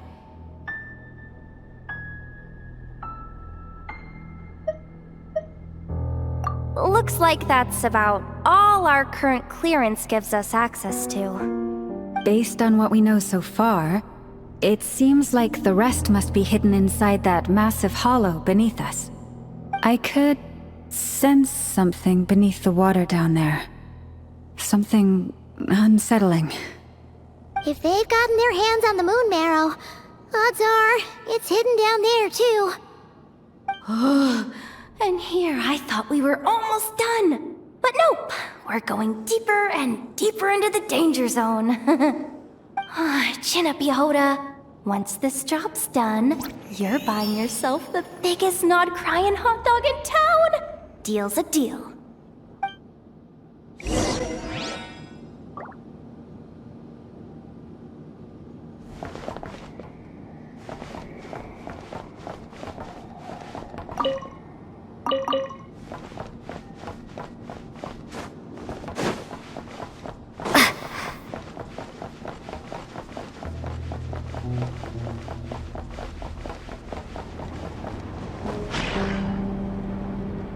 Watch out for that defense bot! It's aiming right at us! You'll have to use Kuhanki to deflect its attacks back the way they came!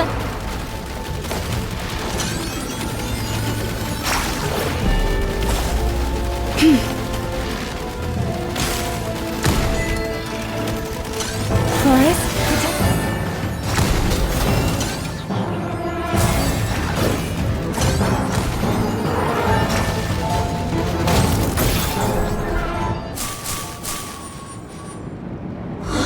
Finally down. Quick, let's hurry down to the lower level before we're spotted.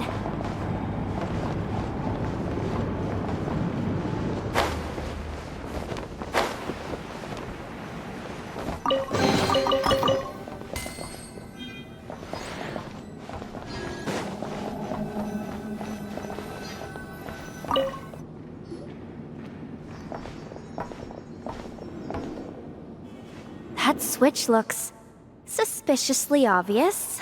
No way I'm pulling that. But you guys, go ahead. Hey, you spotted it first. Shouldn't you be the one to pull it? Not a chance. I'm just the guide, remember? At most, I'll help you look for an escape route. They don't seriously think pulling this thing's gonna lead to treasure, do they? I'd be amazed if it doesn't set off an alarm. Besides, I didn't even bring my smoke bombs. Which reminds me of the actual second rule of treasure hunting. Better safe than sorry.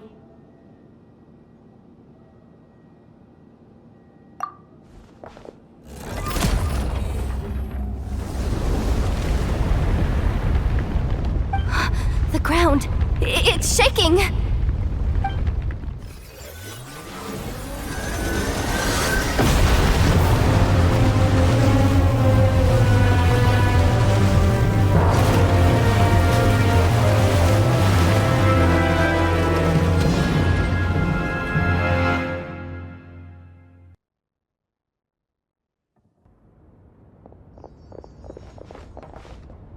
Wait, did the surface of the water open up? Oh, this is bad. This is really bad. I'm getting put on the Fatui's blacklist for sure. Don't worry, Yehoda. You've helped us so much. If they try anything, we'll protect you. Aww. Come on, I was just kidding. I'm tough, okay? Just haven't had the chance to show off my fighting skills yet. Me, afraid of the Fatui? Ugh, not a chance. I suspect the relic is hidden down below. Yehoda, your commission ends here. I am truly grateful for everything you've done for us. You don't need to put yourself in any further danger. I'm coming with you. This has nothing to do with the commission or the danger or whatever. This has already gotten way out of hand, so I'm coming too. End of story. Ah, she's blushing. Hey, zip it. Why'd you keep staring? Oh, you looking for a knuckle sandwich or what? Oh, come on, move it already.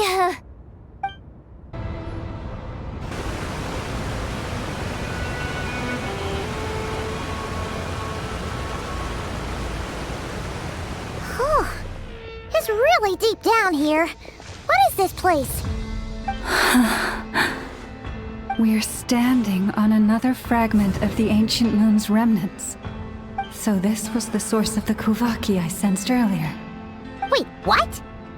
So the Fatui had it hidden underwater this whole time? This gigantic thing?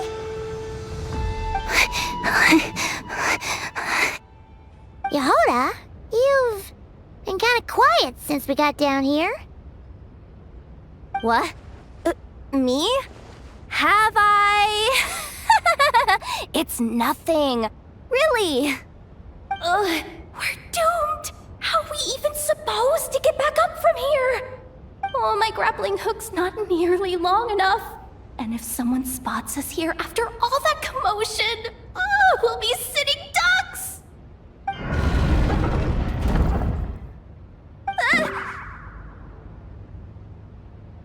Oh no! That door's opening! Please don't say it's the Fatui! No, please, no! We finally made it here, and we're so close to getting the job done! I didn't risk my neck just to die before I've even had a chance to spend my reward!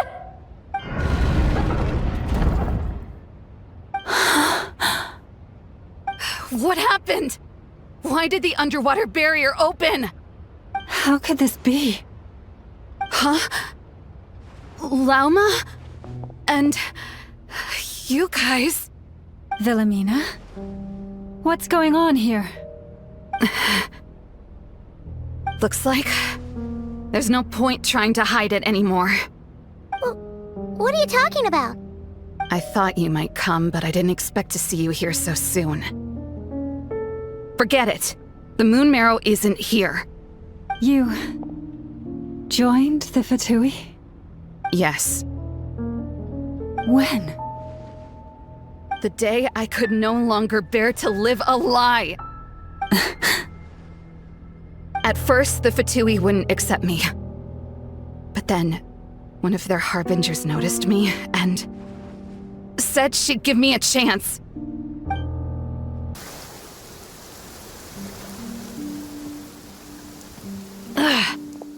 Lost them again. That harbinger told me to follow the blonde traveler who might visit the Frost Moon Scions. Easier said than done, though. The animals are on alert at night. If they see me, Lauma will catch wind of what I'm doing sooner or later. Am I really doing the right thing? No. It's too late to turn back now. The empty prayers, the stubborn displays of faith like Cappy's today. This isn't the life I want. Huh? Is that... Ah, the Traveler's back. I won't let her slip away this time. Wait, who's that with her? They look so alike. They seem to be heading towards the statue of Kotar.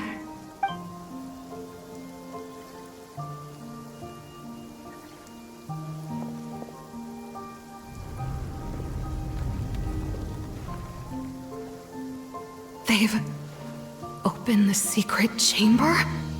But wasn't it meant to be sealed? Wait a second. The Moon Marrow! Surely they're not after the Moon Marrow. I'd better go report this straight to... Hold on. If they do actually make it to the final room, then maybe I'll be able to get my hands on the relic. The one thing the Fatui have been after this whole time. If someone's going to take it, it might as well be me. This could be my ticket to joining them.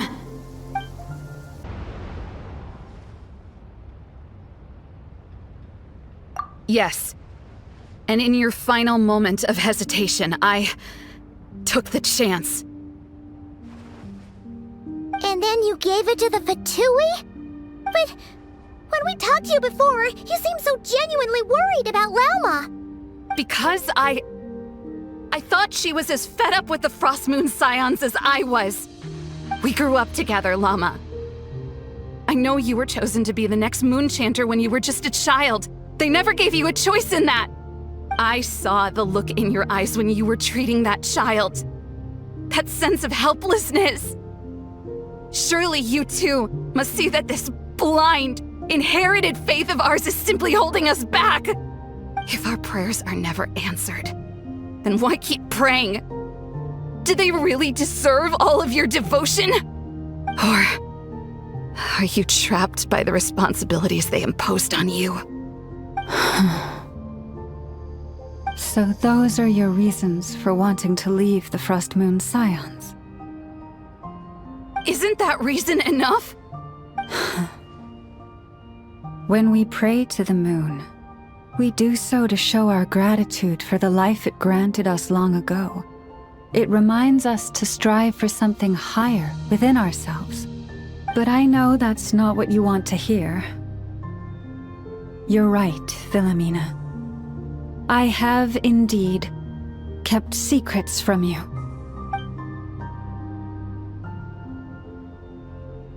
I knew it. You don't want to be the Moon Chanter, do you? No, that's not it. I'm talking about the fact that the moon in the sky isn't real. What? You're saying... Huh?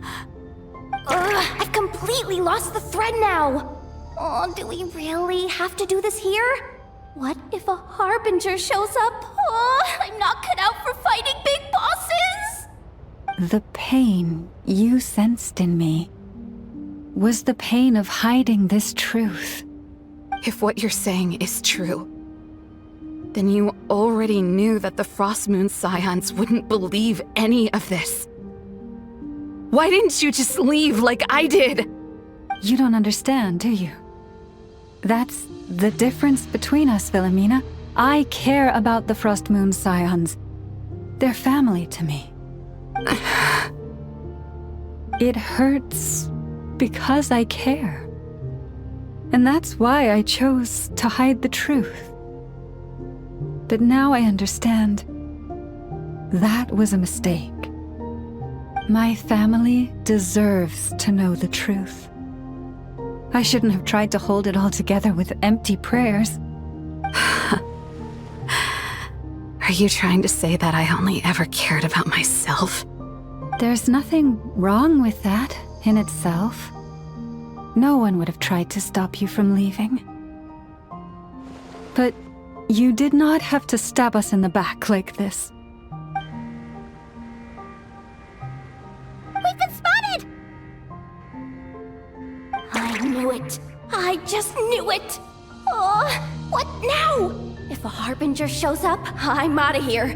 No darned relic is worth dying over. Looks like I misjudged you, Llama. I didn't think you had it in you to stand up to your fate. Turns out, you are a great moon chanter after all. But you were right about one thing. I haven't considered Hisi Island my home for a long time now. Bosses, time to go. I will change the Frost Moon Scions, Wilhelmina, as soon as the new moon rises. Then I guess I won't be around to see it. Say, Llama, what happens to those who betray the Frost Moon Scions? May their antlers be shorn with silver blades, and let them be cast into the long night of unknowing.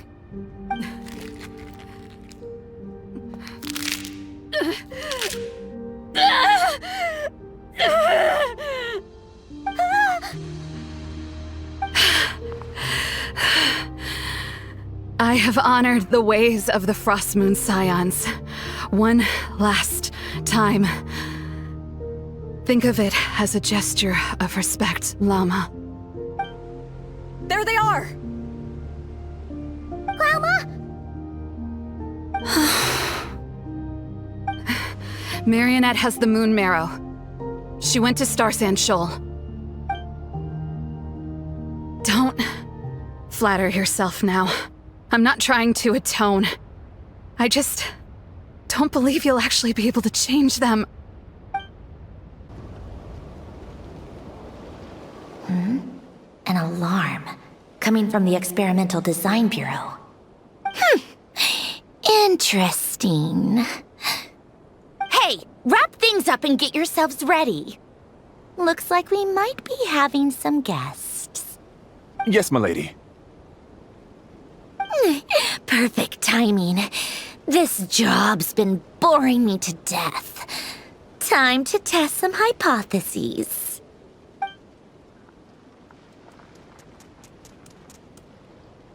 Bosses!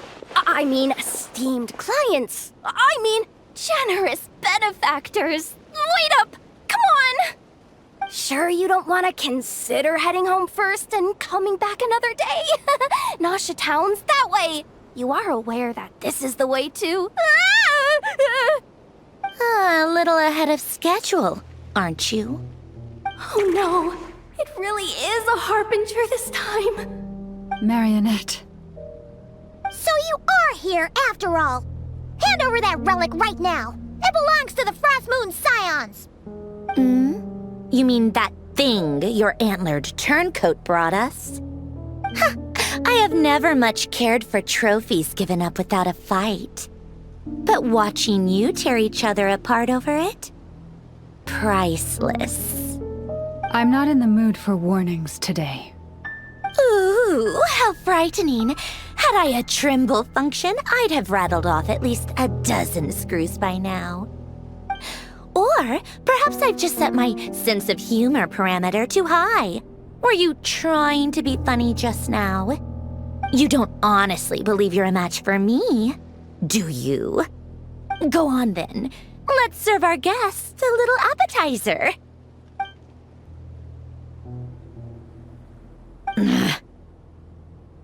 Hey, didn't you hear me? I said let's serve our guests a little... What's going on? Oh no. Watch out!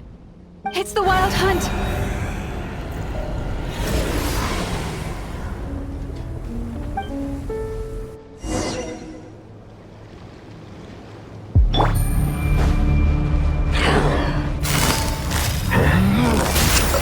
Things are about to get dicey. I'm going in! Strike a pose! Let the world collide!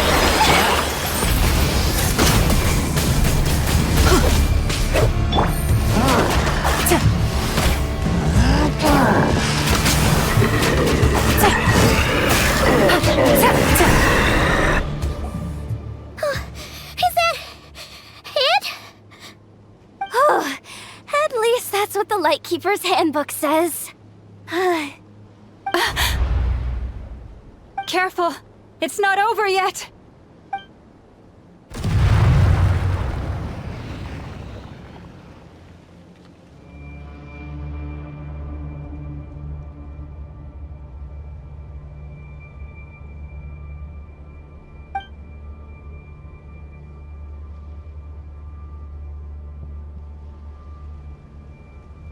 Paimon! Lauma! Yehuda!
Wait, what was that?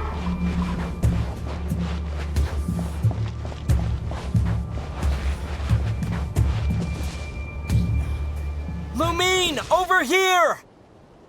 Ether! Quick, grab my hand!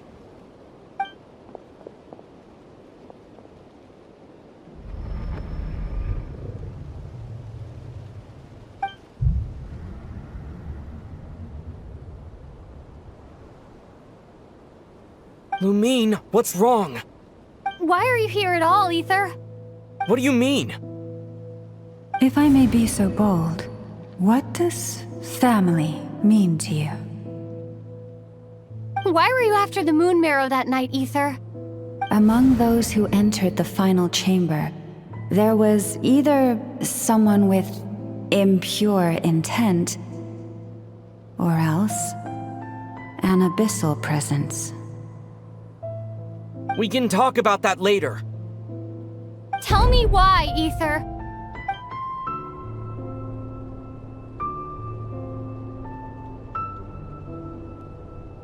You know, this is only the second time we fought together since the day we both woke up in Teyvat. No. Lumine. But when I found you, you were still in hibernation. Even the key to the chamber was still secure on your person. We didn't wake up together. What are you talking about? We don't have time for this, Lumine! Look at me, Lumine! Don't you want to explore this world with me?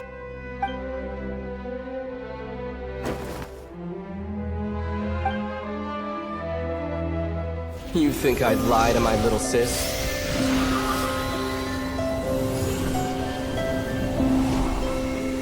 What a letdown.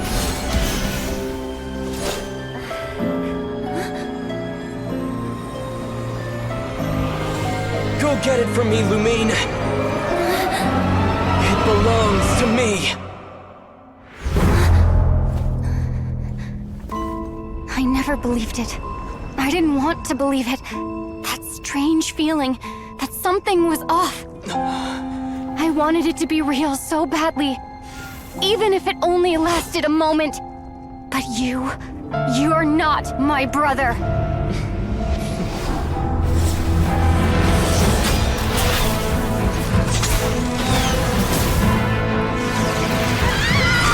Moon Goddess, please save us! Why is this happening to us? Has it been abandoned?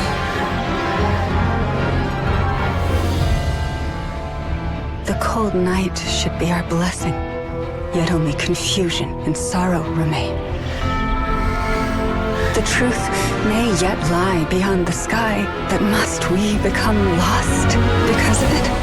Standing before you, As a scion of Hyperborea and the Frost Moon's emissary, I say this.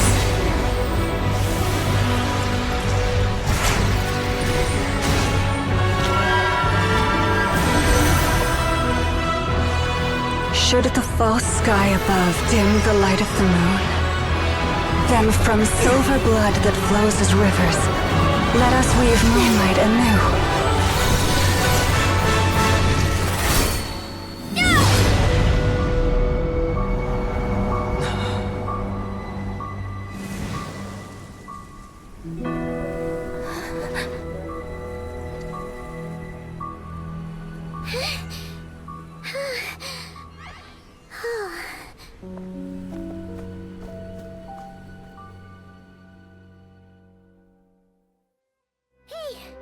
Is everyone okay? Think I saw my life flash before my eyes there. Oh, good thing Laumado was there to save the day. Are you all right, Traveler?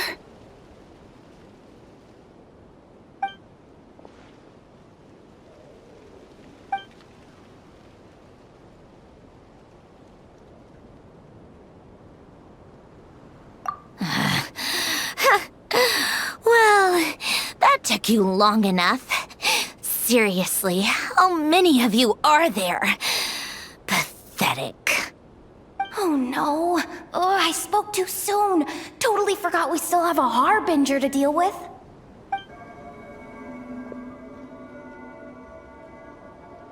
Hey, is that the moon marrow? It was hidden inside that big robot of hers all along! But that robot...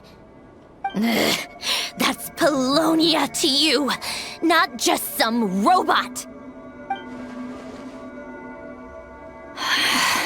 Take it, and get lost. Huh? You're just giving it to us? Well, I wasn't the one who put out the order to find this thing in the first place. So if someone wants it, they can help themselves. Maybe even choke on it. See if I care.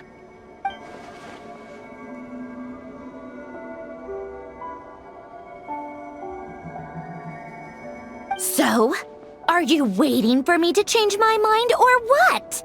I'd be more than happy to pick up where we just left off. But I should warn you, I'm in a bad mood right now. Let's go. Fine by me. Totally, completely, absolutely on board with that.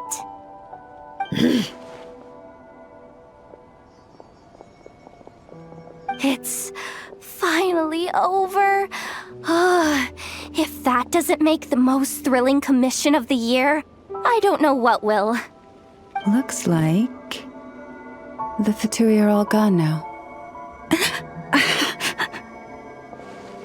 Lauma?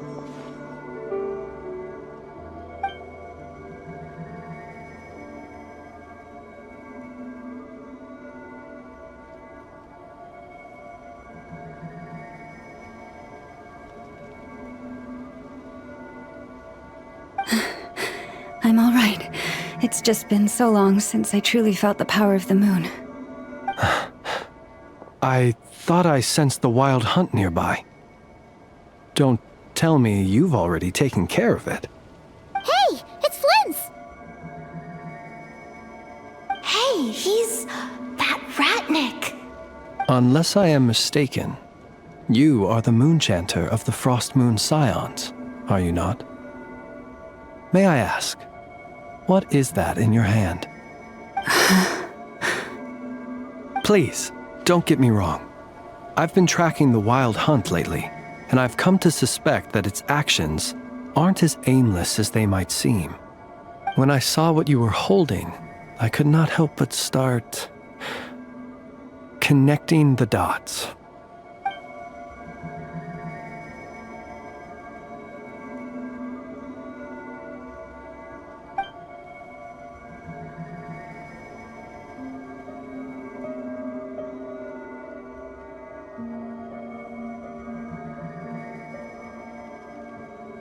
You better be extra careful, Flint. It seems like the Wild Hunt is capable of impersonating people now. Oh, is that so? Funny that. I just showed up completely out of the blue, yet you seem to have no problems trusting me. I apologize. I shouldn't be making jokes like that right now. Anyway, I understand. Thank you for the tip-off. It seems that the Wild Hunt has somehow changed in nature. I'll have to report this to HQ right away. For now, let us part ways here.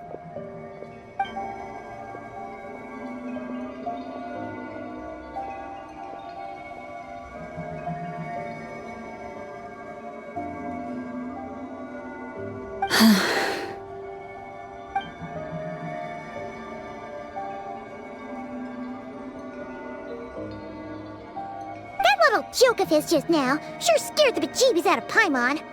Are all the Red Nikki and Nod-Cray like that? They're usually stationed in remote areas and tend to keep to themselves.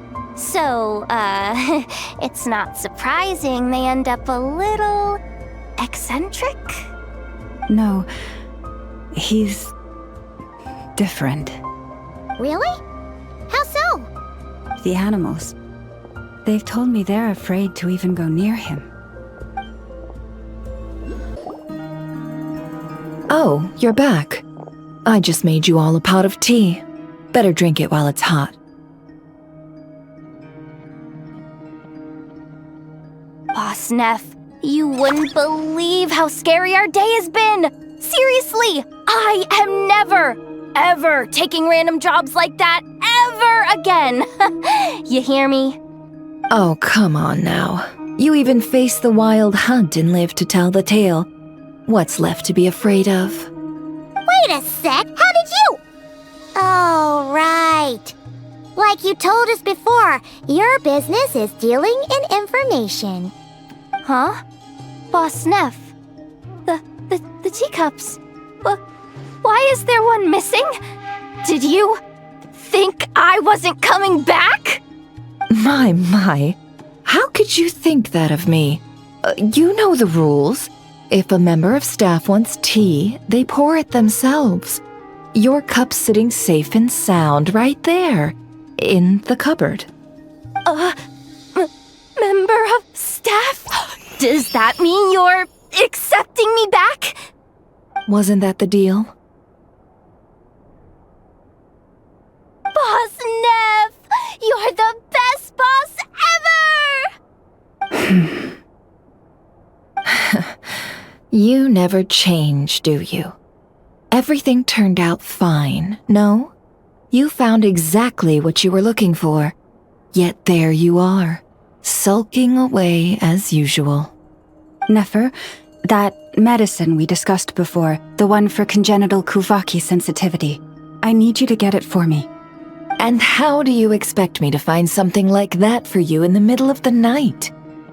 You'll have to wait till morning, at the very least. I need it right now. All right. I'll see what I can do. But you know urgent means extra charge, right? Thank you. You know what? You do seem a little different. In a good way? Or a bad way? Who can say? I'll take it either way, so long as you don't start making a habit of asking me for ridiculous favors.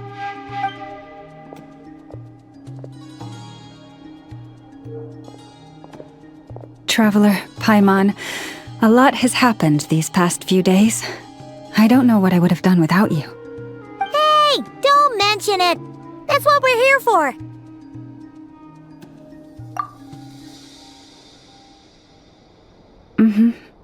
You're right. And tonight, I'm planning on telling them everything. Tonight? Isn't it a bit late already? The moon shines brightly this night. What better time for the Frost Moon Scions to usher in a new dawn for truth? Thank you for your kind words. But before I do, there's one more thing we need to deal with. Oh yeah! Now that we have the moon marrow... You'll have to forgive me. I used too much of my strength in the battle earlier. I fear I won't be able to help you uncover the truth of the past. Not right away, at least. That's fine. We're gonna be in Nod-Cray for a while anyway, so there's no rush, right? Thank you. But there's another problem. How to keep the moon marrow safe now? Huh? Can't we just return it to your secret chamber? The seal has been broken. Even if it were restored, now that the wild hunt has gotten in once, there's no guarantee that it won't happen again. Oh, right. Yeah, that makes sense. Back when the Frost Moon Scion's bloodline still ran strong, in special circumstances, a moon chanter could act as a vessel, safeguarding the relic within their own body. But it is a grueling trial of will and endurance. The moon chanter who did this only lasted 2 days. As for me, I might be able to last 5, at most. Hold on. You'd be using your body as a vessel? Yes. You can think of it like dropping a red-hot ball of iron into a bucket of water. How long the water lasts depends entirely on the bucket's size. Pardon? Hey! That's not a bad idea! You've always held up pretty well against the abyss. Surely the moon mirror can't be any more dangerous than that. It's not at all that I don't trust you, but it's too risky. But we're out of options, aren't we? Might as well give it a shot.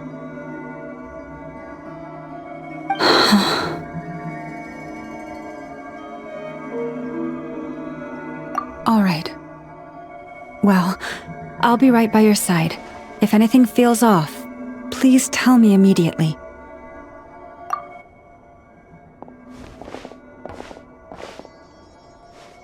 Here, hold it in your hands. Feel its power.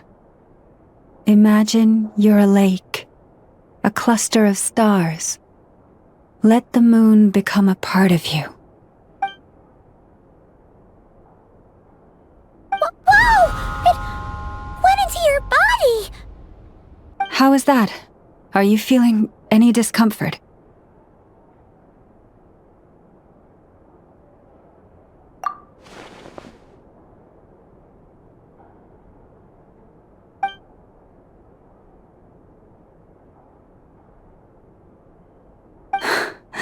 Astonishing.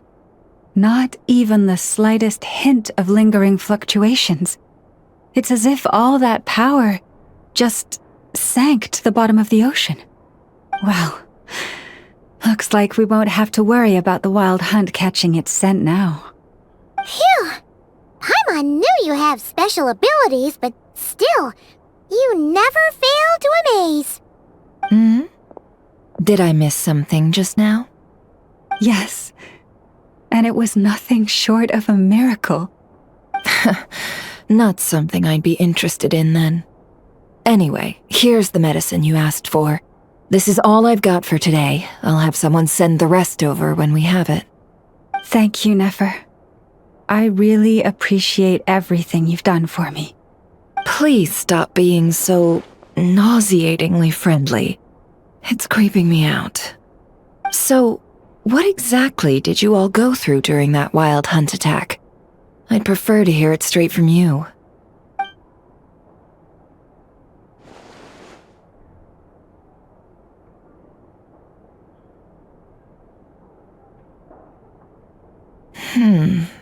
A phantom that can mimic the appearance of others. Quite different from what we've seen before.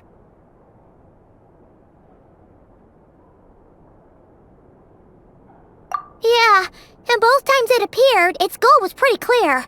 It seems like it was after the moon marrow. And on both occasions, it was accompanied by the wild hunt, too. It appears there must be some close connection between the two. I must say, I don't often see you look this serious, never. Too late in the day for thinking, that's all. We'll pick this up again later. You all feel free to keep chatting, though. Just don't forget to lock up when you leave. On that note, Traveler, please keep the moon marrow stored within your body for the time being. We'll take it back off your hands as soon as the wild hunt's been taken care of. Once and for all. Of course. Anyway, if the two of you will excuse me, I'm heading back to Hisi Island now. It's time I came clean with the Frost Moon Scions. Hey, we're coming with you! Though, guess we won't be able to do much more than cheer you on from the sidelines. That alone means more to me than you could ever know.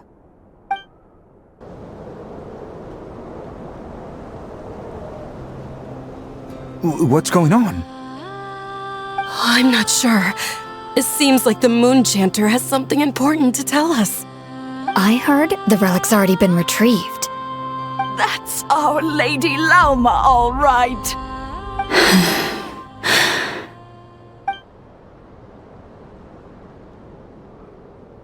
Noble scions of the Frost Moon, my kin beneath the moonlight, I hereby declare the truth to you.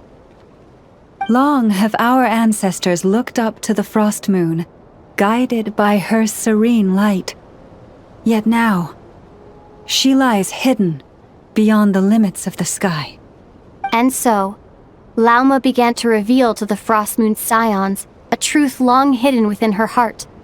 A story of a false moon and the death of gods. Kutar was indeed born of the moon. But that does not give us the right to reap without sowing, nor clothe ourselves without the toil of weaving. As she spoke, some who listened were stunned into disbelief, while others seemed to awaken as if from a dream. From this day forth, the road shall be paved with truth, and we shall pave it ourselves.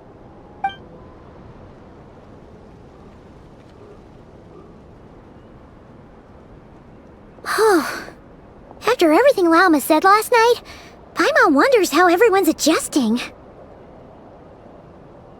Still, judging by their reactions at the time, it didn't seem as intense as Paimon might have imagined. Says a lot about how much trust she commands, huh? Hey look! It's Lauma! Welcome, both of you. The animals were most lively this morning.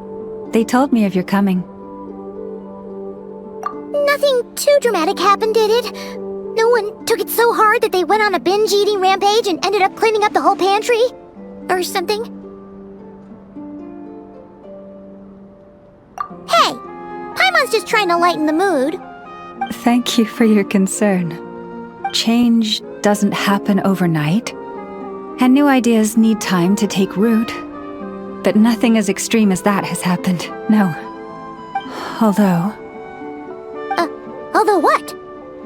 Well, just as I thought might happen, some have chosen to leave the Frost Moon Scions for good. For them, losing their faith was like losing their home. Confusion, frustration, helplessness. I saw it all, reflected in their eyes. Oh. I respect their choice. May they carry the Frost Moon Scions' blessings far and wide, should they be willing to do so. If we meet again someday, perhaps we will be able to sit together and share stories once more.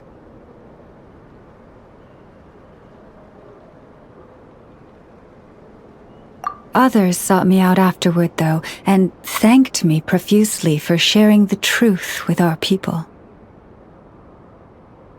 They said they used to see me as distant, even somewhat unapproachable, whereas now I seemed much closer to them.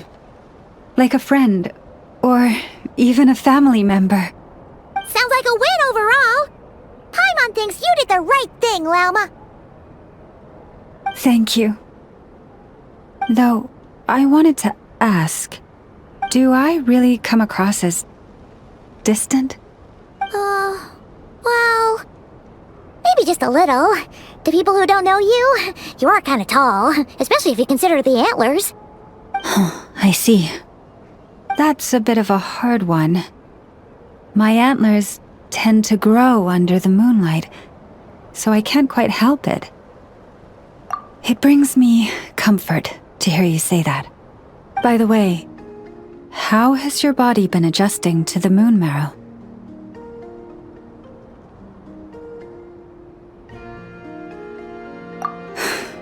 I'm glad to hear it. I've also suggested to Nefer that we meet within the next few days. We need to figure out how to counter this new manifestation of the Wild Hunt. But for now, let's just relax. I want to enjoy this feeling a little longer of finally living on the bright side of the moon.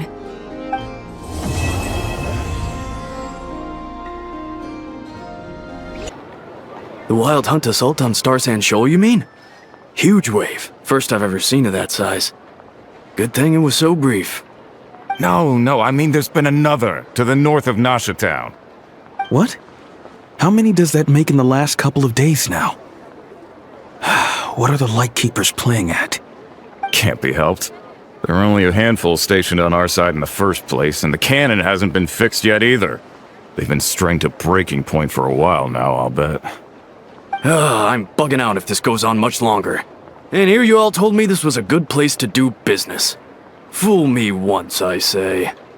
Hey now, this could be our big break. My second eldest brother made his fortune off Wild Hunt attacks, you know. Come on, let's get moving. There won't be anything left for us if we're late. Left for us to scavenge? I did hear about an overturned cargo vehicle over there. Hey.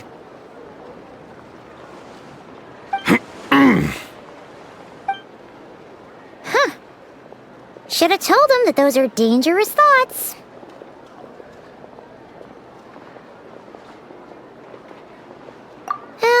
Guess you're right. Even if we solve this Wild Hunt problem, they'd probably just jump headfirst into some new danger if they thought they could earn some quick mora. Paimon will have you know that when it comes to staying out of trouble, greed and cowardice make the perfect match.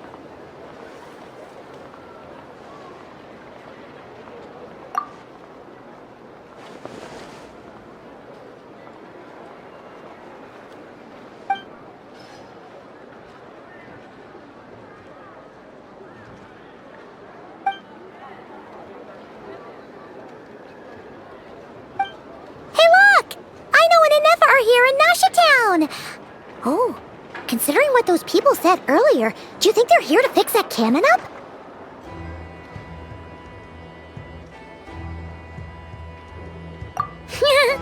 Dying to know something, aren't you? You totally zoned out just now.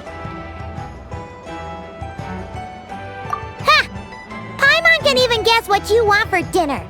She'll place the orders tonight, don't you worry. Anyway, let's just go, shall we?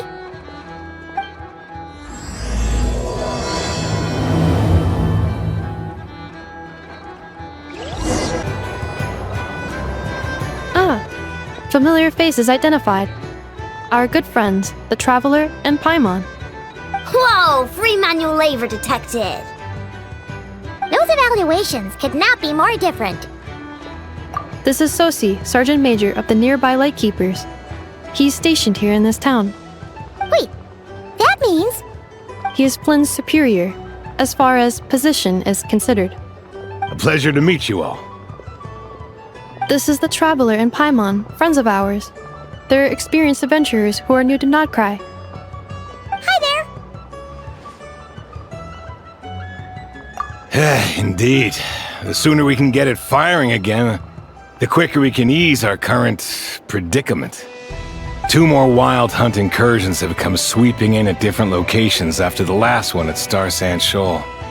Our manpower is already stretched as it is. This is more than we can handle. Hasn't Flint's gone back to your HQ to ask for reinforcements? When will they arrive? Huh. Has he now? Yeah. That's what he said he was gonna do anyway. He hasn't contacted me about that yet. As per standing orders, he should be leading a team to root out the Wild Hunt. But I haven't received any reports for a while now. Well, he does act outside the remit of his orders sometimes. I'm a superior, yes, but I wouldn't say I have much control over his actions. So, he made the call for backup on his own initiative? Hard to say. Contacting HQ's a tricky business. I should know, I've tried. They either refuse my requests outright or end up dragging their feet. And all the while, we're the ones who have to deal with the Wild Hunt, which, by the way, can strike anywhere in Nod-Cray without warning, sweeping across vast swaths of land. This has been a real test of our endurance, to say the least. We need to send our personnel where they're needed most. A single missive will not do much to change HQ's attitude, I fear. Flynn's understands this well enough, I'm sure.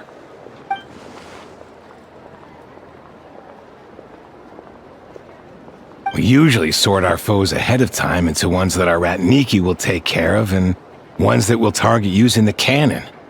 I finished the preliminary dispatch work already, but this cannon... Okay. Hurry up, I know. Fix this, I know. You fix it if you're in such a hurry. That, or bring me some snacks. This is tiring work over here. Could you at least tell me how long we'll be delayed? We're way past our scheduled firing time. Well, that's your fault for firing too often recently. Machines get overworked too, you know. You could try thinking about their feelings for once, maybe. Sorry, what? A machine's feelings? In layman's terms, this refers to wear and tear. As such, a machine is more liable to fail the unhappier it becomes. The exact probability here would be... All right. I'm not good at this stuff, I know that. But let me stress that we Lightkeepers are the primary financial backer of this cannon. And our backing does cover the fees for subsequent repair and maintenance. And I'd say that was a good deal for you. You should thank the Krumkake Craft Shop. That means me, by the way, for making you such a huge and powerful weapon for such a measly price. Do you even know how much it would have cost you if you bought all the parts legit and fresh off the assembly line? Reminder, your future snack budget will have to be halved without the long-term commission payment, I know. Calculating a viable and cheaper option. Lavender melon candy. What? No! Absolutely not! Let me think, all right? It should take maybe 3 more hours? Wouldn't this place be crawling with more monsters than there are fungi and Sumeru by then? That might not be the concern you think it is. The monsters of the Wild Hunt are only active in the immediate vicinity of its attacks. They will not spread any further, on their own initiative at least. We Lightkeepers will also keep an eye on those areas, both to monitor the monsters and to prevent people from entering the cannon's blast radius. That said, I'm afraid I can't wait 3 hours before dispatching manpower to the locations that the cannon won't be firing on. And here's where my need for manual labor comes in. There are some checks I haven't finished yet, but with your help, I can get the repairs done sooner. Wait, but we don't know a thing about this stuff. How much help will we be? You'll be fine, trust me. Just take this. Oh, and this. Whoa! This book is so heavy! And what is this? You can use Beep Boop Pizza to run diagnostics on the cannon. It'll tell you what to do. And this book will help you understand Beep Boop Pizza. This cannon was built using more than 50 components from different factories and manufacturers. Aino has bound the manuals into one volume. Also, please note, the device's name is Burkida. So, it's manuals all the way down, huh? Yep. And if you're quick about this, we might just cut our time to fire down by a whole 2/3. I'll go with you. Nice! So you'll check the outside and the Nepha inside. Come find me in the control room once you're done. Cool? Cool. Instructions received. Please go about your work seriously as well, Aino. No snacking while I'm away. Hey! A little snacking will also improve my efficiency by 2/3.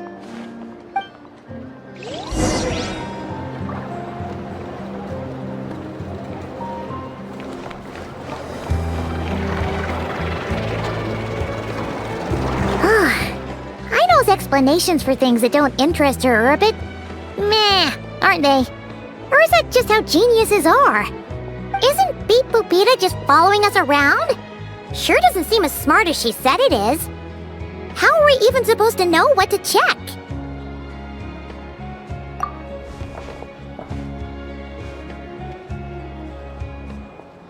I've watched an Nepha perform routine repairs before. It seems some sort of maintenance port must first be found, and then this small robot will automatically interface with it. Ah, so you're in the know. Nice. Well, oh, what does that port look like? Now that I'm not so sure of. Let's search around together and see what the robot reacts to. Works for Paimon. Is this it? Probably not. Or this one? Oh, ew! Stinks of machine oil!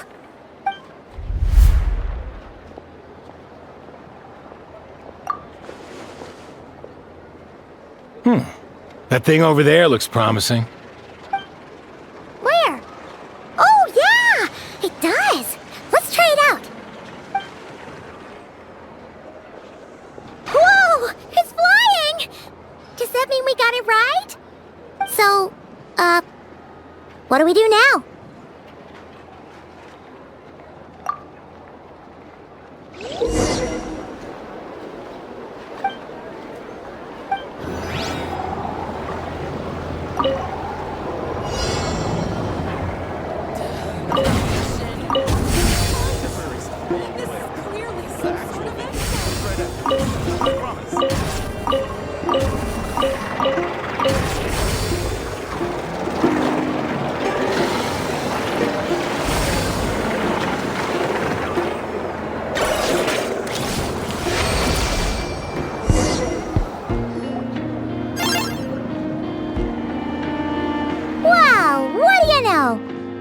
Right.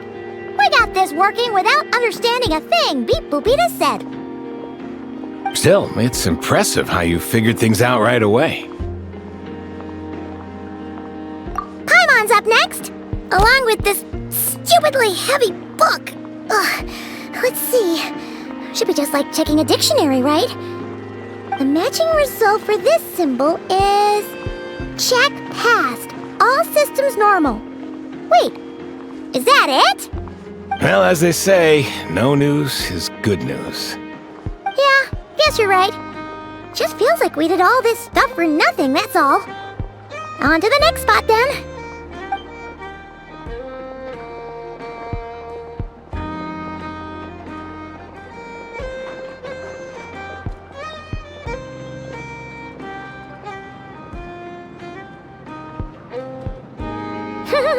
Paimon's getting the hang of this now. It's this thing, right? And this time... Huh? Why are you angry? Oh... Huh. Looks like its expressions are also prompts of a kind. Which page is that on? Oh...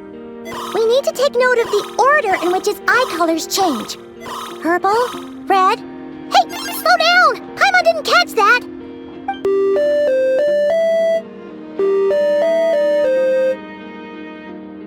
What? So now we've got musical prompts too? Weren't you only supposed to be a beep-boop machine? Alright, one final stop. This was quite a trip, huh? Agreed. I must say, you two have a talent for maintenance work. A bit shaky at points, but not bad for your first job. Good eye! real deal when she deals for real, you know. Really, I'd have liked to share the load, but you were really getting into it, and I didn't want to interrupt. Ugh, couldn't you have mentioned that earlier?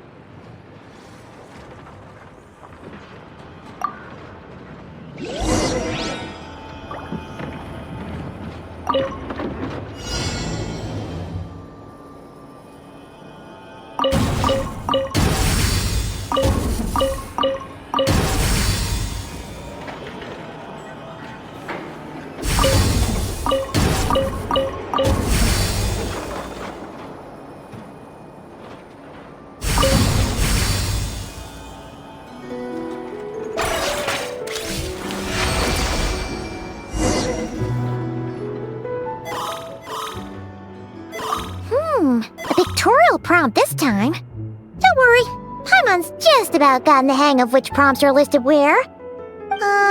We gotta take note of the flashing patterns. 1 yellow flash, nothing for 2 seconds, then 2 yellow flashes means the components here are overdue for regular maintenance. Maintenance is a high priority task. The device will be rendered inoperable until it is complete. Switch Beep Boopita to input mode to send out a signal to unlock components. The description of input mode isn't on this page. Ugh, more page flipping. Phew, that was a real struggle. Well, Paimon needs a break now. Yeah, good work indeed. But it seems this input mode requires some additional work to operate.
Well, looks like we're all good. We can remove this thing now.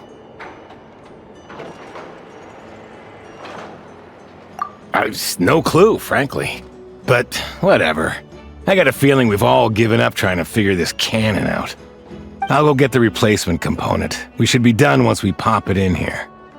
What do you think? Maintenance work's easier than running errands, wouldn't you say? That's for sure. We're counting on you, Sosie.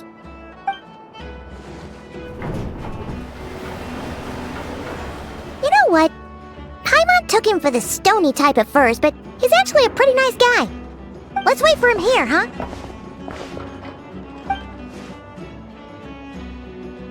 Are your tasks complete? Yep. Sosie's gone to get the replacement component. We'll be done here once we put it on. Allow me to check against the recorded data. Yes. This component is approaching its replacement deadline. The cannon will generate immense recoil when fired. If this is not controlled, the firing platform will become misaligned. This part is designed to anchor the cannon and ensure accuracy when aiming. Huh. So, if the cannon isn't fixed in place, will it start spinning around like some kind of massive firework? A novel analogy, but an apt one. The large-scale damage that might follow would be undesirable by anybody's standards. This component is currently easily damaged. The materials are not up to par, and there are still some design flaws. But Aino and I are working to improve it. Estimated waiting time remaining: 7 minutes. Would you like a crumb kake? Yeah! Dessert's just the best after a hard day's work. Certainly. It will be ready shortly. Observation. Freshly baked krumkake results in the most efficient improvements upon human happiness indices. As such, I activated an internal heater before starting repairs. Thanks for the treat. I know's lucky to have you.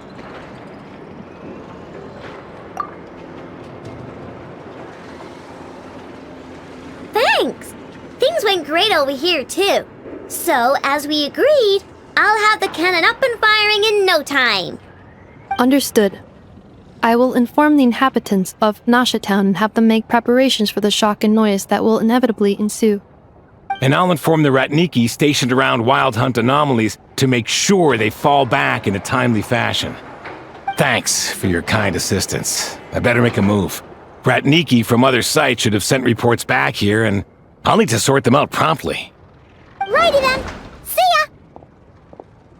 Bet this huge cannon's a real sight when it fires. That is correct. A huge crowd tends to gather on its own accord on such occasions. Pure, bright energy rays have never failed to inspire obsessed admirers. If you are interested, you can come back later to behold it in all of its glory. Sure. We did help fix it after all. It'd be weird if we didn't want to see it in action. Oh yeah. Wonder where that strange phantom went. Never mind what it's doing. Let's try our luck at the flagship. See you later, guys! Just be sure not to miss my masterpiece in action! Is it just Paimon, or are there more people here now? Oh, and maybe, just maybe, let's get some of their berries and fried meat too, huh? We still haven't had it yet! Oh, come on! Why so uptight? Excuse me, are you guests? If you wish to return to your room while the banquet is on, please use the side door. No, we're not heading back to our room. Are we not allowed in here right now? That is correct. Only those invited to the banquet may enter. Our goal is to ensure that our regulars can enjoy peace of mind and comfort, so that they can speak freely with one another. Familiar with our ways already, I see. But here in Nod-Cray, channels hold equal value to Mora. I am but a lowly employee, so you'll have to forgive my inability to help in this matter. It's fine. Can't be easy being you. Looks like we'll have to switch channels then. Never, right? The Curatorium does seem to already have an amazing intel network up and running. But if we ask her straight up, she'll likely squeeze us for all we're worth. Ooh, Paimon's got a plan! Llama got Never to help her prep some medicine, right? We'll be heading to Hisi Island later anyway to ask Llama to help us use the moon marrow. Couldn't we deliver the medicine while we're at it? If Never doesn't mention a payment, we can cash our services in as a favor. If she does, then we can use it to haggle. The thought of Mora made it worth the effort of thinking up. Come on, let's go! Hey, Black Cat, we're here! Oh, it's you this time. Hello, you two. What's up? Not much. Just here to say hi. Also, we'll be going to Hisi Island later, so we can deliver the medicine to Llama for you if you need. How thoughtful of them. Bet they want something from me in return. Well, the faster the delivery, the better, naturally. And we're lacking free hands right now, so that would be a great help. Yehoda's gone to get the medicine, and she should be back any moment now. If you have nothing else to do, feel free to wait here. I'll have someone bring you some snacks. Don't mind if we do then. Thanks! Oh yes, I'm sure you've all heard about what's going on. Nasha Town's in turmoil, and right now everyone wants intel. Whether it's to strike it rich, save their lives, or escape whatever predicament they've found themselves in. Ah, so you're busy making Mora. How nice. It's not all good news, I'm afraid. We're stretched so thin that our clients have taken to competing for our services via auction. The price for taking priority slots has all but skyrocketed. In other words, we've had to suspend free intel handouts for now. She cornered us right away! Did she guess what we really wanted from the start? If there's anything that worries me right now, it's the wild hunt. It affects everything we do, yet the number of people who can ensure cargo safety in the face of such a threat is vanishingly small. That doesn't sound too hard. If you need something delivered, hit us up and consider it sent. Is that so? But... no. Forget I said anything. I mean, you're great heroes. How could I waste your precious time on trifles like these? Is there now? You should have said so sooner. Far be it for me to extort you, of all people, for intel. But seeing as you so kindly made me an offer, I suppose I'll accept. What's there left for us to say here? More like our common perspective. Most who live here only wish to defend their own interests. But we are different, are we not? We both seek to resolve the chaos that the wild hunt has caused. More like make a profit off the wild hunt. Paimon doesn't believe a word she says. Dissatisfied, are we? The number of commissions over at the Adventurers Guild spikes during tumultuous times, too. Would you call taking those jobs for Mora a sin? Well, that's... We might squeeze some advantage out of chaos, but equally, chaos could uproot everything we've built at any time. Such is the threat of the wild hunt today. And what business would there be left should it end in some great slaughter, or put to flight many who call Nasha Town their home? And as I understand, the two of you are here in Nod-Cray to follow a trail of clues yourselves, no? Well, yeah. In that case, we should keep Nod-Cray the paradise people say it is. At least, until our respective goals have been accomplished. You must understand, no force exists here that would inspire unconditional unity amongst all parties. After that incident with Lauma, I'm inclined to believe you. Your selflessness is admirable, to be sure, and rare around these parts. Though it's rare for a reason, kid. Just a shame that our mysterious phantom has hidden itself well. Between that and its ability to shift shapes, it will no doubt be a most slippery customer. Really, I'd be all too glad to pass on any additional intel I gain. We make a good team, after all, don't you think? You front and center, me behind the curtain. That does make sense. Sorry, Nefer. Paimon took you for someone who only cares about profit. A well-placed only, indeed, Paimon. Nothing is wholly divorced from profit of some kind. Wait, so you were ready to work with us from the start? Why, of course. In fact, I was wondering when I might bring this up the moment you entered. But... Hey, boss, I'm back! Huh? Oh, you guys are here too? Indeed they are. In fact, they've volunteered to deliver the medicine to Lauma on our behalf. And totally free of charge. Such kind souls, aren't they? Really? Great! Oh, in that case, guess I'll be clocking out now. Got a few more places for you to visit right here, dear. Huh? Haven't I already worked a few days worth of overtime already? Well, guess the extra more is pretty nice. Well, we better get this medicine delivered pronto.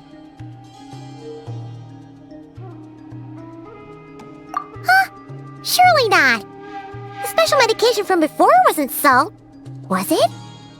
Wait, that can't be. Let me see. This isn't right! How could it be salt? It was raining back there, so... could it have happened while I was resting at the store?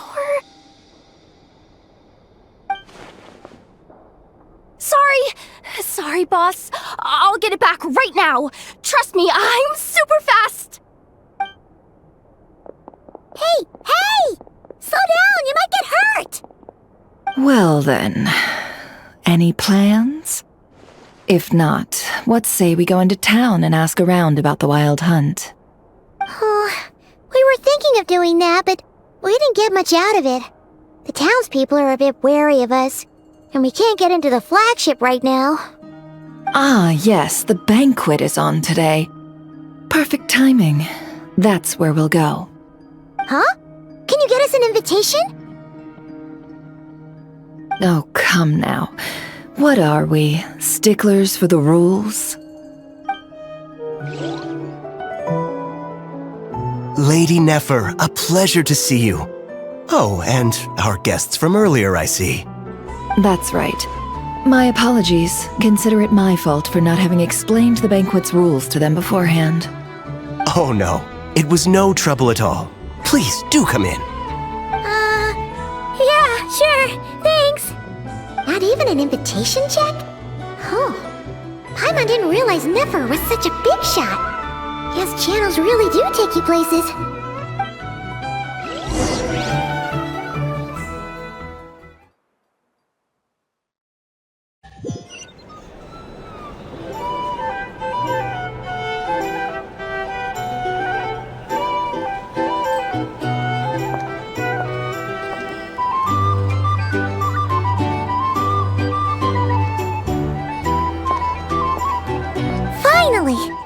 Now, what do we...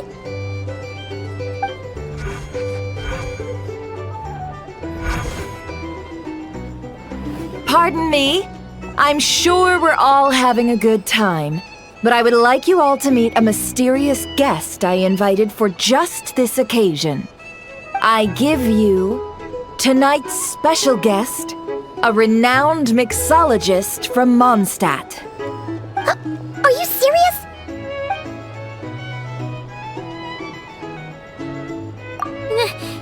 Nice to meet you all. I'm sure that no more needs to be said about Mondstadt's wine industry. After all, we are all connoisseurs of fine drink here. The special drinks menu is being set before you as we speak. Now then, for a time, let us set aside our worries and enjoy these exotic spirits from afar. Ah, I see. A new face for the bar. And here I was thinking, that ain't a familiar face. No wonder. Well, it's a rare occasion to be sure. Want to order a glass or two? Sounds intriguing. I spoke to the owner. The bar is all yours. The recipes are available for your perusal here. Not to worry. I've taken the liberty of removing the more challenging options. How'd you set this all up so quickly? Well, as long as you know what both sides need, negotiations are essentially just a process of confirming the deal. No one would turn a beneficial offer down now, would they? The flagship already had plans to invite a professional mixologist from Mondstadt anyway. So consider this a trial run, with the list of drinks brought out in advance. Demyon will assist you. Serving guests with drinks will be the perfect opportunity for you. Of course, every guest will have their quirks, so you'll have to be careful not to arouse their suspicions. Got it! We'll give it a try! In the meantime, I'll go mingle with some of the guests who pique my interest. There'll be a little event during the banquet's second half, by the way. See you then.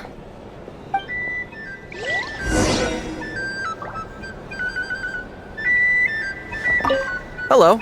How may I assist?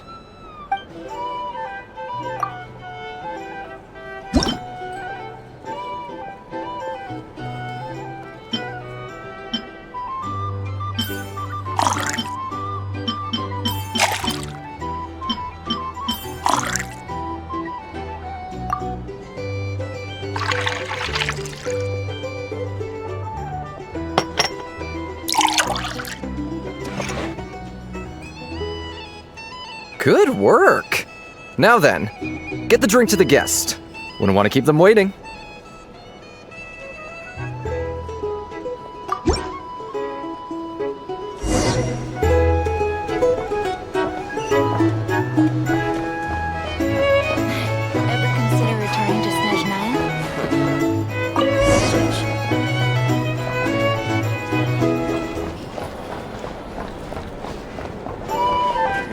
Tell you what, I envy people like you. I'm like a man in a leaking boat, soon to be food for the fish. I wouldn't have come to this dump if there were any better place to be. Come now, surely it isn't that bad. We've still got the light keepers. You trust them? I wouldn't. Wouldn't trust anyone, really. We're stuck with a wild hunt here. The Sneshanians can't be bothered, the light keepers can't spare the people, and everyone else, they're a mess. I'd sooner put an ounce of faith in that cannon. Forget it. Let's just drink. Let's see if this new mixologist is worth the billing.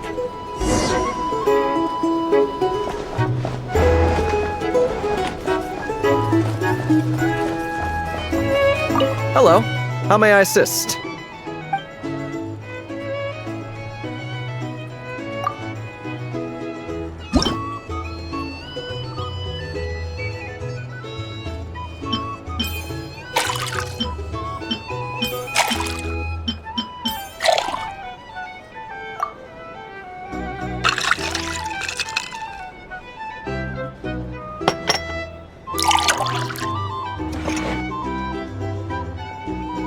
Good work! Now then, get the drink to the guest. Wouldn't want to keep them waiting.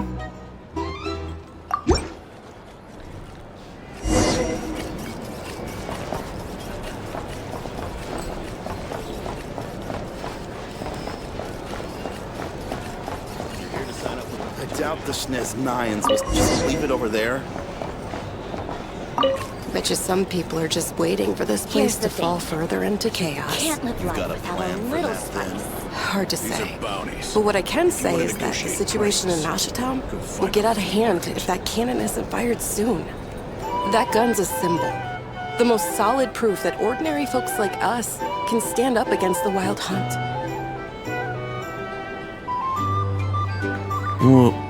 Wait. What are you angling for exactly?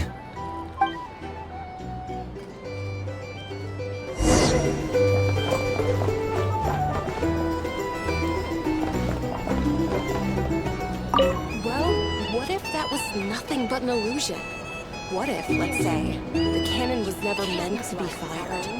For our sakes, at least. Surely this town is still of value to those who control it. Of course, but that's all it is. Value.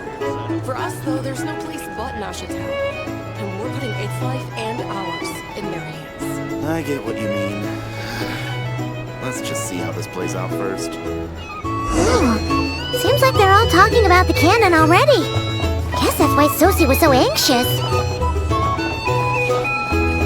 Hello, how may I assist?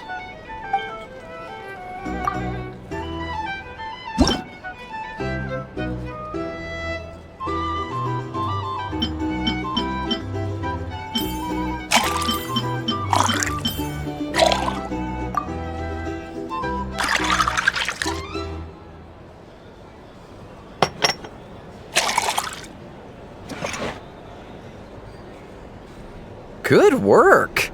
Now then, get the drink to the guest. Wouldn't want to keep them waiting.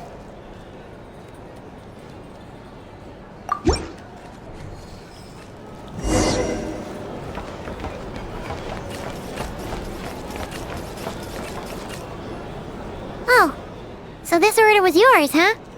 Indeed. So, any notable news?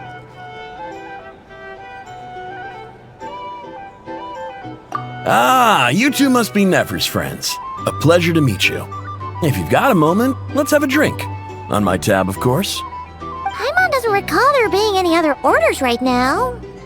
Sure then, we can take a break. Then come, sit. Jimyon, 2 wildberry trails if you would. Without alcohol, much obliged. Hints is the name. I help out at the Rossum workshop in town. They usually put me in charge of making and repairing simple machines. Paimon's name is Paimon. Pleased to meet ya.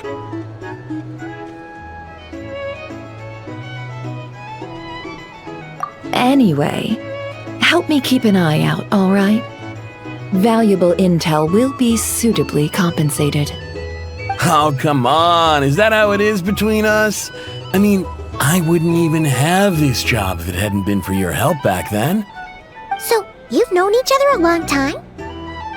That's right. I came to Nod-Cray with nothing at all. Would have starved on the streets if I hadn't met Nefer.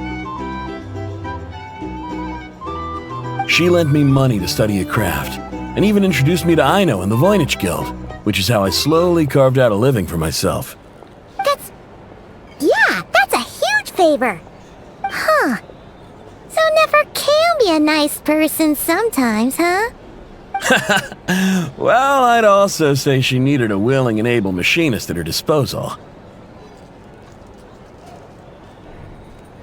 Come now. Aino's talents are better spent on issues bigger than basic machine repair and component manufacture. I did think myself a dab hand at such work at first, but compared to her, I might as well be a trainee who couldn't weld a wire to save his life. Got the scoldings to show for it, too. It took me a long while, but I finally got to the point where I could make my own machines, and even maintain some of Aino's relatively complex ones, like Kuhanki detectors or mechanical arms. He's the one responsible for maintaining Yehoda's robotic arm. Oh, speaking of that, didn't Sosi have a mechanical arm too? That's right, one of Aino's masterful designs. I could never design one of those in my life, but if you gave me its blueprint, I could hammer one out. Nowadays, I've got regular customers, which makes for a decent keep. Even got a kid, if you can believe it. I wouldn't have, had you told me my future when I first arrived here. On the flip side, being a family man means I can't just flee this place whenever I feel like it, so I'm afraid I'm counting on you to help solve this wild hunt crisis. All the more reason to be proactive and do your part. Wringing our hands in despair does us no good in times of crisis. Oh, wait, just another question that's been bothering me.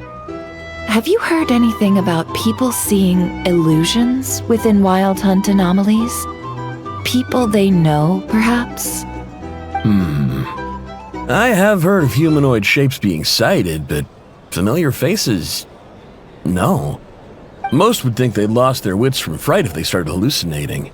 After all, no ordinary person could survive an assault from those monsters.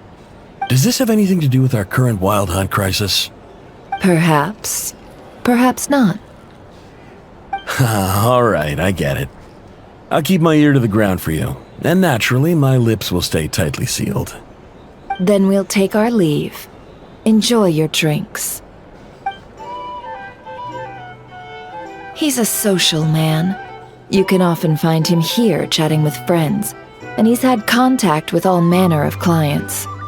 Since he's never heard of the Wild Hunt exhibiting the power to imitate familiar faces, might it be safe to assume that our Phantom wants to keep that a secret? Huh. That does sound worth noting. How about we go talk to a few more people? A good idea, and one our upcoming activity will facilitate. Let me show you how it's done. Come, back to the bar.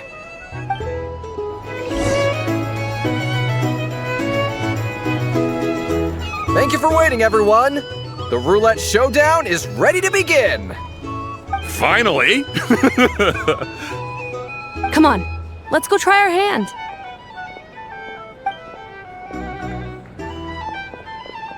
Joining us, new girl? We'll pass. No, you won't. The one who'll be mixing the roulette special has to take part. Those are the rules. But...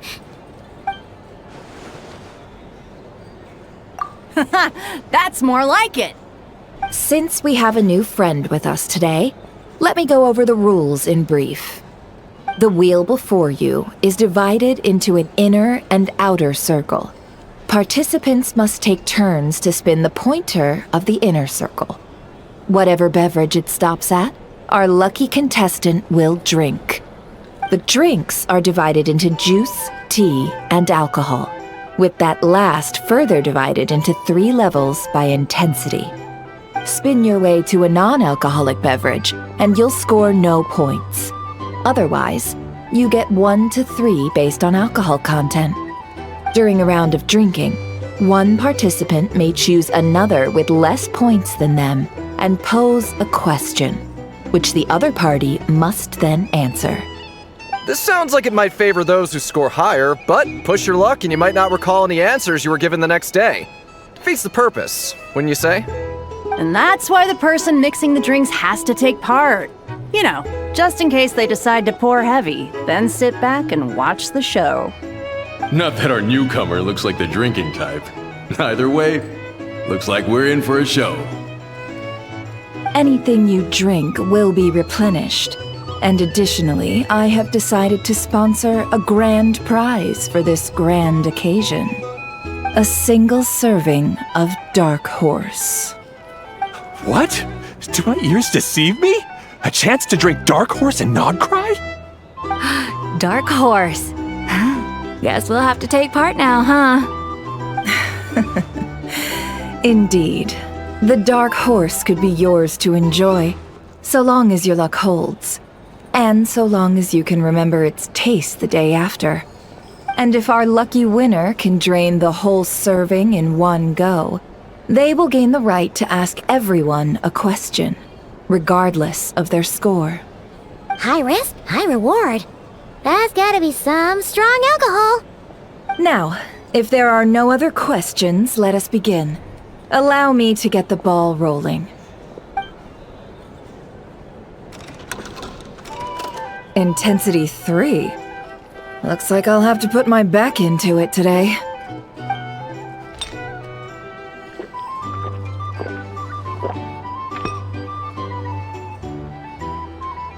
Let's go! Wow, this is kinda intense. Oh, my turn! All right, man, fess up. You've been making a killing lately. Where's it all been coming from? Hey, bro. I heard you met up with some big shot from the Voynich Guild. Mind introducing me sometime? Ugh. A normal drink, huh? Must be my lucky day. We've reached the final round of the Roulette Showdown. Let's see who gets the last laugh. I gotta say, you monsters really know your alcohol. These recipes are super good. Teach me, would ya?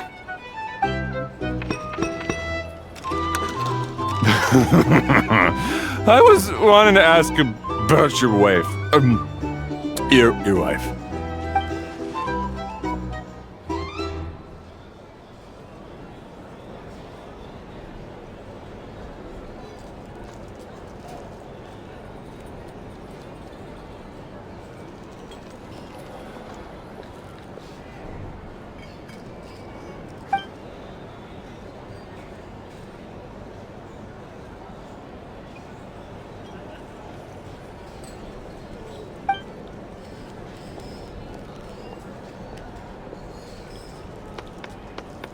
You're up.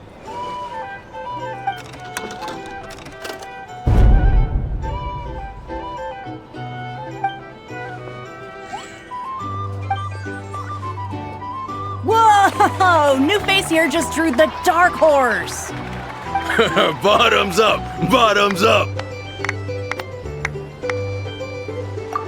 Hey, will you be alright? You wanna just give this one to Paimon?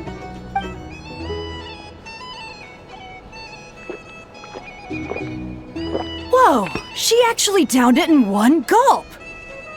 Nice job! No wonder you monsters have such a reputation. Me? Well, what do you think?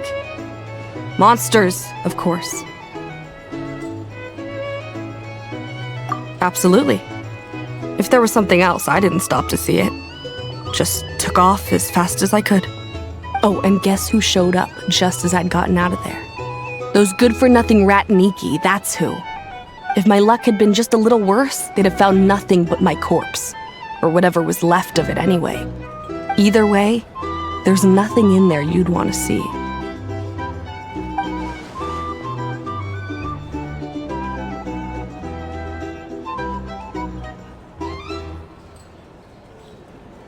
I see some downcast faces. Why, have we all hit our limit? Ha! Says who? I'm still raring to go. 'Cause you didn't drink that much. In that case, let me raise another glass. To a blast of a showdown and a wonderful evening.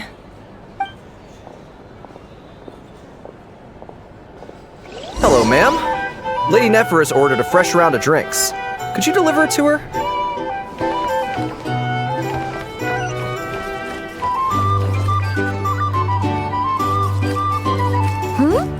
Are they playing cards? I want to spy some elemental dice. Same as usual then? 1 die, 100,000 mora. I'm not here to do business with you. Come now, I've already ordered us drinks. Or are you looking to add another line to your ledger of arrears? Oh, so this is a business deal. So, let's go over this again. 1 die, 100,000 mora.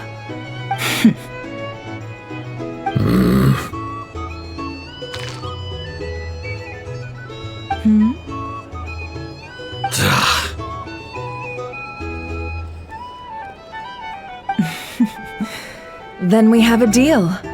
Come, you two. Take a seat as well. What are we even doing here? I can give you 3 things.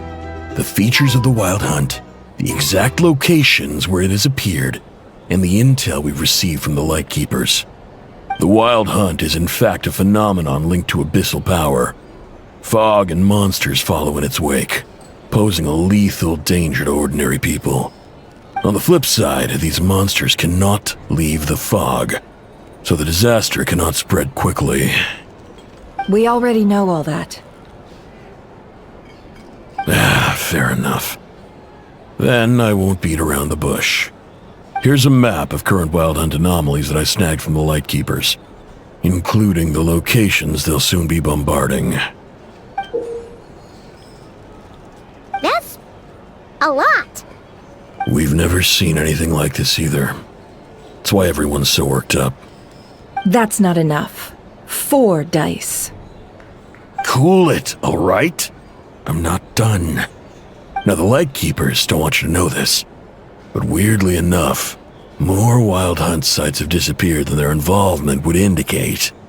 Isn't that normal? They're not the only ones fighting the Wild Hunt after all. Adventurers do that too, and maybe some just go poof by themselves. I'd agree. And really, we've always had a small, stable discrepancy between reported anti-Wild Hunt ops and anomalies cleared. That variance has become a gulf lately. What could that even mean? I've got 2 theories. 1, that some new force is clearing the Wild Hunt out in secret. Or 2, that some rat Niki are not reporting the work they do on purpose. The odds of the former happening is low. Not many organizations can even engage the Wild Hunt. Never mind keep those operations a secret. If you're interested, I'd recommend following the latter train of thought. Paimon doesn't really get it. What would anyone gain from doing that? Now that's what I call interesting intel. No wonder you've been doing well for yourself lately. Even if you've mostly just been reselling my intel. Please, stop. This is all I've got for you. Oh, stop that. Why, people might start thinking me a bully. Let me give you an opportunity instead. Out of respect for your independent intelligence gathering. An answer to a simple question. for 50,000 off your debt. Have you heard of people seeing familiar faces within a wild hunt anomaly? Or experiencing something akin to, say, an illusion? No, nothing like that. Nothing at all but ghostly shadows. Nothing at all, Not even for 50,000 Mora? Either you don't take your debt seriously, or you're confident you can pay it off. Hey! No means no, alright? This is about my dignity as an intel broker. Mora doesn't factor in here at all. Okay. Well, that puts me at ease. You really are the same as ever. And you've learned quite well. Go on, then. I'll swing by again. Sometime soon, perhaps. Ugh. So, you're his creditor? Indeed I am. He's resold my intel quite a few times now, pocketing the difference afterwards. Rather dishonest dealing, if I may say so. As luck would have it, he would only purchase information from me when he was just about done negotiating with his buyer. So I arranged a little something just for him. A painful lesson, you might call it. Ooh, that sounds brutal. Oh, I was downright beneficent in charging for that betrayal. It was more about the message, really.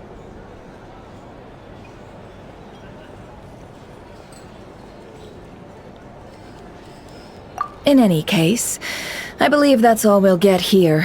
Let's go through what we've learned outside.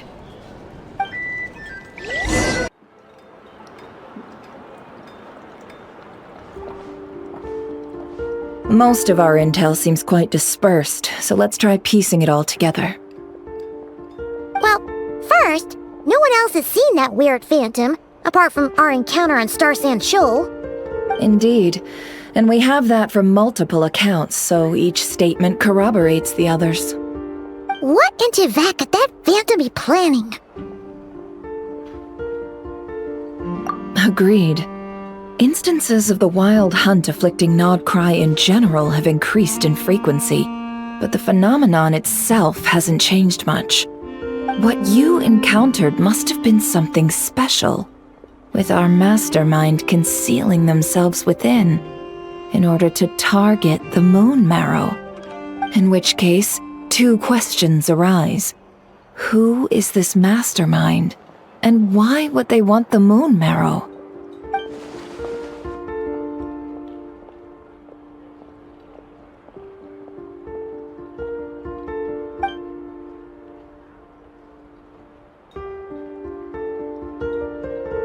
I'll continue investigating along these two lines. We can reconvene again if any progress is made. I'm back!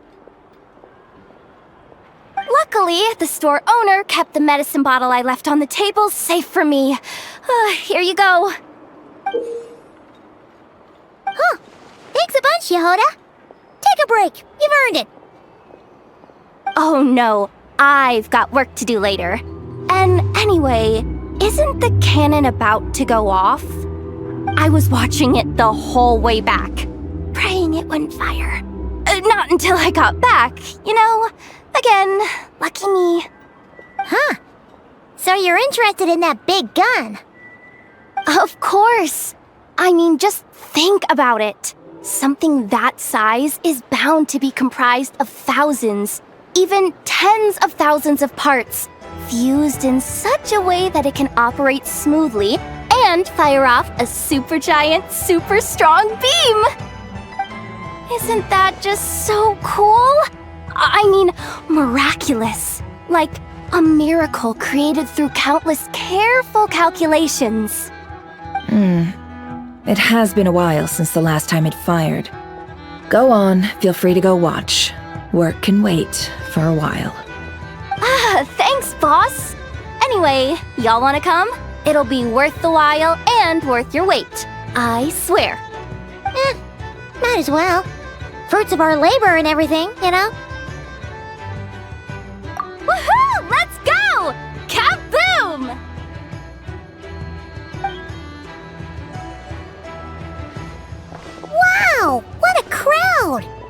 People seem pretty excited, too. Just goes to show how big a deal this cannon is, huh? Oh, for sure. One shot, one kill, problem solved. Simple and practical. Just the way we like it. And even if that wasn't how it worked, just listen to how it roars. If that isn't power, I don't know what is. If only I had that kind of strength. Hey, don't think like that. Your skills and smarts have been a big help to us, too. Really? They think that? Oh, I'll do my best the next time we work together. For sure.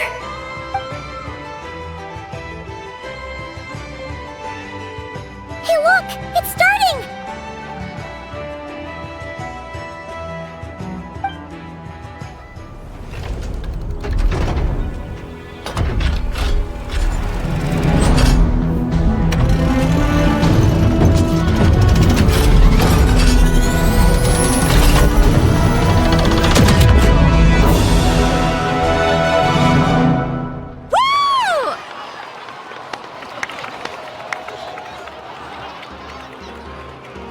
Nice one! Finally, all fixed up. Nothing to fear now. Awesome! Felt that one in my bones. Whew! That sure was powerful. And pretty dazzling, too. Guess that's why everyone's been counting on this thing. Surely the Wild Hunt doesn't stand a chance. I feel so alive right now! Overtime? Ha! It's gonna be a piece of cake! You know, Paimon's been wondering, if you're so interested in machines, why don't you go work for Aino? That's what we call drawing a line between your work and your hobbies. I've got some mechanical talents, sure, but this job I have now, no one can do it but me. Not even Aino or her silly robots. Anyway, gotta go. See you later. Says the person who got salt and medicine mixed up. Looks like the crowd's breaking up as well. Let's head over to Hisi Island. Let's not keep Llama waiting. Let's see now. What's changed since we were gone? Yeah, if anything, looks like things are settling down. That's Llama for you. Hey there, Llama! We're back!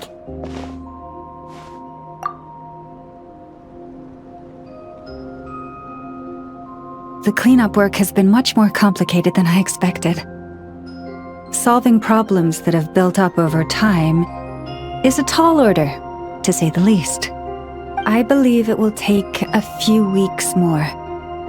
Fortunately, those who remained appear to have shaken off the initial confusion and are becoming more proactive by the day. It's as if they've finally been forced to come face to face with what their faith actually is. And it's all thanks to you. No, I should have done this a lot sooner. I've been focused on taking care of myself these past few days, so I'm in a good place. And since you're looking after the Moon Marrow for us, I should be able to help you investigate the truth of the past. Speaking of which, have you heard anything new about that phantom? I've tried asking around, but to no avail. What about you? We haven't made much progress either. But here's what we've got.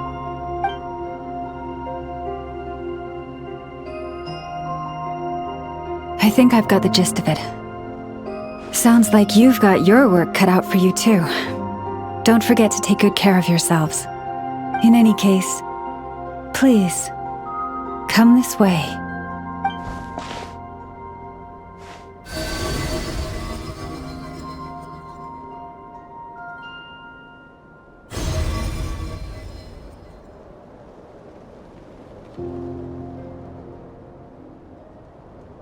What do you see?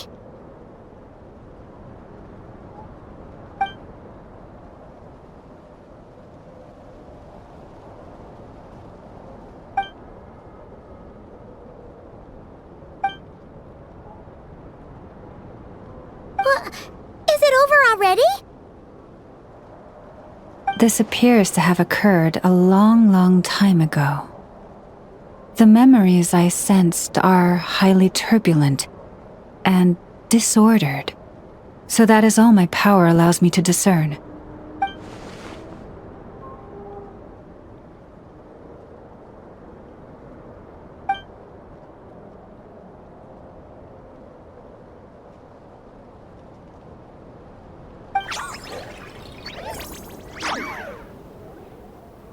Huh? What's the matter?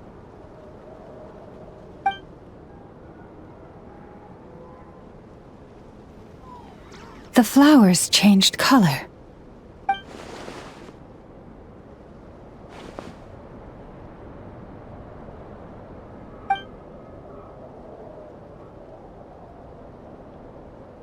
Yeah, we should go see her and see if we can help her in some way. I'll leave that in your hands then. Oh wait, here you go. This is the medicine you asked the Curatorium of Secrets to help prepare earlier. Thanks for coming all this way with it. You've been a huge help. Also, if I may, I have a feeling that Kuthar might be able to help you get a more detailed glimpse at the memories about your spaceship. Oh, that's true. She's the Kuthar after all. But we best check if she's doing okay first. See you later then.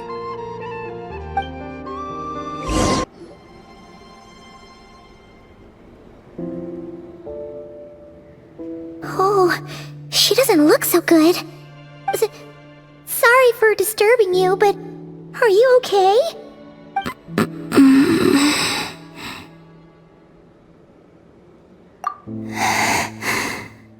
Dizzy. It's like I'm returning to the moon. Wait, it's not that bad, is it?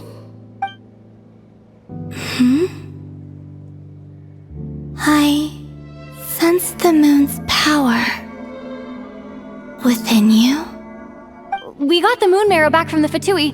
Can it help you in any way? And what do you require this time?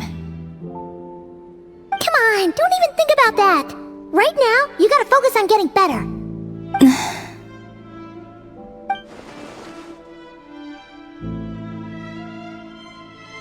I might need your assistance in the future. Oh. Very well. Give me your hand.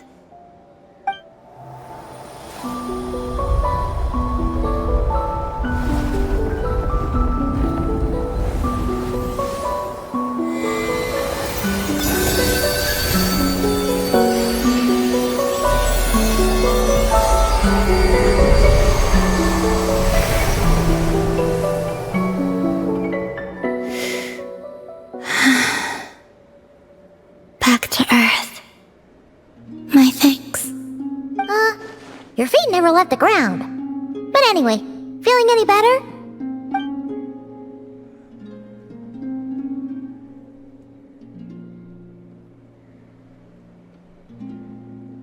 Significantly. The moon within your body, it is as silent as a reflection in the water. Fascinating. I merely drew forth a ray of its light from the water. Enough to keep me tethered to the ground for now. I think I sensed some other changes as well. That is the moon goddess's favor. All things I come into contact with will bear this mark. It is harmless, and will fade over time. Speaking of which, do you want to be the Moon Marrow's custodian, now that you've got your power back? It's supposed to be something that belongs to a god in any case, right? It is the remains of Arya, goddess of the eternal moon. So it does have to do with... Wait, what? Did you not know this already? Llama just said it was different from the other fragments, and that she could sense divine power within it. And she is correct. When I drew that ray of moonlight from the marrow, I also drew some memories from within. That is how I know that it belongs to the goddess of the eternal moon. But Lama also saw the past by using the moon marrow. Why didn't she see that?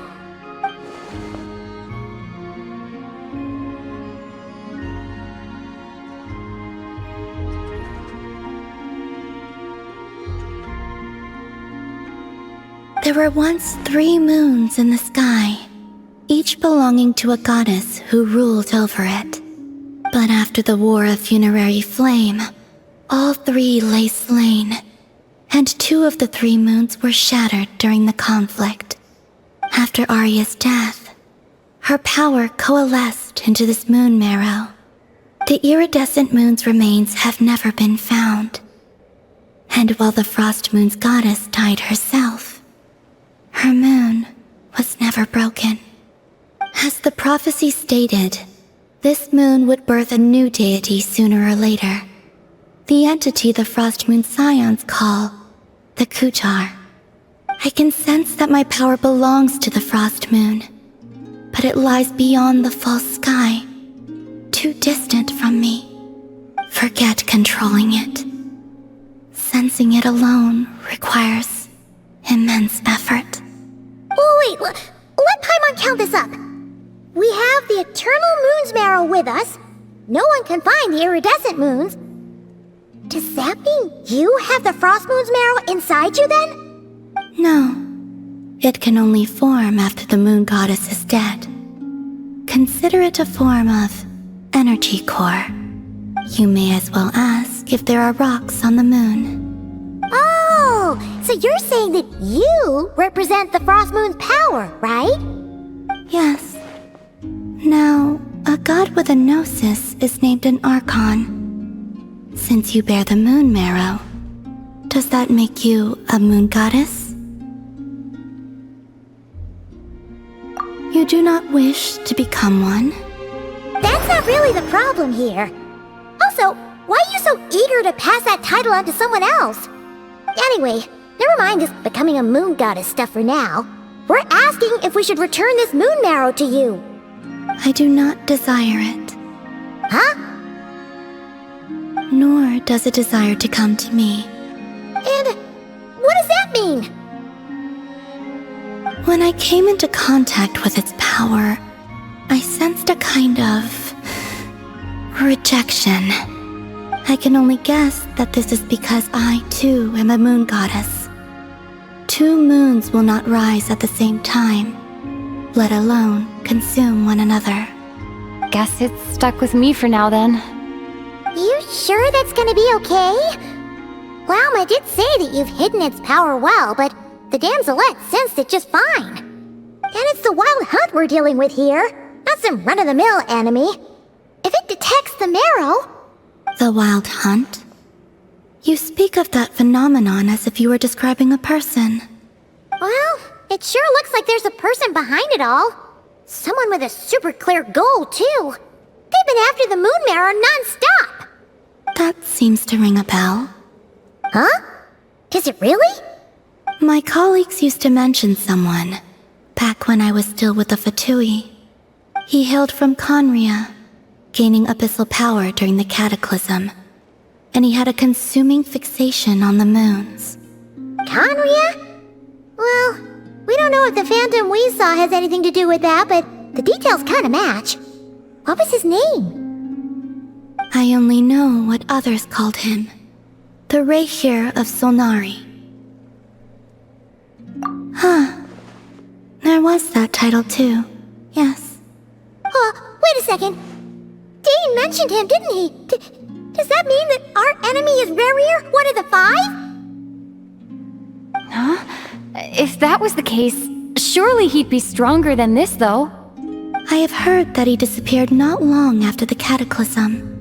But when I asked my colleagues where he went, they replied, "Do you really not know?" Why would they say that? The tale of his final fate has it that he fell into the moon's reflection, from which there can be no return. Wait, hold up, pause. There's just too much information. I felt the same. They seem to think that I should be the one who would know everything about the moons.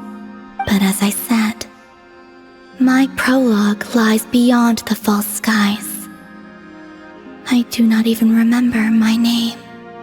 Oh.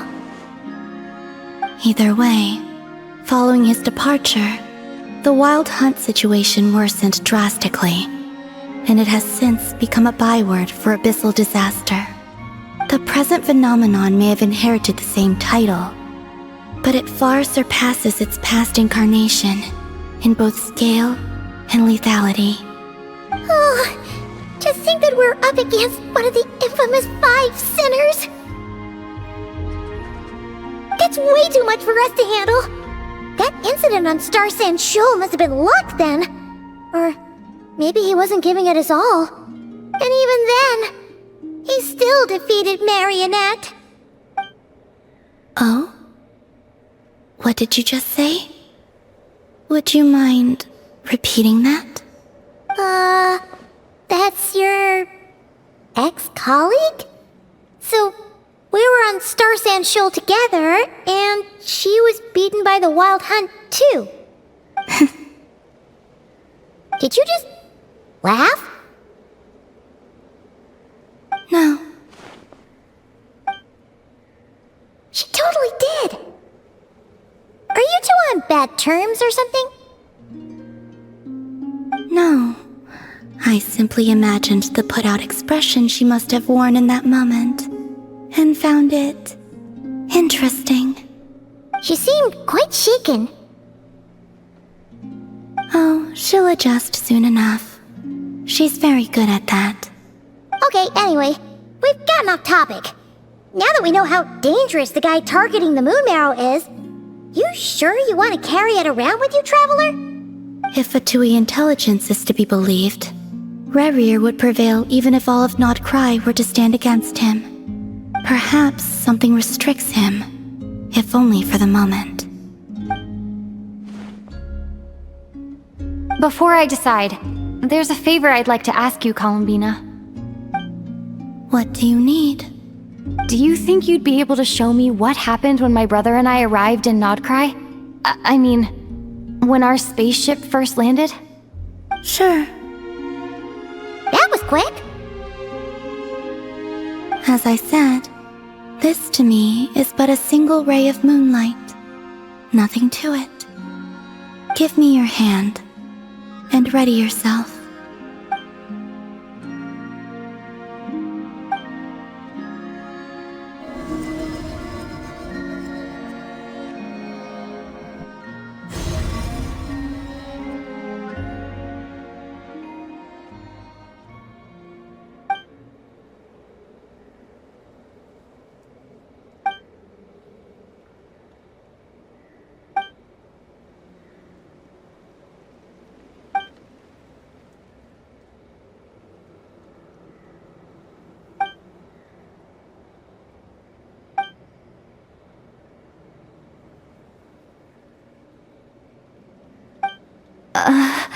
Where is this?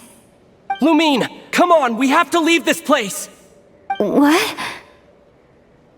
Hey, are you okay? Our spaceship. A long time passed after we landed.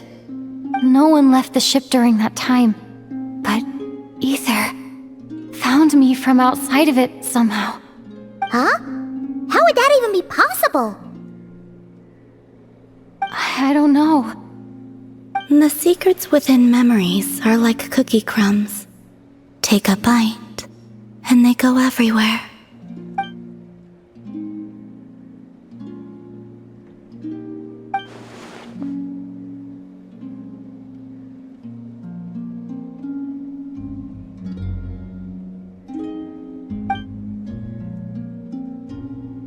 All right.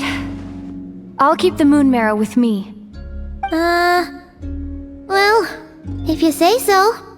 Paimon can't stop you, but still. Ooh. Will you need my help?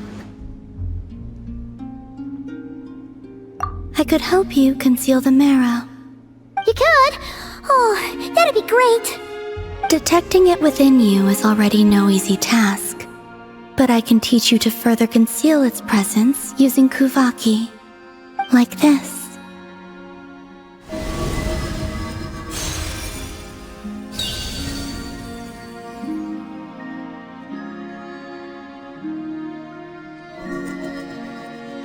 Ooh, looks like a shield.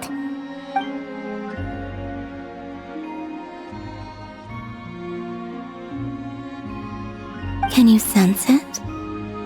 Now, try to maintain it. You learn quickly. Oh, looks pretty sturdy. Could probably be used in self-defense in a pinch, huh? Are you always here, Columbina? It's kinda dangerous out there, sure, but have you, like, taken a walk outside or something? I dislike strangers. Slightly better.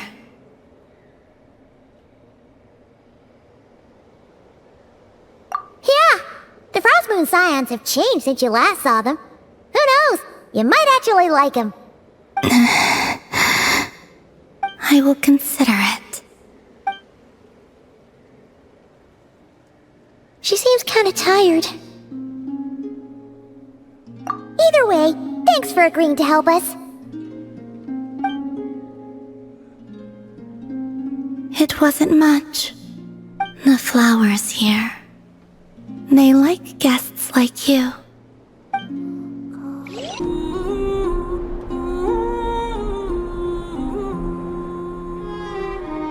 The Reicher of Solnari. I've never heard that name before. Let's keep this news confidential for the time being. It would only cause even more panic amongst the people of Nod-Cray. But if this Rarier is as you describe, he will be a truly formidable opponent if we try to take him on by our strength alone. Yeah, things might be okay if everyone was willing to work together, but right now... Exactly! Whatever the case, let's start by telling those we can get to join up about the crisis. As it happens, we have our own reasons to protect Nod-Cray, but even if we didn't, we'd never leave people in the lurch. That ain't our style. Thank you. The Frost Moon Scions will stand with you to prevent this crisis as best we can. In addition, I believe that the relationships between the various factions in this land are not cast in stone. The winds of change are blowing, and we Scions have nowhere to run. Our faith, our sect, all of it is here. Whether our foe is the Fatui or this Reicher, we must stand our ground and remain true to ourselves, even to the last. Let's see... Speaking of allies, the Kuhanki craft shop is the closest by, right? Enough is sure to help us.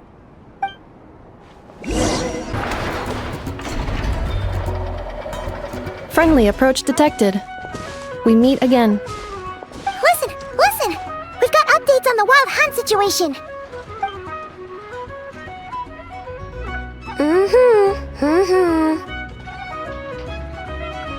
Threat level. Exceeds expectations.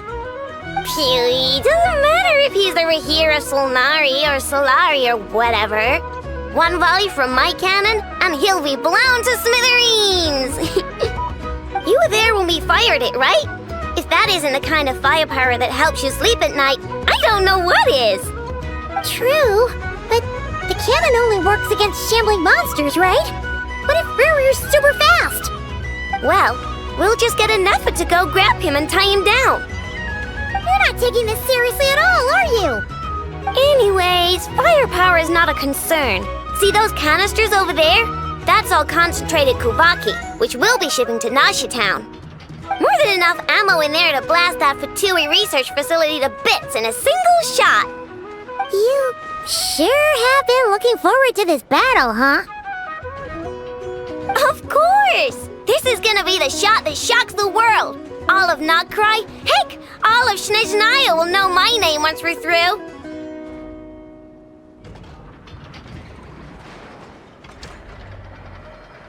Sure. Travel safe. I know. There remains intel left unshared. Oh, right. Yeah. Since you're investigating the Wild Hunt, something pretty weird's happened in Nasha Town. Should probably watch out for that once you're back. Remember that Sosi guy? The Ratnik in charge of firing the cannon? He's been found dead in their organization's offices. Wait, what? Didn't we just see him, like, half a day ago? Yeah, it's still new news. So, not many people are in the know. We were only informed because we'd worked together closely. And even then, only just now. I'll send a Nefa over to Nashi Town with some flowers later. Oh, he seemed like a good guy. Didn't put on any airs despite being a superior officer either. The data concurs. This gentleman appears to have been one of the most accomplished amongst the Lightkeeper's Sergeant Majors. His character has also received commendation. Most would have lacked the motivation to fatally attack him. Oh, that makes it even worse. Hey, what do you mean, actually? Either way, I'm not clued in on the details. Only Ratniki have been allowed on site to investigate the scene. You'll have to find some way in if you want to check it out for yourselves. Got it. Let's go then. You coming along, Inefa? My tasks are incomplete. The last few batches of ammunition must be randomly inspected. You go ahead. All right. We'll see you later.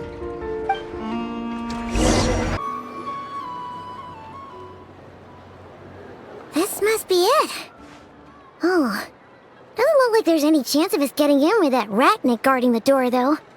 Should we go speak to the guard first? Might as well try squeezing blood from a stone. Ah! Never! When did you... I came over to take a look as soon as I received the news just now. Aino told you about this then?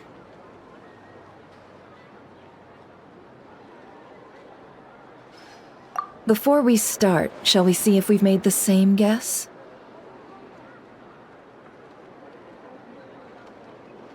Indeed. Quicker than we thought as well. Keep your eyes peeled for any clues once we get in. No need to jump to conclusions. But how are we supposed to get in at all? Just follow me.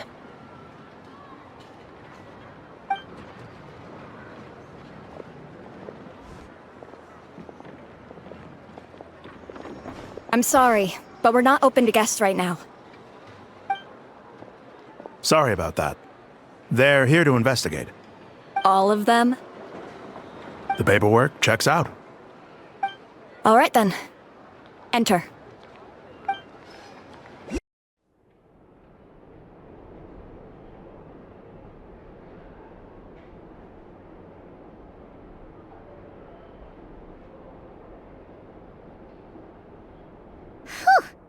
Paimon might have said this before, Nefer, but you sure do come prepared. Shishich, my old friend. Fill us in, if you would. Greetings. If you would allow me. The murder happened not long ago. The Sergeant Major was killed by a single piercing strike from a polearm. We have performed a preliminary sweep of the crime scene to facilitate investigation. No obvious signs of a violent struggle. No damaged doors or windows. The culprit must have used some other means to enter the room unopposed before performing the deed. Entering unopposed? So, do you think there's a chance that the culprit would usually have right of entry?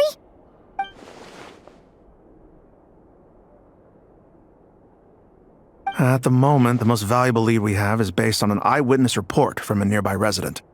Specifically, that Flint's was seen entering and leaving this place in the time period when the crime most likely occurred. Flint's?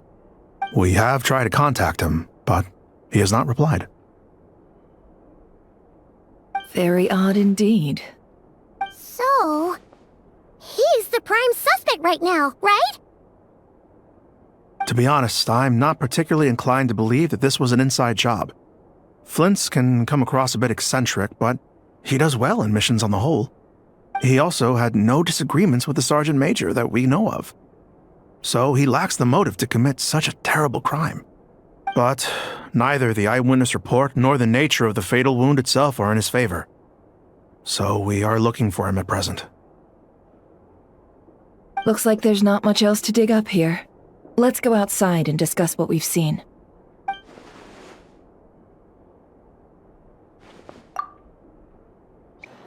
So, the evidence points to Flint's, and he just so happens to have disappeared without a trace.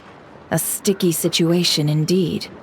We know that this Flint's could have been Rerir in disguise, but we lack the evidence to prove this to anyone else. Furthermore, Flint's has left us with many questions, all of which will require a reasonable explanation. Yeah! He said he would report back to headquarters, but it seems he hasn't gone at all. What could he be doing?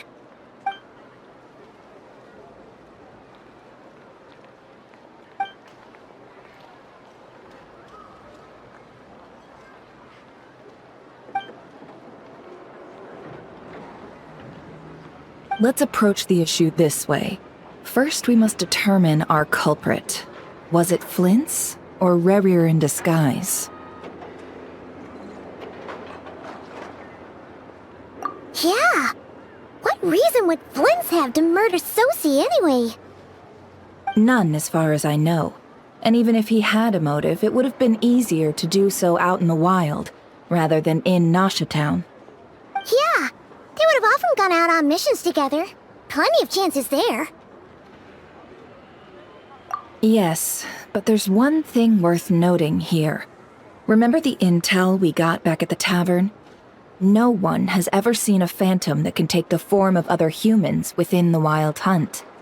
This means that he has been hesitant to abuse this ability, or allow it to become common knowledge, likely so that he could act in secret under other guises. But no matter what, borrowing identities comes with risks, right? What if you bump into the person you're imitating along the way? Precisely.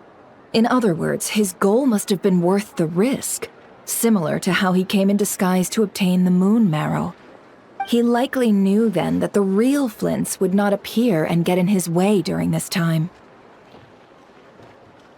We'd have to ask Flint's ourselves, I'm afraid. But we shouldn't jump to any conclusions here. We can't discount the possibility that he might actually be the murderer himself. Not yet, at least. And there are other, less likely scenarios. For instance, Rerir may have already killed Flint's long ago, and been living as him for some time now. Yes, that is our ticket to a breakthrough. Then we've got to find him before the Lightkeepers do, or we might never see him again. Steady now. Our friend should be back soon. We've tracked him down to a beach north of Nasha Town. The Wild Hunt is present too, so we're putting a force together. I'll have you know that this is top secret information I'm leaking here. Don't worry, you'll receive a top-class reward in return. The beach is all yours. I'll stay and slow the Lightkeepers down. Things might go south if you bump into one another. Oh right, before we go, should we reveal Rerir's secret? Since he's trying to keep it all hush-hush, why don't we just pull the curtains on his little trick? That'll teach him to sneak around pretending to be other people. Hey, why are you laughing? Oh, I was just imagining how satisfying that would feel. But I'm afraid this revelation would only stir up more chaos. Setting aside the matter of evidence, some may trust Flint's on our account, whereas others would suspect him on account of his behavior. Tossing him into a swirling tumult of public opinion like that might just give Rerir more opportunities to capitalize on. And think about it.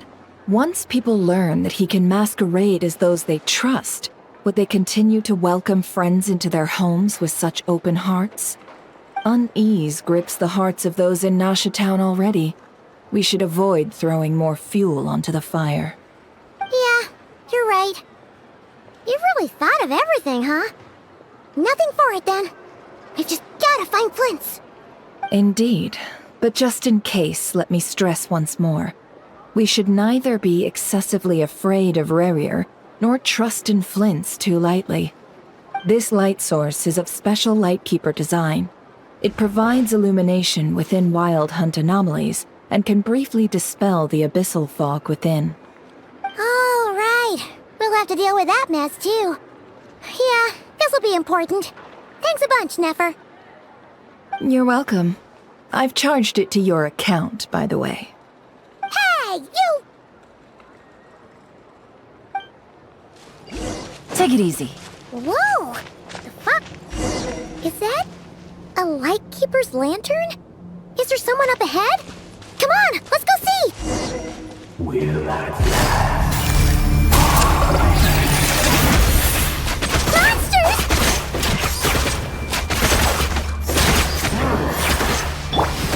How did strike a pose? Quietly now.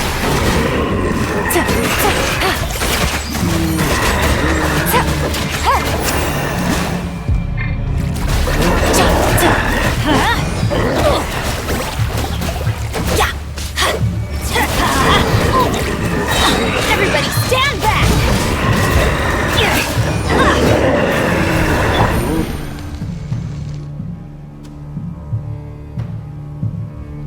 This monster was lurking near the lamp.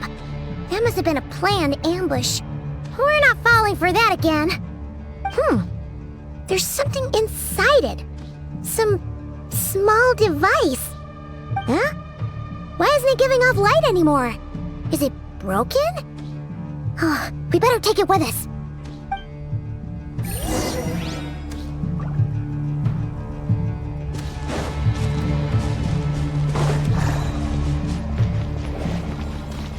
A fight took place here. Did Flints leave these marks?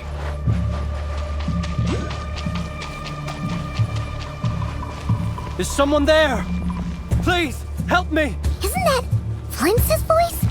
Did you hear that? But is that really him? Ah!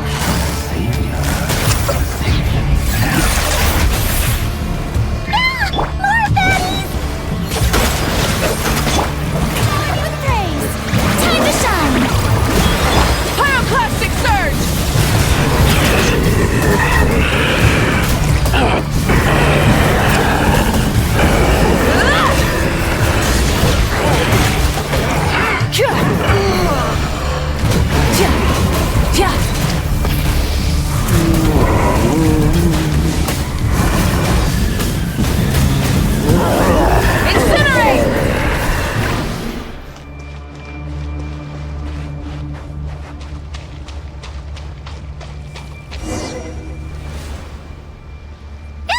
We'll be in trouble if these spooky shadows touch us! Quick, use the lantern!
Hand it over.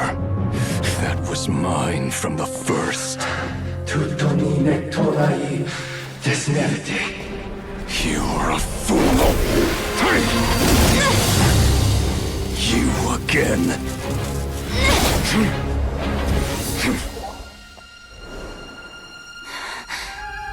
What the?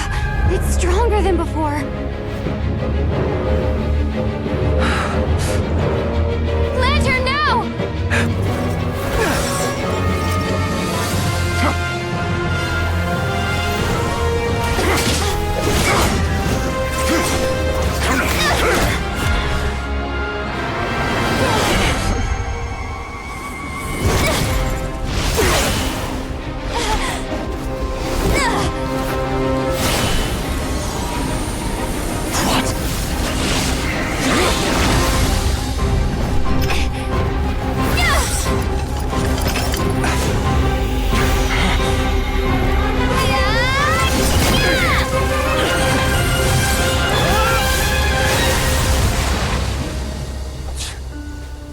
It escaped again. This situation speaks for itself, I presume. So, you were tangling with Rara out here all by yourself. So, that vile phantom hiding inside the Wild Hunt has a name of his own. Yeah, you don't look so good.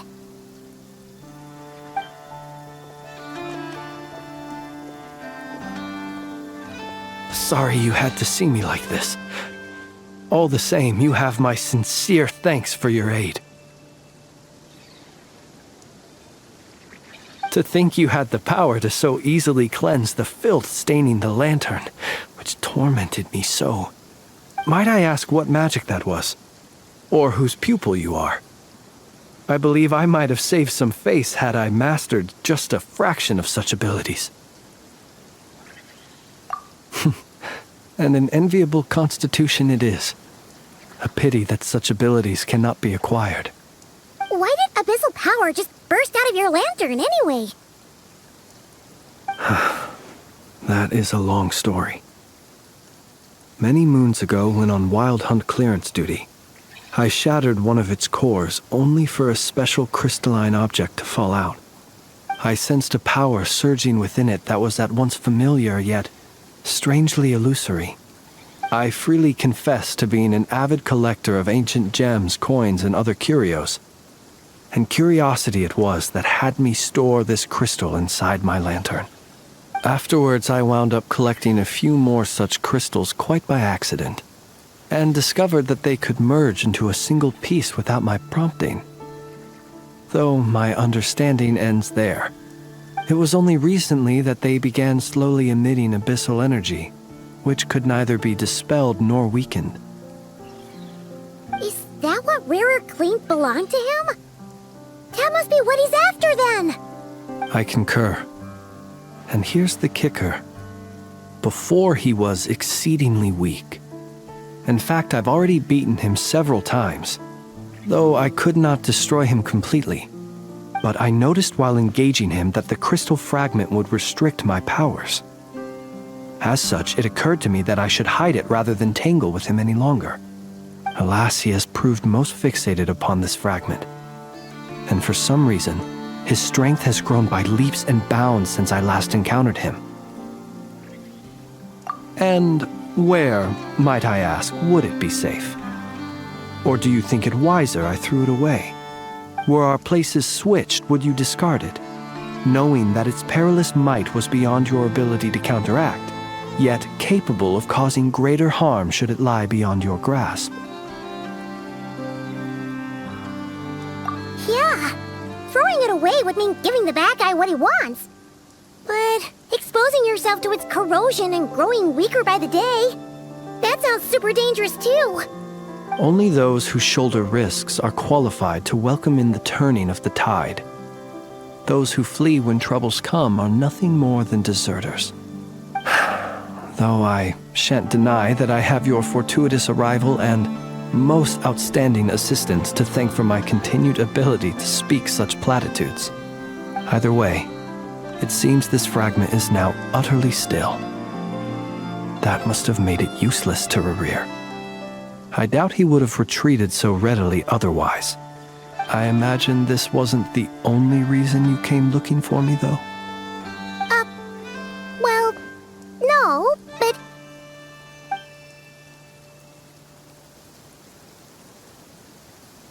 Ah. I see.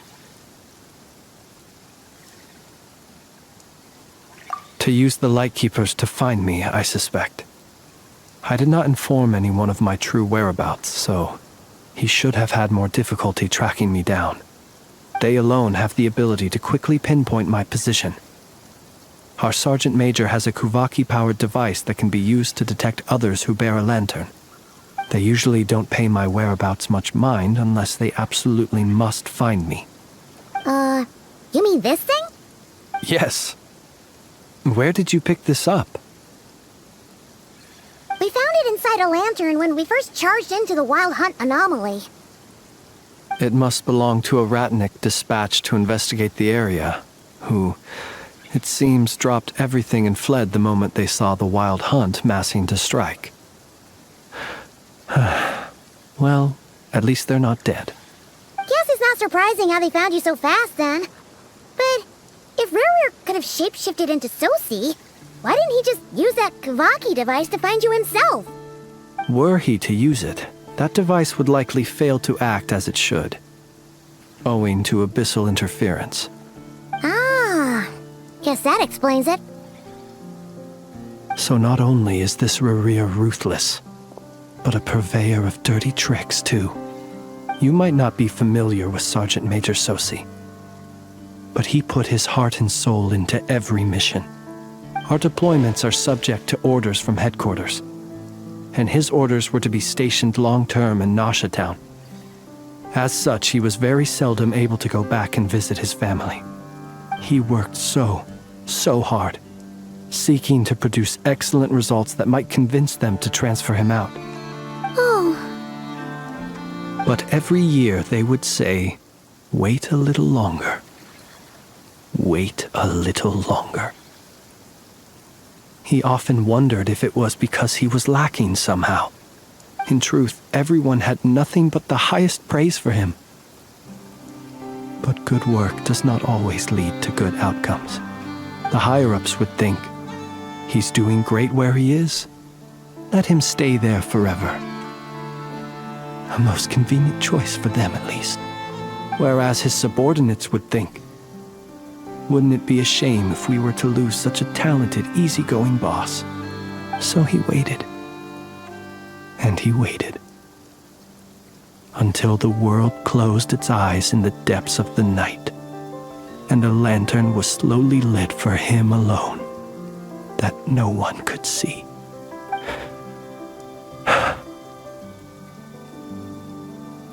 One that has played out many times throughout history. Another reason to take this Rerir's head. Oh. Well, at least we now know that he's looking for these fragments inside Wild Hunt anomalies. And yet, what did the Sergeant Major have to do with any of this?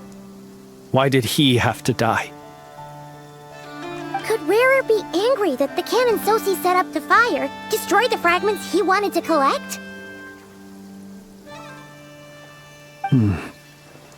Could you take me to the scene of the crime? We shall just have to exercise some discretion then. Come on. Let us be on our way.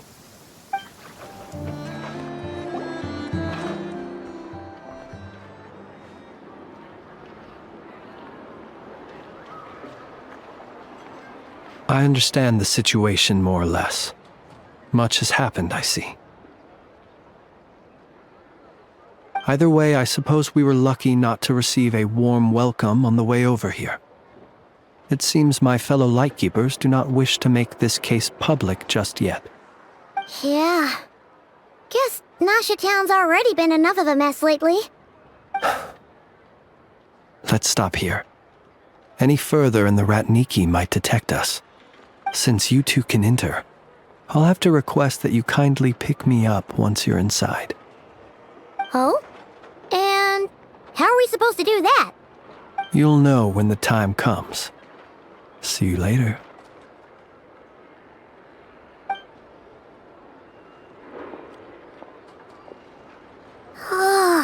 Still acting all mysterious. But he seemed pretty confident, so guess we've got to trust him.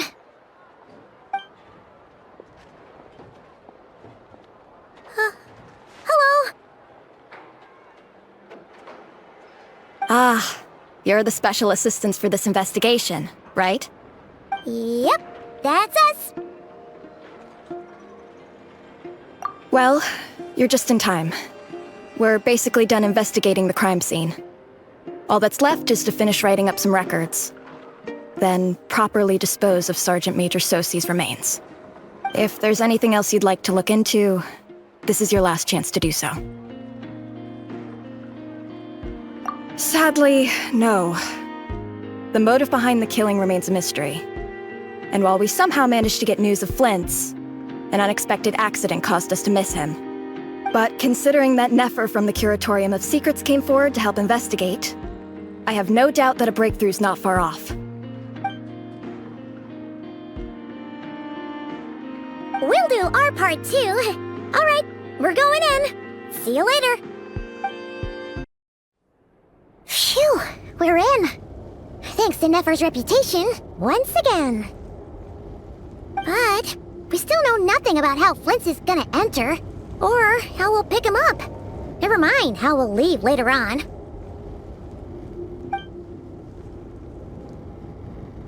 Something the matter?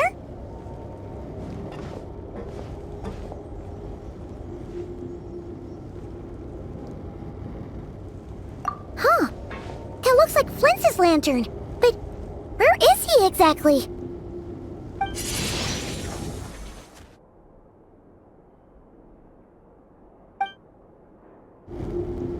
Well, we've got the lantern. What now?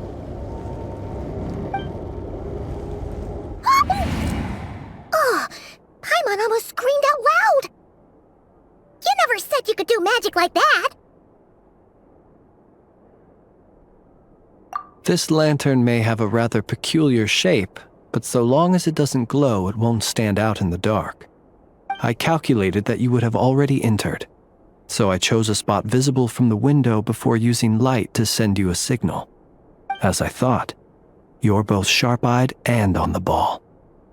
The perks of being veteran adventurers, huh?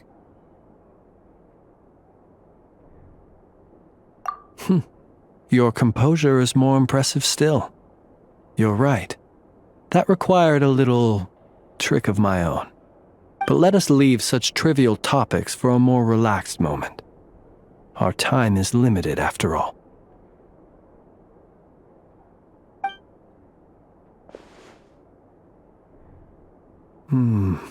Just as I thought.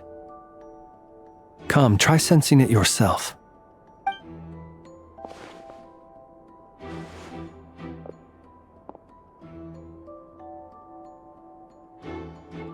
Identical powers must flow from the same source. It was the Wild Hunt, then, that took my form and killed the Sergeant Major. But why do this? To sow chaos by depriving the Lightkeepers of one of their commanders? If the Wild Hunt's true form is powerful enough to stand against the world as you claim, I fear not even the full force of Lightkeepers could stand against him, let alone the handful of us stationed in Nasha Town. He would have no reason whatsoever to pick quarrels with individual ants. Let's look again more closely. We must leave no stone unturned. Well, that makes things simpler. In that case, allow me to disturb the fallen. May the ghost flame guide your spirit. May you rest in peace.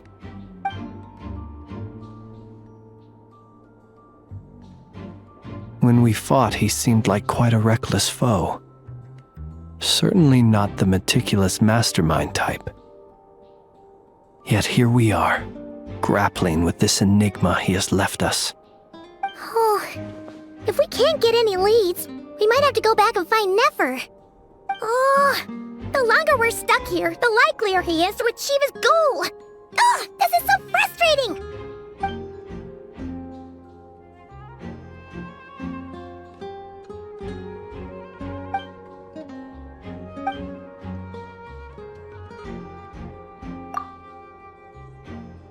You mean this?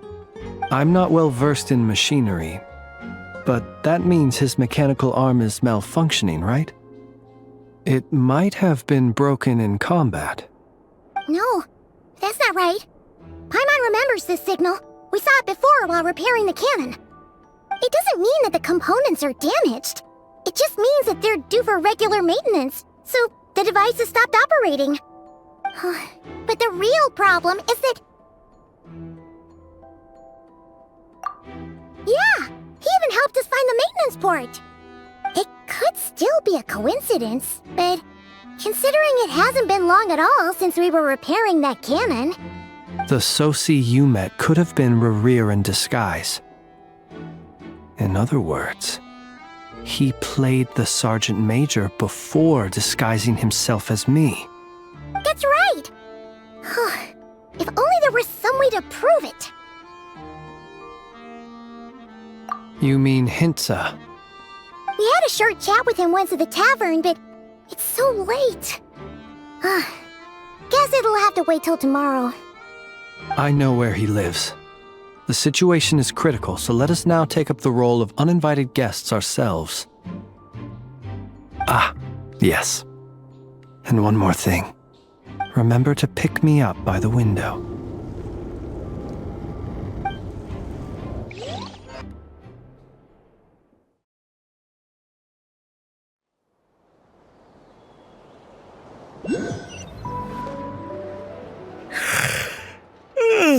Oh, it's you two. And Flint's. Given the hour, I guess it must be an emergency. It is indeed.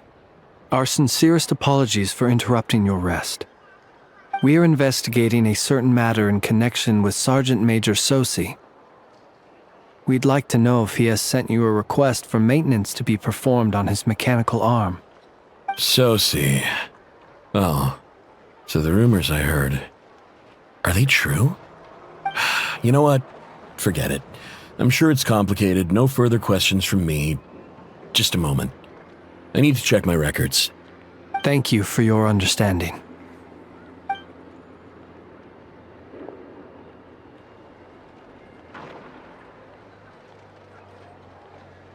Got it. 8 days ago, he came to request a round of regular maintenance. But as it happened, I had run out of the required components. His mechanical arm is especially sophisticated, having been designed by Aino personally. The parts, too, could only be made by her. As such, they usually take several days to arrive. In fact, this time, he even asked me if we could push his request forward.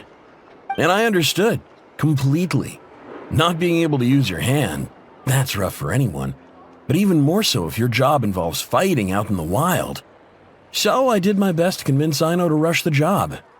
And eventually, the parts arrived. 3 days ago, if I remember correctly. I sent word to the Lightkeepers immediately, but he never showed up. I assumed he was just out on some mission or other. What's with those faces? Everything all right? You've provided us with some very crucial information, Hintsa. You have our thanks. We can't make everything public yet, but once our investigation is complete, I will return to thank you and provide an explanation on behalf of all the Lightkeepers. No worries. Just glad I could help. Thanks. Good night. Good night. Hope the investigation goes well.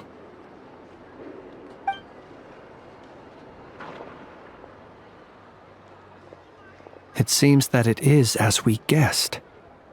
The Sergeant Major Sosi you encountered while repairing the cannon was actually Rerir in disguise. 8 days ago, he had yet to act. But at some point after that, he attacked and imprisoned the Sergeant Major. With the immense gap in strength between them, the job was finished in a single blow. And thus Rerir had no opportunity to discover the malfunctioning mechanical arm. Perhaps his mastery of shapeshifting extends only to outward form, and not therefore to complex internal mechanisms. Hence his oversight of the uniquely mechanical traits of the Sergeant Major's arm, and in turn, this flaw in his disguise. You're saying he thought no one would realize his mechanical arm was actually made of some kind of black muck on the inside, so long as it worked, right? Still seems like there's a lot of guesswork involved here, but it mostly makes sense. This also has me stumped for the moment. The cannon has always been used to destroy the Wild Hunt, and it works as intended. But how would that help Rerir exactly? Assuming he plans to collect the fragments within Wild Hunt anomalies, firing the cannon works against him, since it would blast those fragments to smithereens. So we solved one mystery, only to dig up another. Whew. This is getting Paimon kind of down. And sleepy too. Yes, I'd say it is high time we took a break. Seems like there's a lot left to investigate. We'll have to fight Rerir eventually. And we'll do a poor job if we're not well rested. Yeah, we should totally get some sleep first. A reasonable suggestion. I have no doubt that my quarters have been turned inside out by now, at any rate. My colleagues have never failed to live up to my expectations of their discourtesy. Well, guess we'll just have to pick you up as usual. That would be good, yes. Feel free to put the room costs on my tab.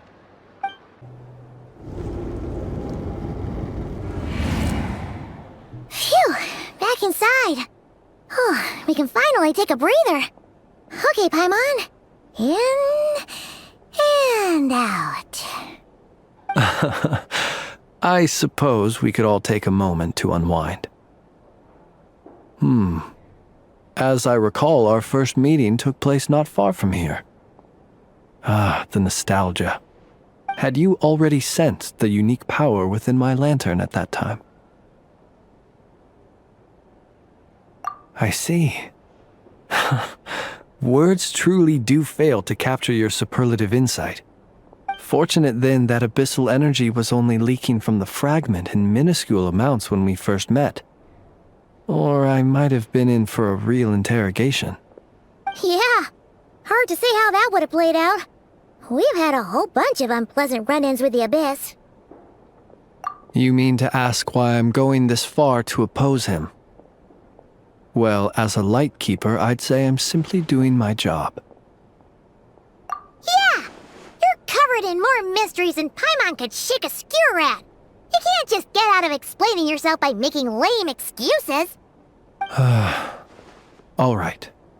I suppose I do owe you some honesty, whether out of gratitude or the need to build trust. Your deductions have been quite correct. Should one wish to conceal oneself within a lantern, elemental power alone is not enough. You know humans well, and naturally you understand their limits. But some things that humans would consider difficult are quite normal in the eyes of non-humans. So, you mean you're one of the latter? Have you heard of how Snezhnaya was once the realm of the Fae? This race is no longer of any importance, but they still exist, as evidenced by the fact that I am standing before you. We've heard some scattered legends, but that's all Paimon thought there was to it. I once turned my heart toward humanity. and thus did I experience loss. I once labored and did much, and put an end to my tale with my own hands. When you realize you are floating in the middle of a vast ocean, you cannot help but feel that swimming in any direction would be equally meaningless.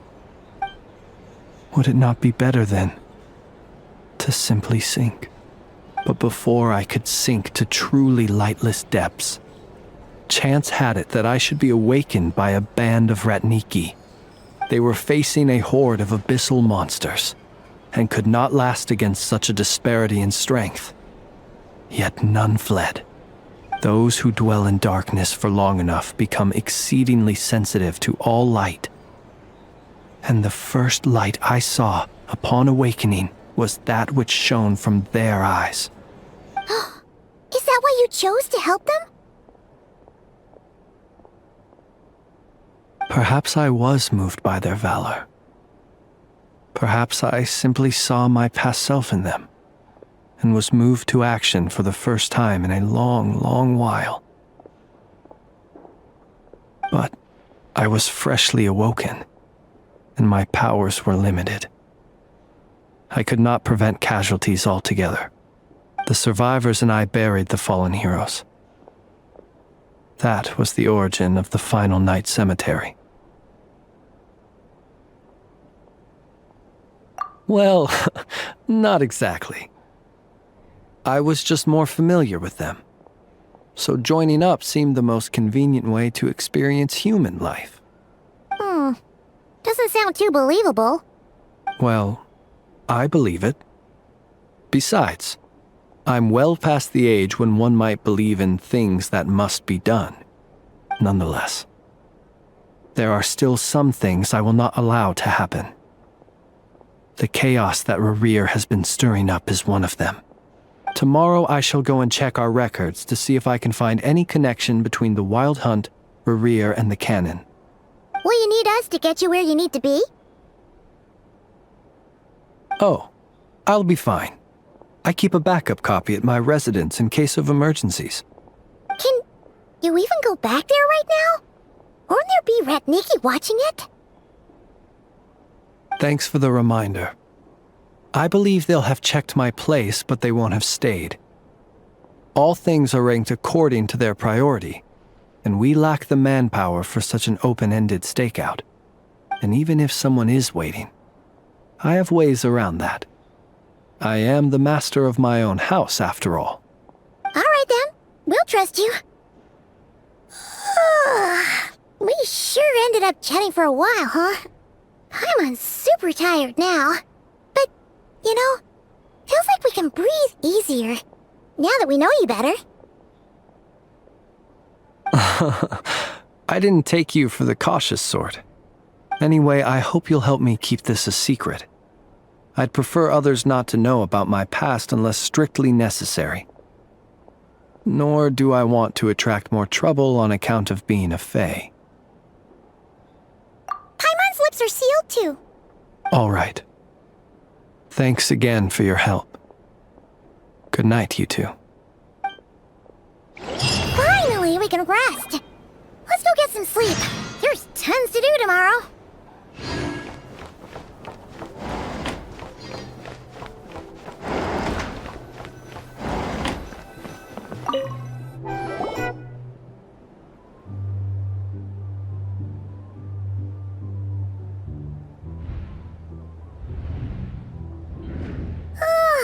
So much noise. What's going on this time?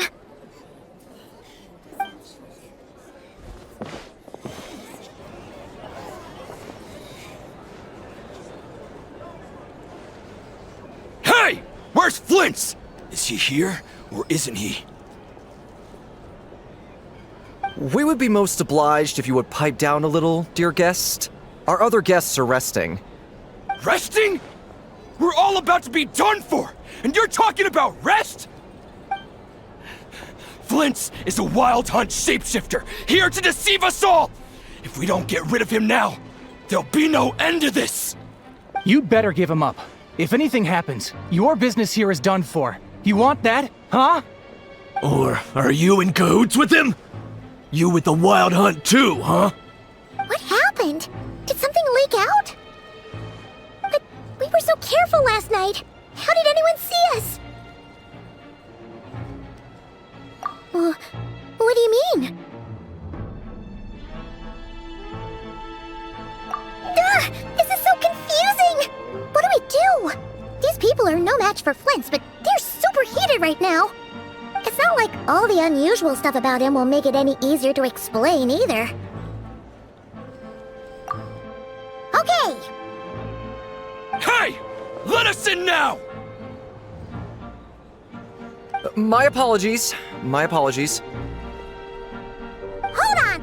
Calm down, everyone! What in Tevat is the meaning of this racket?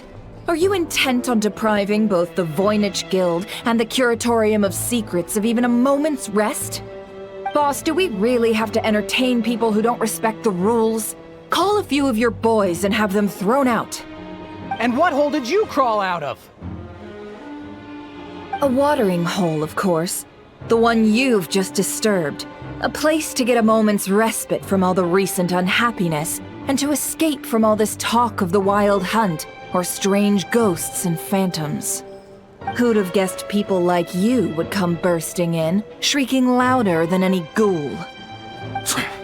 This is a matter of utmost importance. We've got solid evidence. All we need now is to confront Flint's face to face. Exactly. And you sure don't look like an impartial party either, Nefer. Oh, don't I now? How about this then, boss? Let them do their search. If they find their man, they can have their little chat. But if they don't, then they owe everyone here an apology, as well as compensation for all the racket they've caused. Wait, it's... All right. I suppose that's the only way. If we don't let them in now, they'll be back sooner or later. What a mess. Oh, alright then. Well, I'd say that sounds like an impartial proposal. What say you? Or are you suddenly unsure of yourselves? Come on, everyone! Move it!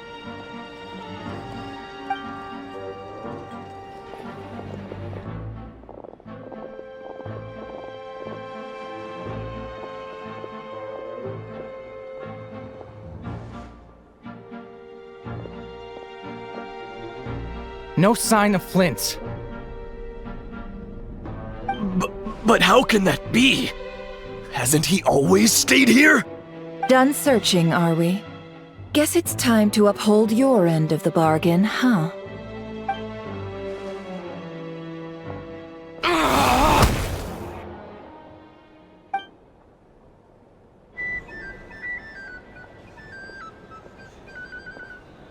So, Paimon, you've been waiting to ask me something, haven't you? Yeah, how did they even find us here? My inside man with the Lightkeepers informed me that you paid the crime scene a late-night visit. I surmise that you must have rendezvoused with Flint's and obtained some new information. Then, early this morning, a group of people gathered at the town gates, news spreading amongst them that the Wild Hunt could disguise itself by taking on familiar faces. Everyone started throwing out the names of possible suspects. No one, seemingly, was exempt. And amidst it all, Flint's name started gaining more and more traction. I'm sure his solitary lifestyle may have played a part, but I wouldn't discount Rerir throwing fuel on the fire in secret. So, did Flint's make his escape after hearing about this? And that's where I, Yahoda, the quick-witted, fleet-footed backbone of the Curatorium, got my chance to shine. While everyone was super focused on the argument in the main hall, I alone noticed an opening. I got her to climb up to a window to help Flint's out, only for her to return with nothing but a lantern. Aw, come on, pause. I was just getting started. We initially intended to bring Flint's back to the Curatorium and wait those people out, but I never expected this to be all that was left. I imagine, though, that he wouldn't have left something that was so seemingly important to him behind. Might he intend to come back and get it later? Maybe. I'm not sure. Well, he's out of harm's way now, so that's not super important, right? Oh? What Paimon means to say is, we got lots of new intel to share. All right then. Yehoda, contact the others. We're going to need all hands on deck. Let's have this discussion over at my place.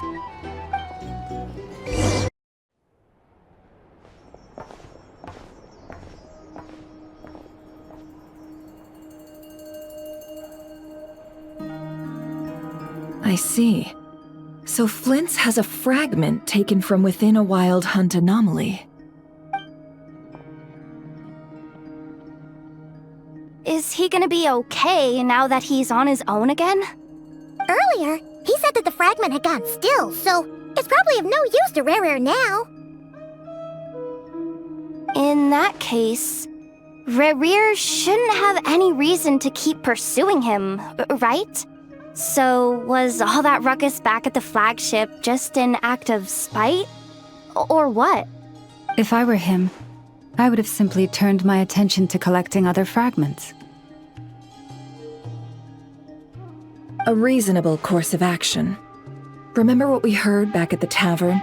The actual number of wild hunt anomalies destroyed has been greater than Lightkeeper records would indicate. Some of these must have been Rare's doing. He must have been seeking more fragments. This much is pretty easy to understand, but why would he pretend to be Soci and put so much effort into getting the cannon up and running again?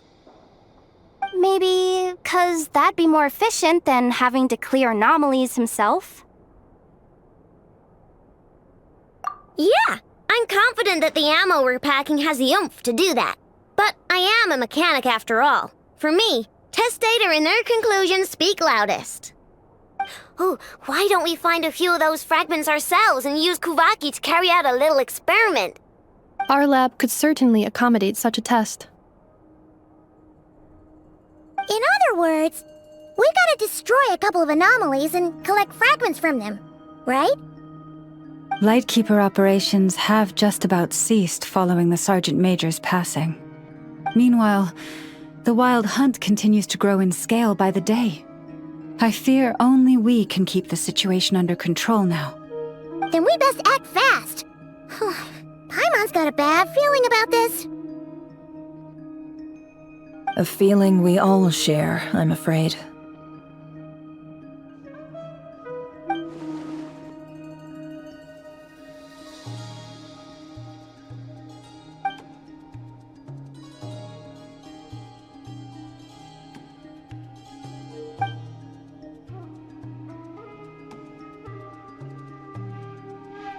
There are 3 wild hunt sites that must be dealt with urgently. But I believe we have the capacity to handle it. Works for me. Ineffa and I will take our workshop assistants to deal with one of the sites. The Curatorium will handle another. And we Frostmoon Scions shall deal with the remaining one.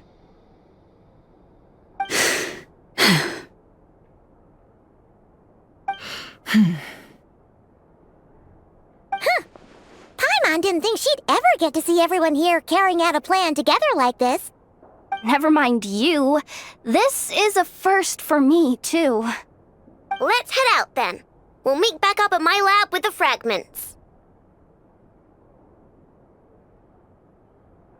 Understood. Time is of the essence now. Our foe could make his next move at any moment, so we must stay in contact with one another. Gotcha! Stay safe, everyone.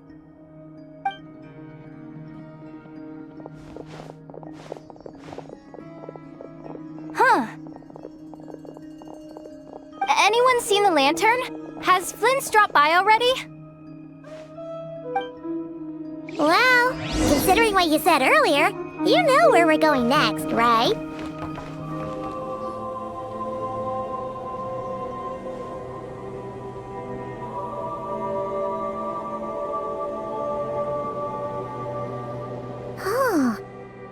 guarding this place just like he said. But, oh, where do we find the information he mentioned?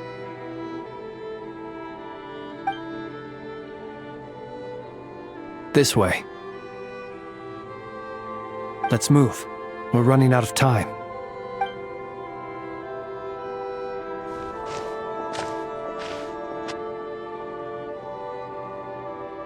Ah! There you are! Okay, let's split up and make this happen. Or not! How are we supposed to read through this many files?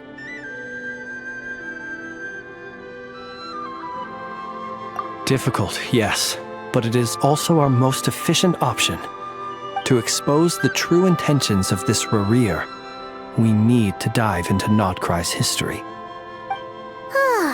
Hope we don't land on our heads then. Ah! Ghost! That file suddenly moved by itself. This is a graveyard, right, Flint? Do these things just gotta happen? Many strange things happen here, but this is not one of them. But that file really did move by itself! Hey, come out! Don't scare Paimon like that!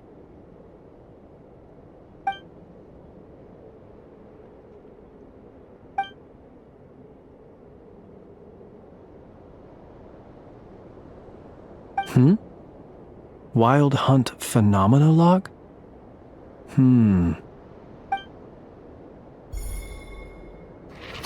Another file's moving!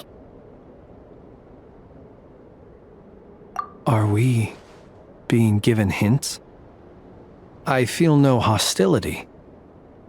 On the contrary, it seems we're being aided somehow. Really? Hey! Seriously, another one? Okay then. Paimon will read this one.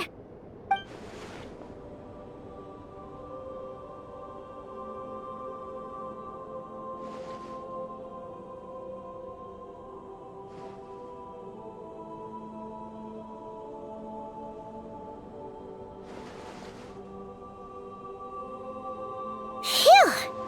Finally finished. Oh, Paimon sure could use a long break from long words now.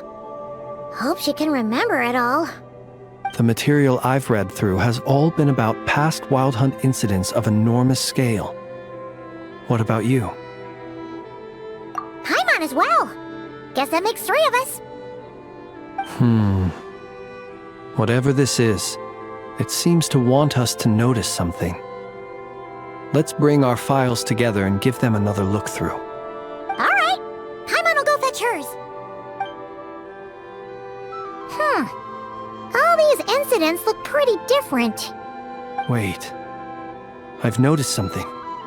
Before the occurrence of these huge Wild Hunt events, a smaller scale one would erupt in the exact same location. And look. All these smaller scale Wild Hunt site reports share a common outcome. They'd be detected, but would go inactive before any forces could be sent to deal with them.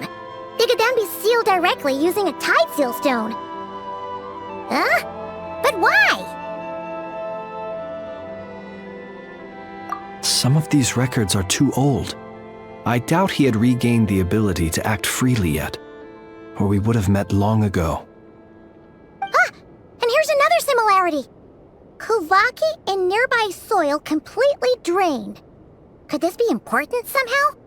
Kuhanki and the Wild Hunt are mutually opposed forces.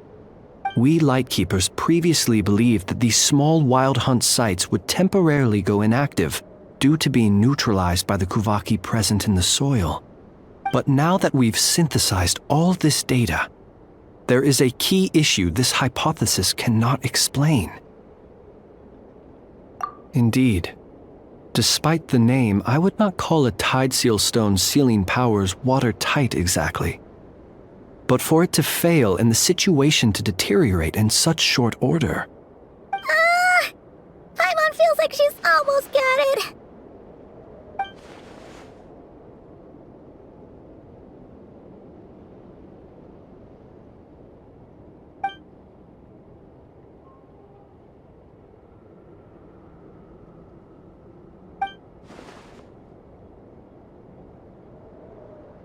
Yes, that might be it. It could be that when Kuvaki and abyssal energies meet, the stronger side will suppress the weaker one.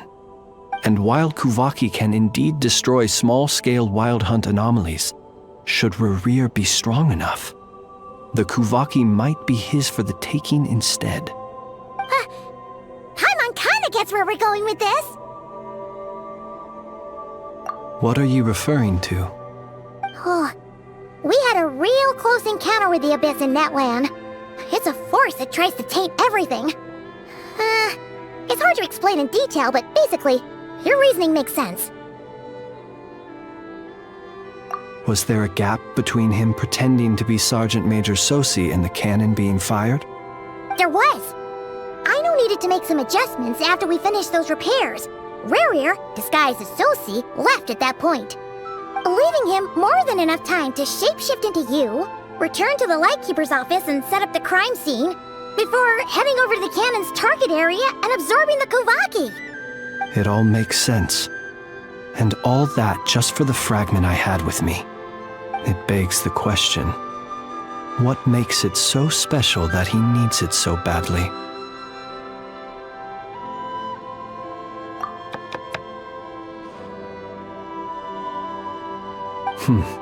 That's odd. We shouldn't have any guests. I'll go take a look.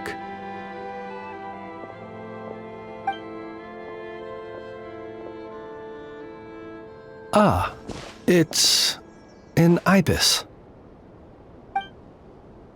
It's carrying a letter! Oh, Lauma must have sent it. She can speak to little animals. Let's see here. Situation urgent. The cannon began operating shortly after we left Nasha Town and is preparing to fire. It is locked on to Star Sand Shoal. Please return to Nasha Town and assist with all haste. Lauma. That's gotta be Rerir's doing. But why is he using the cannon again? Didn't he already fire it once before? No time for speculation. He's already made his preparations. If you recall, his body was incomplete when we last met. If this bombardment continues to increase his strength, he might regain his complete form.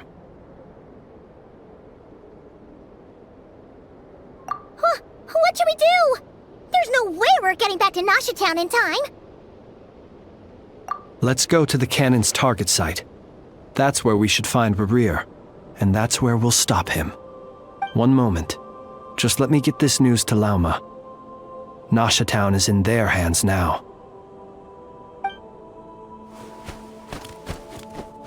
Go! Fly! Not a moment to lose! You're here, as expected. Humans, you never change. Always trying to use powers you neither comprehend nor control. But it is also thanks to you that I found a way to return. You've messed with the cannon again, huh? Sorry, but this round's not gonna go your way. Such faith in your companions. But will the inhabitants of Nasha Town understand why they wish to stop the cannon? I think not. When all they see is the wild hunt surging up everywhere they look, the cannon must seem like their only lifeline. This is the truth I have revealed to them. They did this all of their own volition. The zealous worship of power leads only to annihilation of equally zealous proportions. True power does not heed the commands of the weak. You were waiting for us to leave Nasha Town then. Of course. I imagine the one you call Aino would have managed to stop the cannon otherwise. Shame, then, that you proved one step too slow. In their folly, the townspeople will bar the path of all who seek to stop the cannon. And your kind-hearted, weak companions have not the stomach to deal with them. The cannon will not be stopped now. Well, sir, you look most pleased with yourself. In that case, before you put us out of our misery, I would like to ask you a question, if I may. See this fragment? It once haunted your dreams, but now it seems useless to you. What is it exactly? That is my corpse. Sorry, what? My body was once torn into countless pieces and hurled into the swirling chaos of time itself. But even so, my life and will were not extinguished. Every last fragment calls to me. Sooner or later, they shall welcome my return. What are you even saying? Huh. So the terror of the Wild Hunt was in fact caused by scattered pieces of your corpse. I guess they don't call you one of the 5 sinners for nothing. Serendipity guided the fragments to construct an incomplete version of myself, upon which I began collecting more within Wild Hunt sites across the land. But each time, the fragments I obtained were hardly worth mentioning, while that which you hold in your hand was my heart. So that's why it responded so strongly to you. Only by retrieving this most critical piece could I gain mastery over the turbulent Kuhanki energies and be fully reborn. Hence, you fired that first shot, hoping to regain enough power to seize the fragment from me. Are you completely crazy? Weren't you afraid of dying? Dying? Such power has no hope of killing me. It may destroy my form over and over, yet always I rebuild it. It may smash my flesh and crush my bones thousands of times and more, but that is of no consequence to me.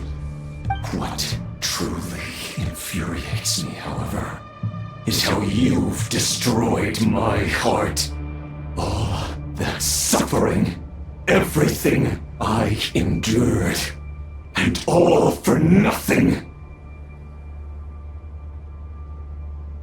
I've adapted to the strength and flow of this Kuhanki. The next cannon shot will multiply my strength immeasurably. It will not be a full restoration, no, but it will be more than enough to destroy any in this world who stand in my way. Still, I suspect the Kuhanki will have rendered you down to nutrients for my consumption well before you have the time to kneel before me. Traveler! Behind you! Look at that light!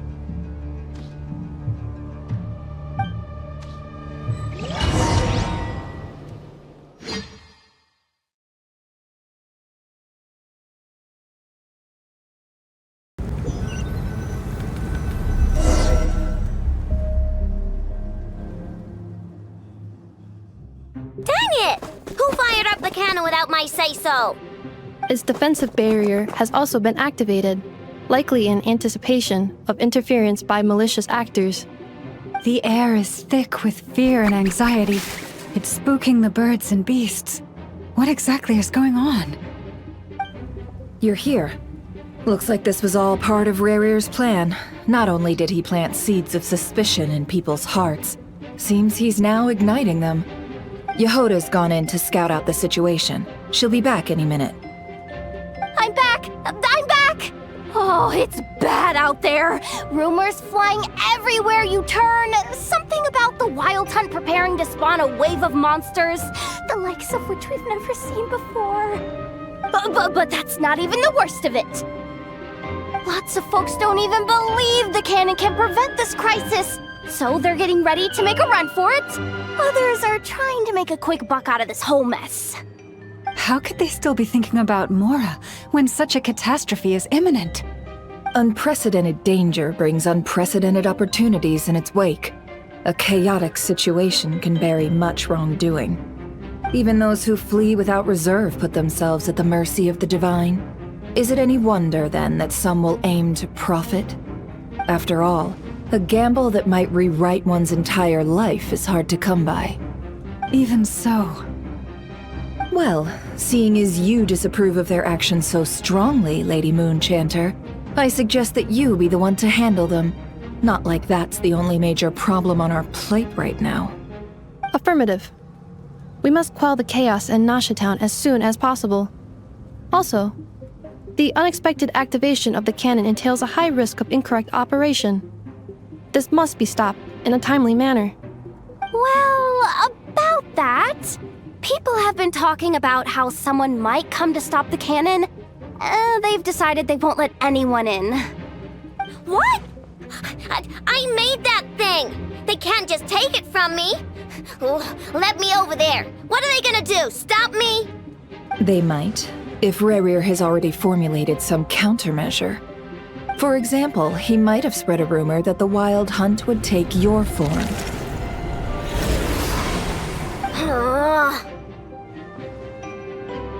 Possibility high. If they view the cannon as Nasha Town's only hope, they are likely to conclude that anyone who tries to stop it must be with the Wild Hunt. They will face strong resistance, but they're just ordinary people. Brute force must be avoided, if possible. There's no time.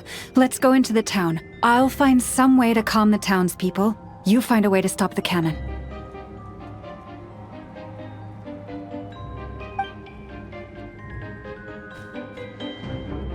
Oh, you're back. And you have a letter?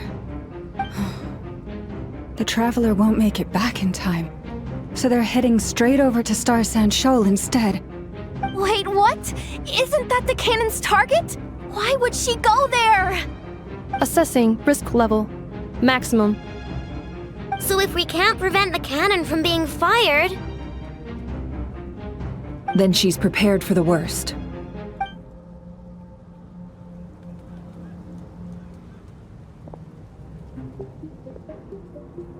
And we must ensure that her trust in us is not misplaced.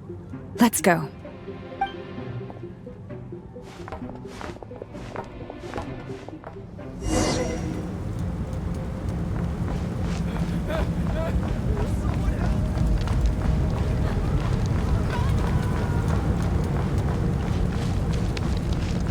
What are you waiting for?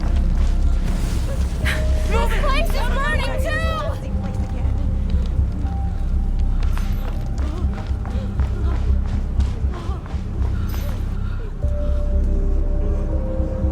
Most of those we've met so far have been attempting to escape, so they haven't gotten in our way.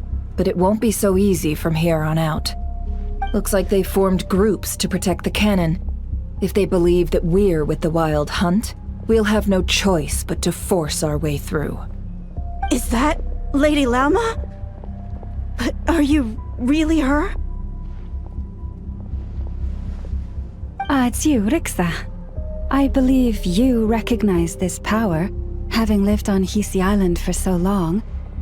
It is not something that anyone else could imitate. I do, yes. So it really is you, my lady. But why are you here? Really, I believe you, but the others, well, they'll be on high alert. The townspeople have been misled into believing that they needed to activate the cannon. I am here to stop them. But... I know what you wish to say. Our island and Nasha Town have never had close ties. There should be no reason for me to intervene. But you chose to leave the island. You had the resolve and the courage to start a new life. It is unfair, unjust, that you should be dragged into this mess just as that life was about to begin. I seek to redress this injustice, not only for you, but for everyone here who wishes to live their lives free from this chaos.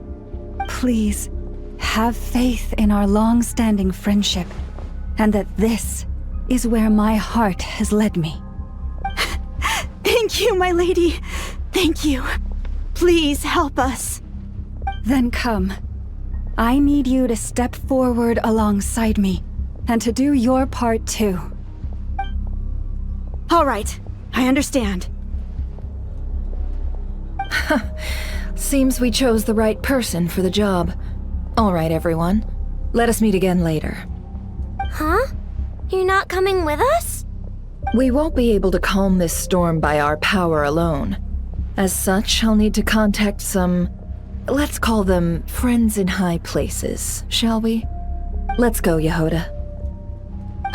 Okay. See you again, everyone! That is, if we can.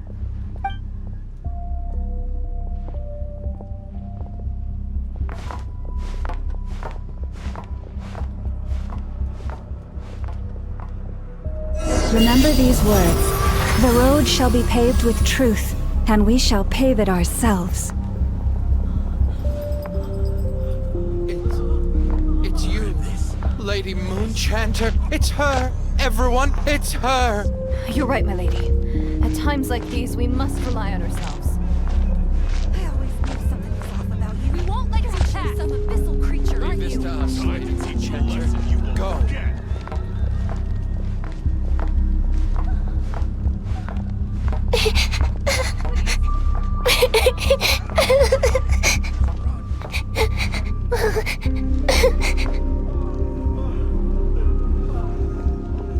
Lady Moonchanter, there's a child here!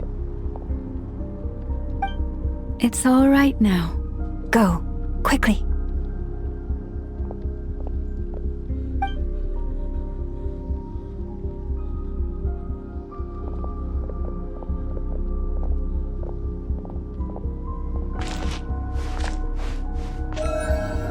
You wretched monsters! You're not getting anywhere near the cannon! The monsters you fear do not exist here.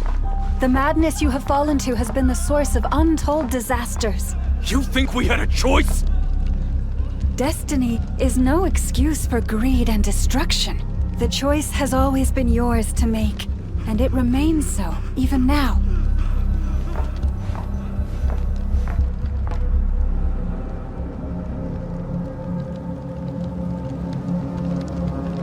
Thank you for bringing us here.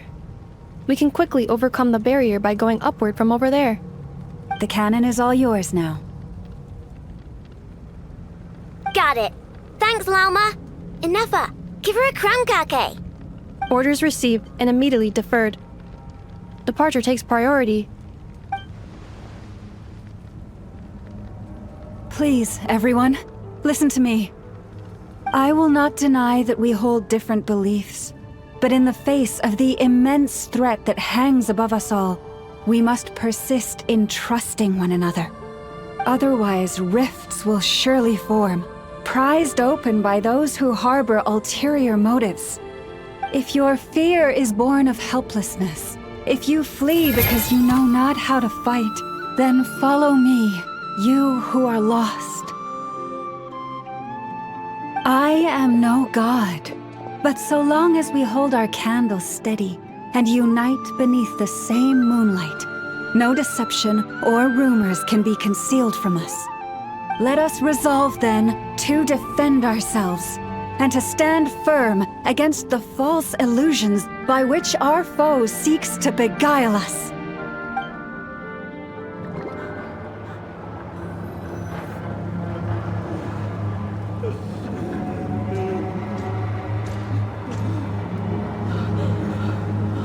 Let's go, Inefa. This way up. Let's go, Inefa. This way up. This is making me dizzier than I expected. Adjusting route. Make ready.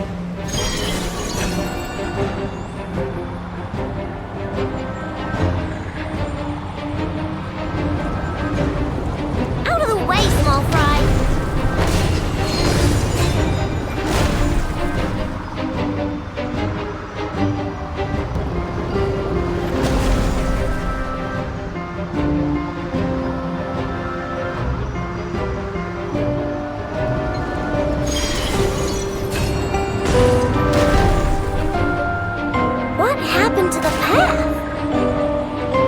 increasing. Fall imminent. Come on, come on, come on! Get out of there! Whoa, nice! Preparing barrier breakthrough.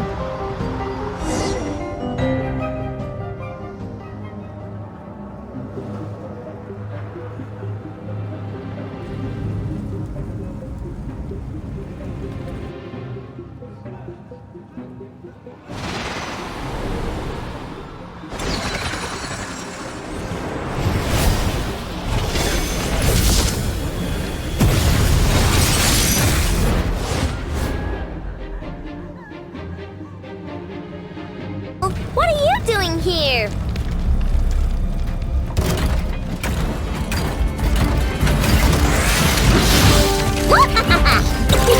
Go claw!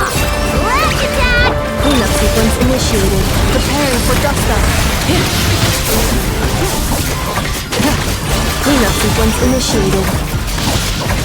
Accept.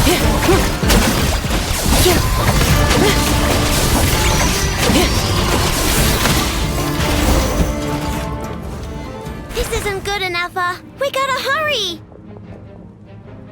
Scanning. Kuhanki ammunition fully loaded. Preheating complete. The cannon is going through its final pre-fire checks. Aw, alright, let's hit the emergency brake. Assessment. Not enough time.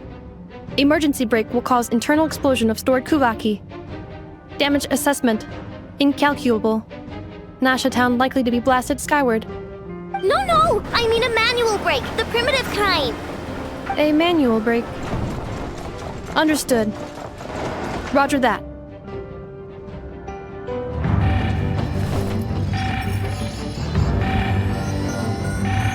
We are out of time.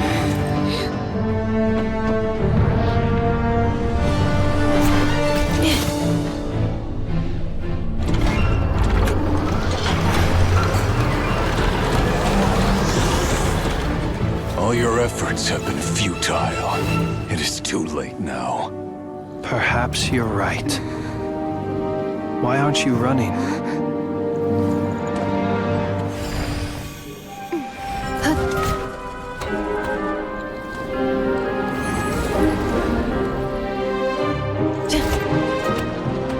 Sigi sato passa sax, intimi potuvitos. In necritus necrus baptisi, que ondes tu zonos pentusi. Osesticos palatin pirantur misuricu, topirtu aethion veratum.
Well, that's not good. Sluggish. Torpid. This body is a disappointment. I can barely muster 10% of my original strength. You've ruined everything again. Let me guess. You didn't get a human body back, did you?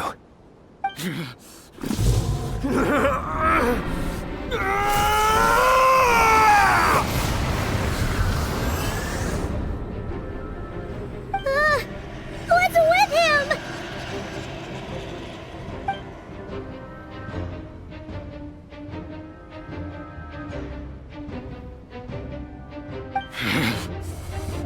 Verfnir, Vrindaughter,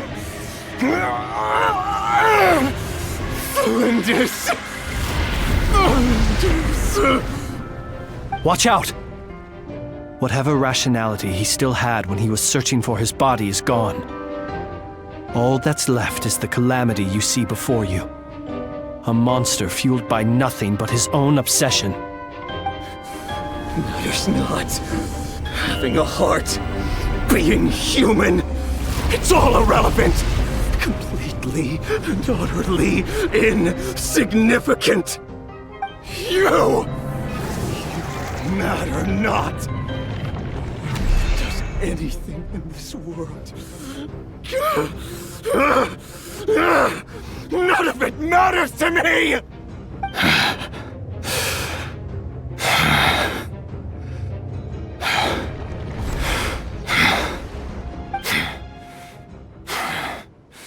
Fools. Time to die!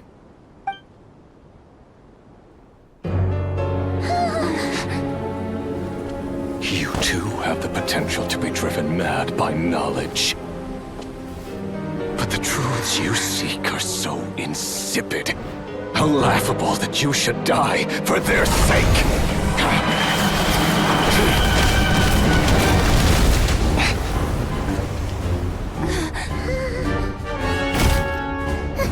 You're wrong. The unknown is but a fog to be dispersed. Knowledge is the true pillar of the world.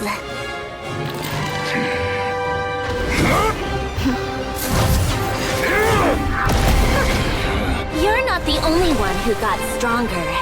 Polonia!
It seems this young lady aided in our escape.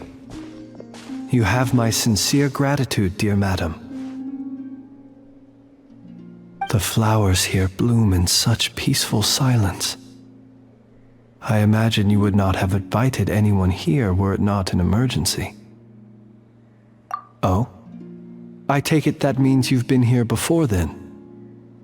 In that case, I count myself fortunate to be your associate. Columbina! What did you do that for? I studied his abilities inside out, equipped Polonia with comprehensive countermeasures. We were going to settle the score! But he still broke through, did he not? What? You expect a battle to be completely one-sided?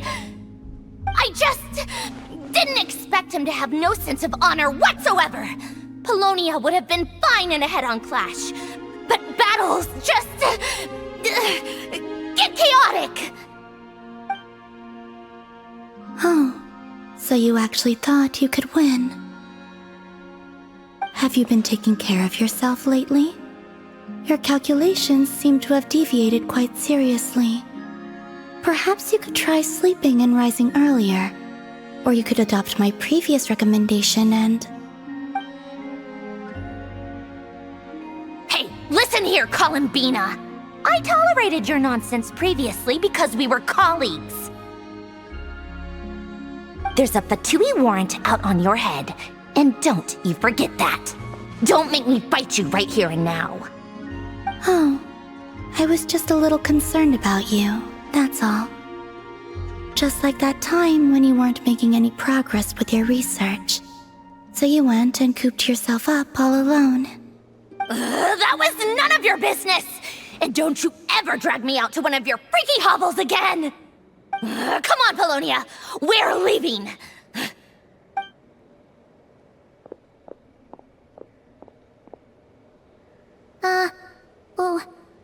Well, anyway, thank you. I was worried about you, too. Not only because the remains of the Eternal Moon Goddess cannot fall into his hands, but also because you've done much for me yourselves. And then well, I brought your associate along for the ride, too. But that was as much as I could do. You're not afraid to speak your mind, miss. I like that. Please, call me Flint's. It is my honor to make the acquaintance of one such as yourself. Still, what do we do now? Rirer's gotten stronger again. At this point, it doesn't seem like we can beat him. We did block most of the Kuvaki, so I'd say we've put a lid on his plans for now at least. But we still don't know what his aims are, and he may continue gathering power. So we must be very careful. After you left, I could no longer sense his presence. That means it's safe out there for now, right? A question, if I may, kind Miss Columbina. When the cannon's Kuvaki beam was deflected earlier, I saw several bolts of energy streak toward Hisi Island, only to be blocked. Did you also have a hand in that? No. I see. Curious. Oh yeah, the cannon veered off course in the end, didn't it? Paimon wonders how Aino and the others are doing. Let's head back and check on them. In that case, Miss Columbina, I shall not disturb your serenity any longer. Thank you once again for coming to the rescue. Go now, all of you. Do not worry.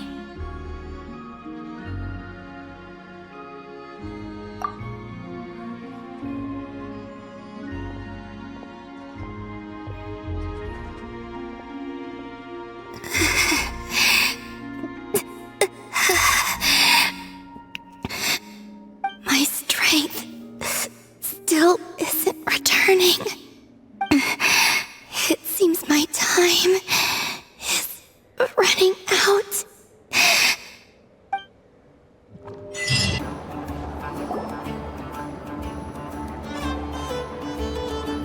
Fortunately, we were able to minimize the harm. Only a few townspeople were hurt. But the Reikir of Solnari has now gained a complete form, while we still know nothing about his goals. It seems we have done something akin to releasing a vicious Kukusaur into the wild. I'm sorry. Is no one here familiar with Kukusaurs? Paimon knows what you mean, but that analogy seems more than slightly understated. He said that this world means nothing to him, so it is possible that he doesn't have a reason to fight us at the moment. If his objective had been revenge alone, we would likely have no recourse. Is there, still time for me to tender my resignation? Just kidding, just kidding. Don't worry, boss. I know there's no running now. So my canon, my pride and joy was a hindrance rather than a help. You know what? I'm gonna dismantle it right now.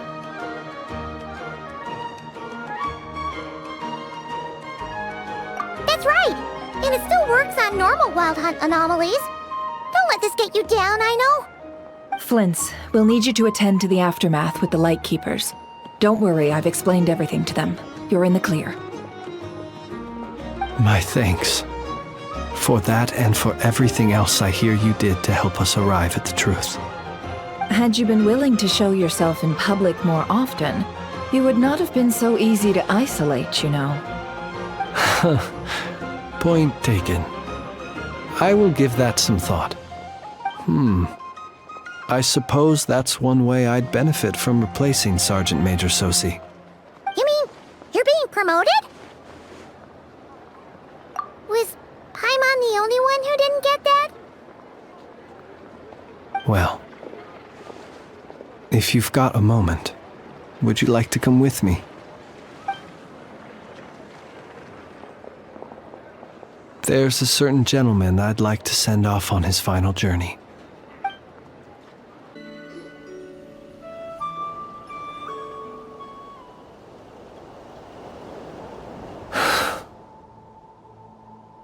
This man was like a lighthouse. Here he lived as if it were a mere matter of course, and brought light and grace to those around him.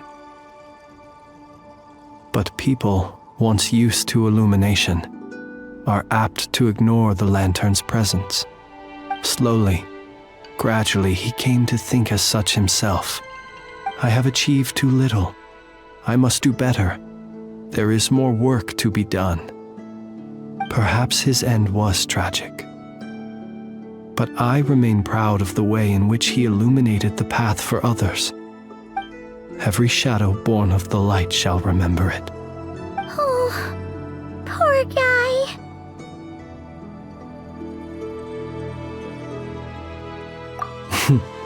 I've heard that one too.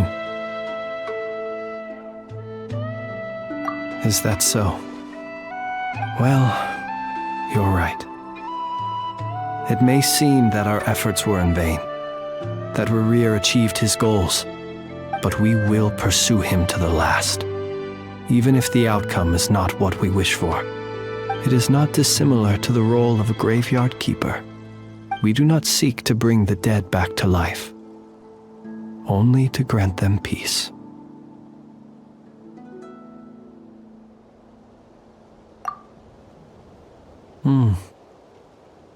Oh, what are you two talking about? Care to explain? Okay. Either way, the Lantern Fae is not playing the leading role in these final rites. Lightbearer, with your blood you have paved the road to glory and justice. Even as we hurry on, bruised and battered though we may be, stay a while and look back upon the world and all its love and hatred, until it closes its eyes in the depths of night, and a lantern lit for you alone flickers softly into life. Thank you for everything, Sergeant Major Sosi.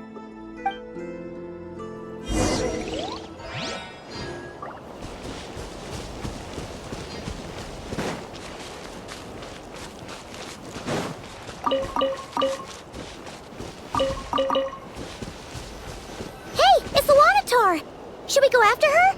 Or do you have someone else you'd like to meet?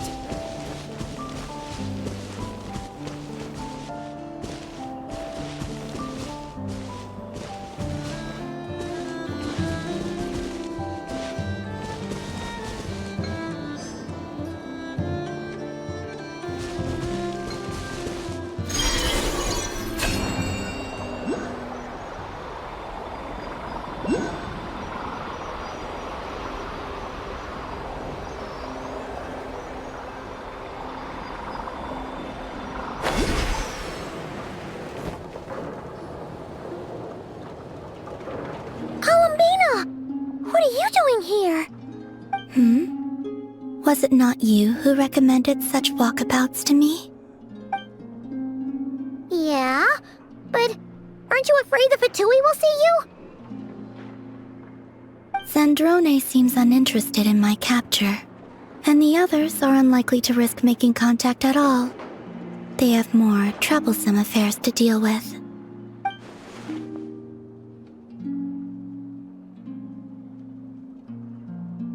Well, it's good to come out for a walk either way. So, how do you feel? Is Nasha Town to your liking? The flow of Kuvaki is somewhat turbulent, and the people are ill at ease. However? Is this where you purchased the dishes you treated me to? Are you serious? That's what she's concerned about? Berries and fried meat? Well, we can take you to grab a bite if you'd like to. There's all sorts of delicious stuff out here that you won't get to try at home. You've been quite subdued. Thorny questions on your mind, perhaps? I could not gain any insight into his schemes, I fear. Now that he has donned a shape and form, selling his power short would prove a fatal error. But that power of his plays host to an obsession that borders on mania. I cannot say if that fixation is directed at the moons or at something else. Perhaps understanding the subject of his fixation shall prove key to repelling him in the future. Well, Zandrone's daily routine is highly irregular, while the doctor often orders people around. As for Arlecchino... Was that not what you were curious about? Well then, have you been to that experimental design bureau of theirs? That weapon will play a key role in the Tsaritsa's plan. That's what I've heard, anyway. And what plan is that precisely? Well, I cannot say I care. I could look into the Eternal Moon's marrow for you if you wish it so. But after our previous attempt, I suspect your spaceship has been intentionally hidden away. Perhaps someone has certain truths they wish to hide from you, or from others. And I doubt there are many who could accomplish such a feat. I still wish to return to the moon that belongs to me. That is where the answers lie buried. That is my true home.